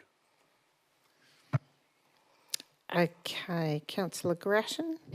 And call- just because Councillor De Luca can't see lights or anything, Councillor Grattan, Councillor Williams, Councillor De Luca, and now possibly Councillor Hernjack as well. Question, we're calling out significant tree in this instance, but there may well be other situations where we have significant cultural heritage or physical heritage item, maybe a view to a public place, geographical features. There could be a whole range of things that we could include rather than just a tree. I mean, I think including environmental value is important in number one. I'm wondering if this is overstretch and maybe there's another way of including some of these other issues that might need to be considered. I don't know, is that a question? I think I can partially answer that. Typically, when someone buys a piece of land, they would get I still call them 149 certificates, but I forget what the new section is, 7 something, 11 or something, 710.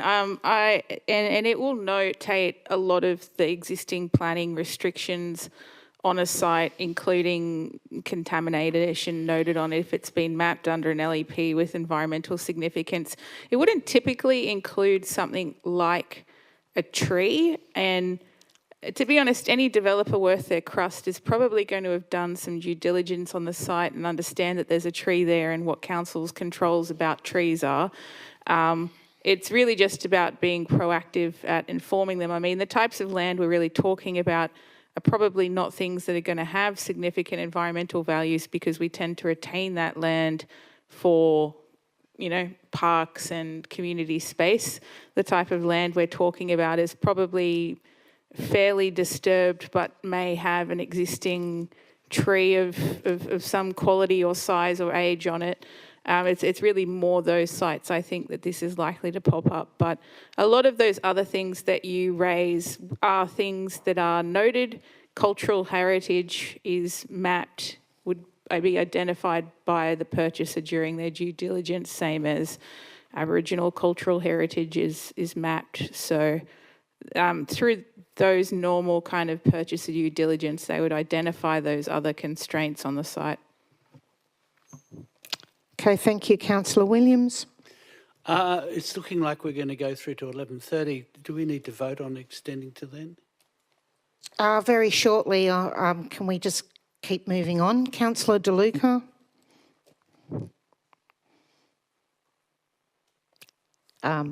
Councillor Williams was ahead of me. I was going to move a procedural motion in accordance with clause 19.3 that we extend the meeting to 11:30 in view of the confidential items and the other matters on the business paper that have not been so resolved. Okay. Procedural motion. Moved by Councillor Williams, seconded by Councillor De Luca. All those in favour? Declare that carried. Now we can continue on. Thank you very much. Councillor Hernjack, you had your light on next. Thanks, Mayor. I just wanted to thank Councillor Glanville for this amendment and for the work staff have done to put together this land dealings policy. I think in an ideal world, developers wouldn't be cutting down significant trees without us needing to remind them that they exist and that we'd be looking at putting covenants on significant trees before we divest ourselves of land. I think for me, my big concern around developer tree loss is most clear in the Belrose Library site, the former Belrose Library site. We had 80 trees that were recommended by the arborist to be retained and they were cut down in the dead of night. The Land and Environment Court couldn't do anything without proof. But I think that if we had a clear paper trail, an expectation put on the developers that these trees are considered significant and we do expect them to protect them, it does, as the Chief Executive Officer pointed out, give us a bit more strength in making our course to the Land and Environment Court. So I commend this amendment to the Chamber. Thanks. Okay, can we move this now to the vote? Okay, all those in favour of the amendment, Councillor Hernjack, Councillor Glanville, Councillor Harvey, and Councillor Hackman, and those against, and those for also, Councillor Causey, sorry I didn't see you.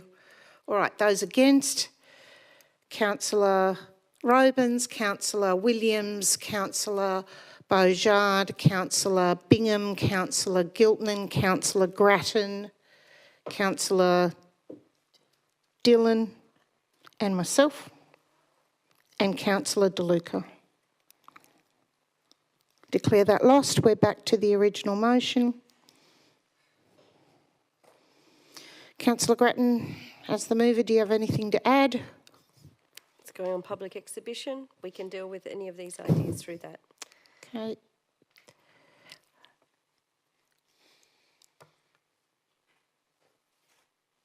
All right, so we're putting this to the vote that it just goes to public exhibition as is. All those in favour? Councillor Williams, Councillor... I'm just looking around, it's unanimous. Declare that carried.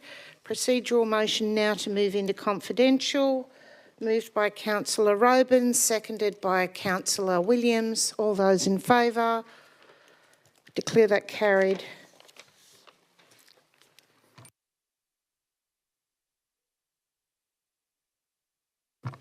Okay, with our two online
Okay. All right, so once we're back on track, and I've already got a thumbs up, that was a quick one, we need to scroll through all of our confidential items.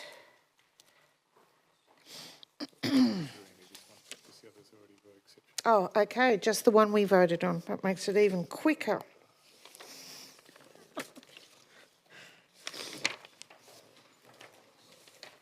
Which is the audit and risk recruitment person. There we go. That's up on the screen. Thank you very much, everyone. And now we can go back to business. Half an hour to get through your notices of motion. So let's just see how you all go. All right, 14.1, Councillor Bingham.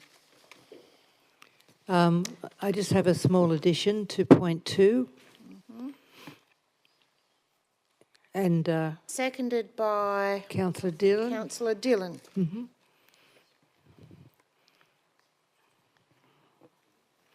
I've said it through to governance, and the addition is and other electoral promotional materials. Thank you. Okay, all right. Okay. Anyone got any questions? No? All right. Councillor Bingham is the mover. Okay, great. So weeks before the election was even called, they started to appear. First a modest one here and there, and then an absolute avalanche hit the northern beaches. In all my years I have lived here, through numerous local, state and federal elections, I have never witnessed anything like it. Corflutes, as far as the eye could see. Not a prominent public fence, medium strip, roundabout or pole was spared. It was like an infectious disease affecting all our favourite public spaces, and council did nothing to prevent it. I read recently in the Sydney Morning Herald that one of our local candidates ordered 2,000 of them, and he only represented, so they only represented one electorate in the whole of the area. I'm having trouble reading because I'm going. I'm losing my eyesight because it's so late. Okay, I believe a handful were removed for safety reasons, but they all reappeared in the same location a week later. Our community were not impressed. I received dozens of phone calls and emails complaining about them, and for good reason. Not only were they an eyesore, many were considered a traffic hazard, and of course there was the issue of waste and whether or not they were recycled, and that was certainly top of mind. Mosman and North Sydney did not have this problem. Why? I believe their councils acted swiftly to stop it, and it worked. We cannot allow this to happen again. All candidates must be informed well in advance of the consequences of this. And that's why I'm asking council to review its policy in relation to the electoral signs and promotional items. And I'm asking councillors to consider this policy on the erection of council signs and propose that we support it. The policy hasn't been done yet, so... but... Okay, thank you very much. And Councillor Dillon is the seconder. Thank you, Mayor. I second this motion brought forward by Councillor Bingham, and I do so with strong support. The recent federal election campaign brought with it a noticeable increase in election signage across our local government area, particularly on public land, and it's something our residents couldn't miss, and many raised valid concerns about the sheer volume of signage, the early placement of signs, and the inconsistent approach to their removal. This isn't just a matter of visual clutter, it's also an environmental issue. Many of these signs are made from plastic or composite materials that are not biodegradable, and they often end up damaged, dislodged or left behind after campaigns conclude. And that raises questions about the sustainability and waste management. questions we, as a council committed to environmental responsibility, should be asking. This motion takes a balanced and practical approach. It's not about limiting free speech or political engagement. It's about ensuring our public spaces remain clean, safe and respectful of the environment, and that our policies reflect the community's expectations. Requesting a briefing within 6 months will give us the opportunity to explore policy options that protect the character and amenity of our area, promote fairness during election campaigns, and consider the environmental footprint of election signage. I commend Councillor Bingham for bringing this forward, and I'm pleased to second a motion that seeks to uphold the integrity of our public spaces, our environment and our democratic processes. Thank you. Okay, thank you. So does anyone have anything to add? All right. Put this to the vote. All those in favour? Unanimous. Declare that carried. Oh, hang on, Councillor Glanville, you did you put your hand up? Sorry? Okay, all right. All right, declare that carried. Well, you know. Okay, so we've done 14.3, 14.5 came into 9.1, so now we're down to 14.6. Councillor Grattan. Now, Councillor Glanville and Councillor Causey had proposed an addition that went through, and Councillor Dillon, to governance. I've looked at that. We've had an email discussion. Happy for that to become the motion. Okay. Excellent. Broadens Throw it it out all to in. include the Manly Mona Vale Place Let us plan. have a look at it. I think it was an extra bit, wasn't it? An extra start at the bit at the beginning.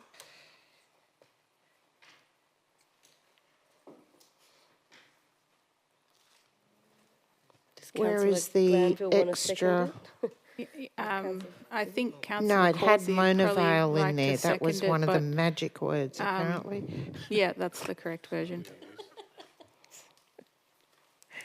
I think because the original one was Manly Vale and Forestville, I think Councillor Williams expressed interest in seconding, but whatever the Mayor would like to do.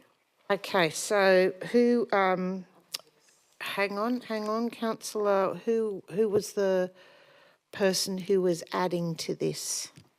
Councillor Glanville? And Councillor Causey? All right, how about Councillor Causey? We give her a go. So seconded by Councillor Causey. And anyone have any questions before we hear from the mover and the seconder? The answer is no. Councillor Grattan. Sorry, Oh, sorry, Mayor Hines. A really quick question through to staff. Does this amendment change the focus we need to put on the Manly Vale and Forestville town centres, or can they happily run in parallel? Through the CEO. Okay. Whilst Ms. Ms. Kerr. Kerr is coming up, could I just indulge, Madam Mayor? The request for the briefing in 2 months, can I just remind councillors, consistent with the request for reports, could I just ask that you consider briefings or reports at earliest opportunity? You give us a number of competing requirements, and we do log all of those, and we will always provide at first opportunity. So if I could just ask you to again consider that as opposed to a specific time frame which may set you up for disappointment. Can I just say that just wording- hang on a second for a moment, Councillor Causey. Okay. Okay. Ms. Kerr, you were here to answer an original question, and then we'll hop over to Councillor Causey. So yes, the two can happen in parallel. So obviously we need to come back and prepare a report within 6 months on progressing Forestville and Manly Vale. In addition, we're also being asked to explore the other 9 centres across the low-rise, mid-rise, so we would provide our advice on that. In relation to the addition for Mona Vale, we have committed to coming back to council on options available now that we know what the low and mid-rise housing reforms are. For those councillors who don't recall, we did defer any further work on that to understand the impact. We're now in a position to to brief councillors on those options, and we had tentatively scheduled a briefing for the 1st of July. Thank you very much. That's a nice reminder. Okay, Councillor Causey, then Councillor De Luca. Are we in debate or? No, I was just still at questions. Okay. Oh, no, I don't have a question. De Luca?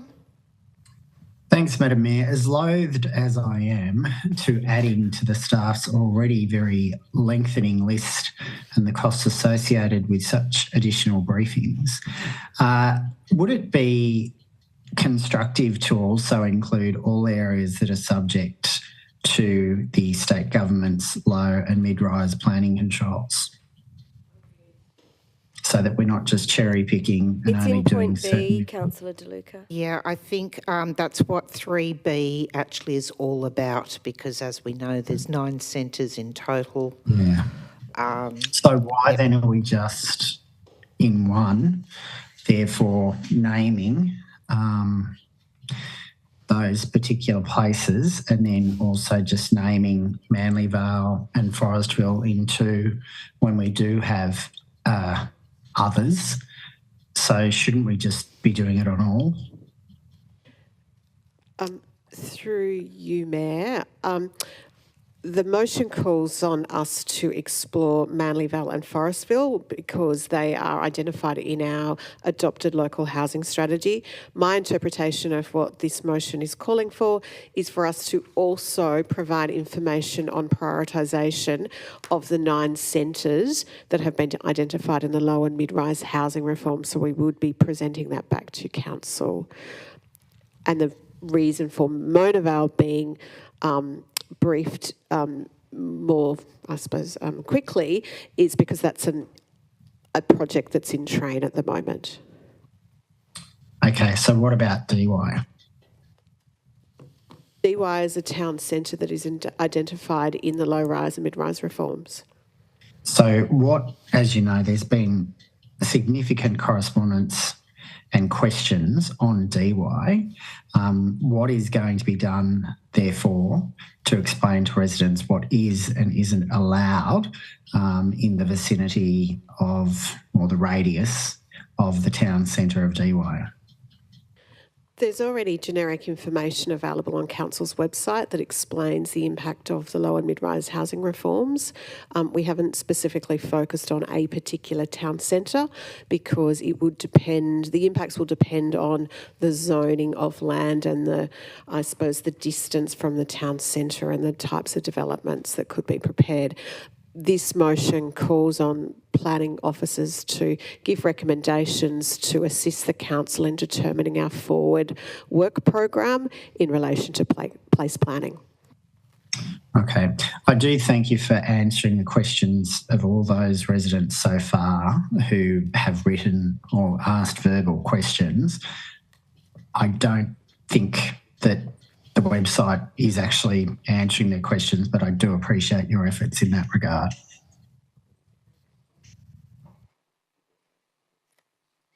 Okay, thank you very much. Councillor Grattan, as the mover. I'll just speak briefly.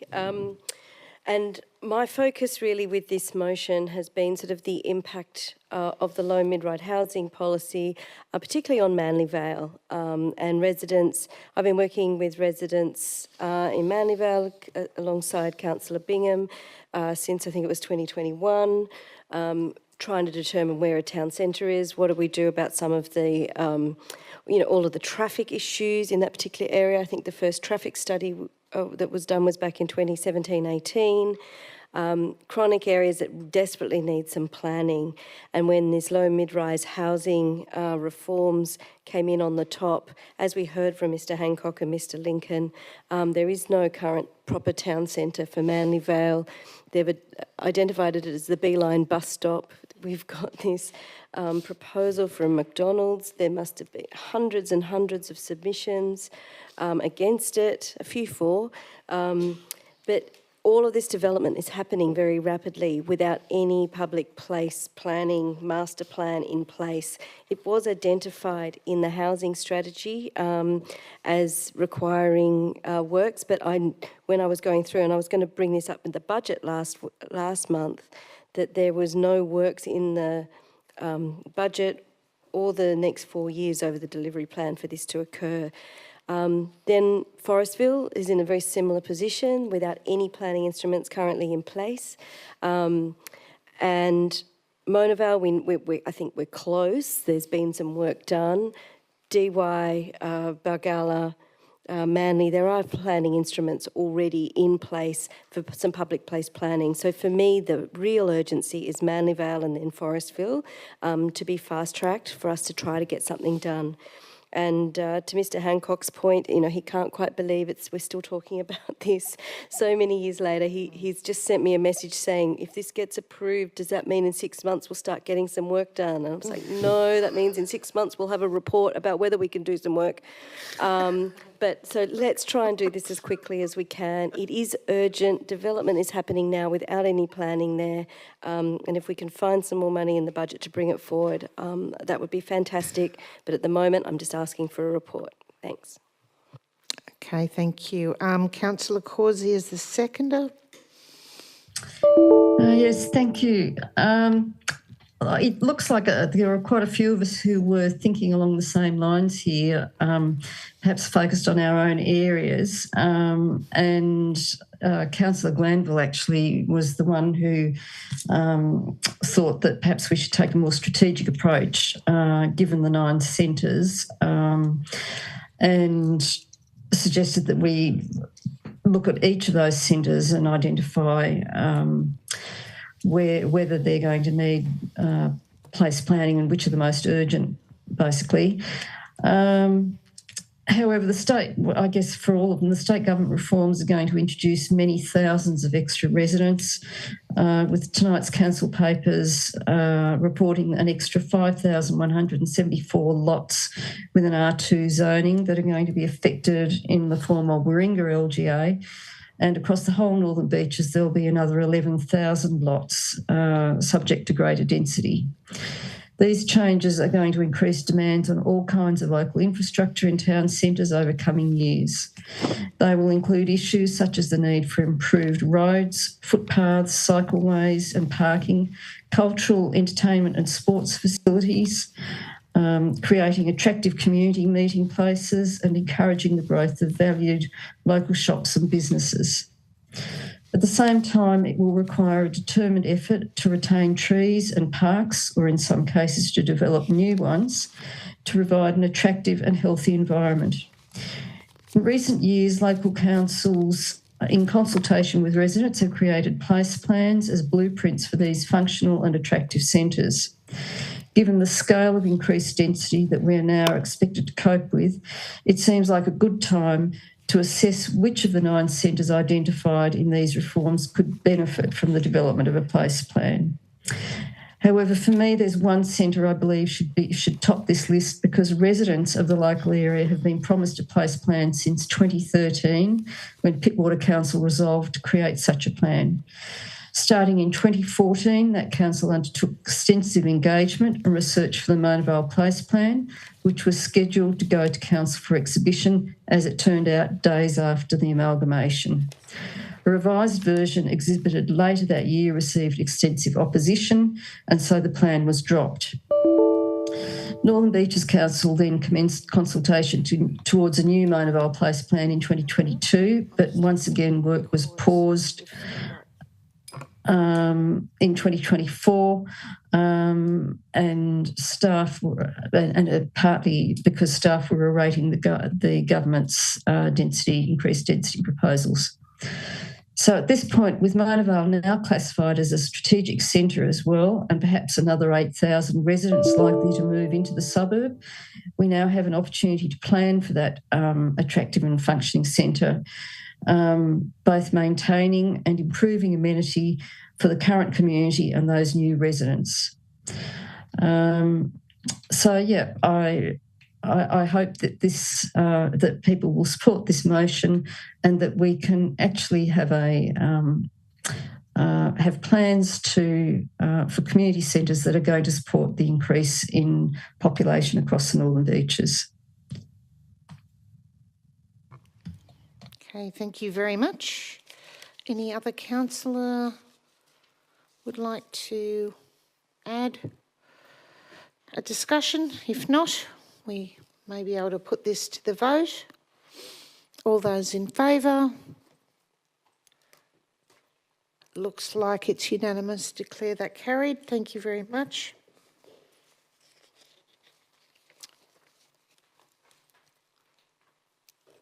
Okay, 14.7.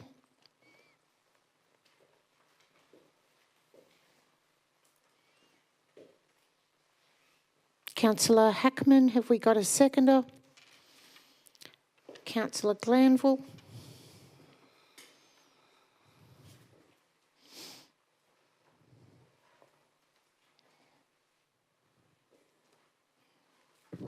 Councillor Hackman. Thank you, Mayor Hines. Just hang on a second, Oh, because it's we've got a mover and a questions. seconder. Have we got questions? Councillor De Luca, I've got one question. Councillor De Luca, can I go first, or would you like to go first? Mine's a simple question. I was just going to ask, could the 3 months be taken out in view of the CEO/General Manager's previous comments? Yes, that's fine.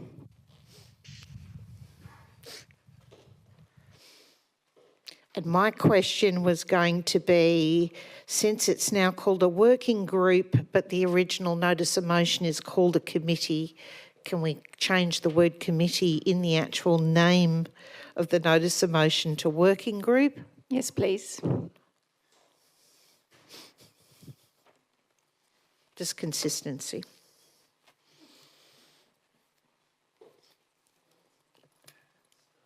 Okay, any other questions? Does it need to be a briefing? Maybe it could be a memo. It's even less work. I do like a good memo.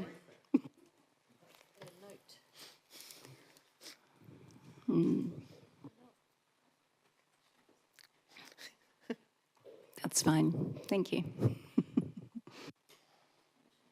Okay, if that's enough questions, Councillor Hackman. Thank you, Mayor Hines. Councillors, we know that some families across the Northern Beaches are making tough choices right now between paying bills or putting quality food on the table, as outlined by Miss X earlier. People are making choices about sharing their apartments with strangers to make ends meet, or eating 66-cent spring rolls, she said. Even with today's 0.25% interest rate relief, the cost of groceries, petrol and energy bills are soaring, and our community expects us to act. Miss X implored us to respect our community's best interests and to help them cut costs after a lifetime of working. I think we need a strategically aligned approach involving all three levels of government, industry experts and community leaders that work in this space every day in a rapidly evolving landscape to effectively tackle these challenges. And while we all already talk to individual staff and teams and state and federal MPs and experts, having them in one room to align goals and identify opportunities for funding, legislative review and advocacy just seems practical to me. Residents and businesses who are trying to make ends meet can benefit from the learnings and funding from people across the whole state and Commonwealth if we put a few of these people in a room 1 or 2 times a year. My NOM isn't asking to implement this. I just wanted to scope out a couple of working group meetings so that we can align strategies And if you can improve on this notice of motion, then please propose an addition. Otherwise, I ask for your urgent support. Okay, thank you. Any other questions? Councillor Hernjack, is yours a question or are you ready to go into debate? Debate. Okay, so Councillor Glanville is the seconder. Thanks. This is an area that our community has a lot of enthusiasm about, and we have a lot of, I guess, community experts, people. We have a thriving renewable energy industry working in the area. We have a lot of trades working in this space.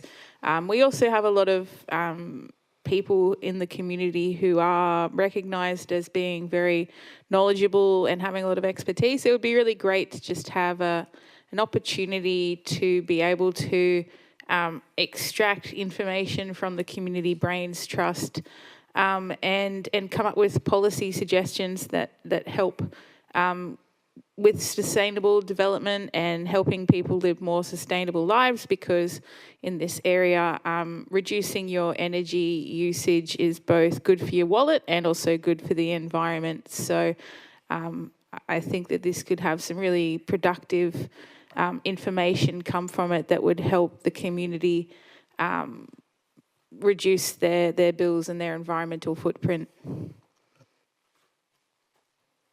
Okay, thank you. Anyone else would like to speak to this? Councillor Beaujard.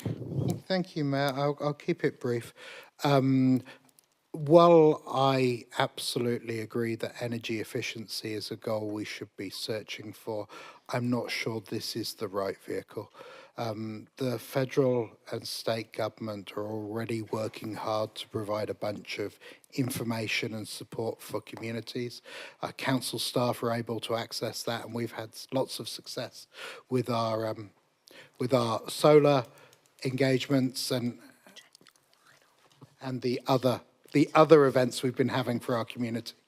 So, and I think our timing's a little off as well. We've just talked about our climate change policy and how that would go through. And I'm worried we're diverting funds, energy and resources into something which has, to be honest with you, questionable benefit at best. I think what the speakers were asking for is council to do the same with less, not create more groups and decisions, but look after our roads, our potholes and the core things that council do.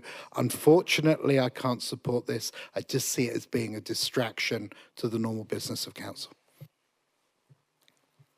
Okay, Councillor Hernjack. Thanks, Mayor, and I'll also thank Councillor Hackman for putting this motion together. I know it wasn't necessarily easy to get it here, but thank you. I guess for me, I reckon that at the very least, an energy efficiency working group would have the benefit of improving the mental health of the home and business owners who are currently overwhelmed by the sea of information around energy efficiency and ways to decarbonise. And I really believe that if this working group were to be established, it would certainly help by collating and recommending the best pathways to achieve energy efficiency on the Northern Beaches. So I commend this to the Chamber. Thank you. Okay, thank you, Councillor Hernjack. Councillor Causey. I was a bit torn about this motion. I absolutely do support the idea of an energy efficiency working group. My problem is that I think, in actual fact, we could benefit from having a number of working groups, or perhaps reference groups would be another term for them, and that this was sort of picking out one on its own, and it would be perhaps better to have a strategy for all of them. But I think that we can do that anyway with the, this isn't actually finalising this group. And I think that when we come to have our working, I think we've got a workshop planned to discuss community engagement. I think it would be good to discuss some other groups. And I think these sorts of groups are really critical to the legitimacy of the council, in that it gives residents an opportunity at an early stage of policy development or strategy development to make their views heard. And as I think Councillor Hackman suggested, that there's no harm in hearing from residents in the community who are particularly well informed or experts on particular topics, and helping the council develop its strategies in various areas. And this is clearly a very important area going forward. So I will be supporting this motion. Okay, thank you. Anyone else have anything to add, or can we go to the original mover? Write a reply. Thank you, Madam Mayor. Just wanted to say that Dad and Dave in Brookvale saved $100,000 on his chip fryer every year. And I think it'd be great to have not just businesses, because we do have a sustainable business network, but more examples as this industry matures about, what has been learned in Perth that we could do here for our business owners or residents. I have friends who used to spend $20,000 on energy in their homes, and now they're making a couple of $1,000s profit because of what they've installed. I know that everything changes from federal and state and local so quickly. I think it's important just to sit at a strategic level and make sure that we are all in check, and that if we have barriers, that we're able to advocate on that specific topic to our state and federal MPs in a collaborative way.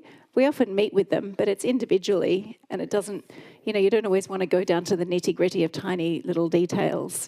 I think it's great just to have these conversations, and it's just asking for a briefing note, so I'd really love you to support it. Okay, with that, can we put this to the vote? Because then we've got one last thing. All right, all those in favour? Councillor Williams, Councillor Hernjack, Councillor Hackman, Councillor Glanville, Councillor Harvey, Councillor Grattan and Councillor Causey. Those against? Councillor Robins, Councillor Beaujard, Councillor Bingham, Councillor Giltman, Councillor Dillon, Councillor DeLuca and myself.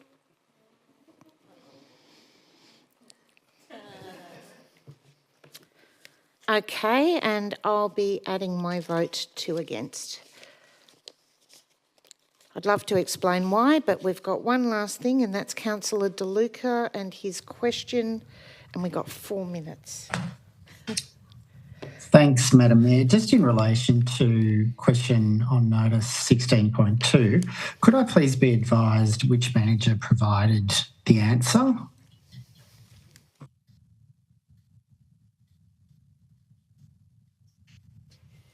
Through to our COO. Through you, Chair. Yep, it was just an executive composition and write-up. Okay, and was any external advice obtained, and if so, who from? No external advice was obtained. This was through a review of the Code of Meeting Practice. Thank you.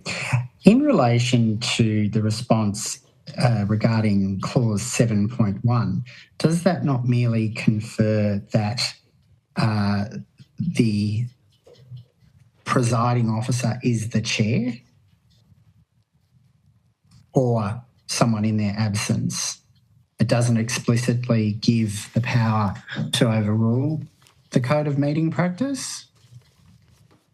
Through you, Chair. The answer we provided there identifies key powers of the Mayor as Chair in respect to presiding over meetings. The Code doesn't actually, or relevantly, use the word override within the clauses. Thank you, thought so. So in accordance with clause 7.9, does not that clause just confer the right of the chair to stand and that the meeting remain in silence and does not explicitly give any power to override the code of meeting practice? Through you, Chair. As I noted before, we drew those clauses in terms of examples of how the code confers various powers on the Mayor, and depending on the specific issues and circumstances of an occurrence in a meeting. But you confirm it doesn't explicitly give authority to override the code of meeting practice? Through you, Chair, we just provided those clauses that speak to the Mayor's power, as do a number of others. Thank you. And then in relation to paragraph 3, where you say there's a number of others, what specific clauses are you referring to? And if you can't answer, I'm happy for you to take that on notice as well. Through you, Chair.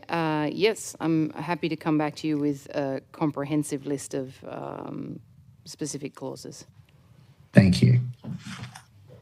Okay, Councillor Hernjack.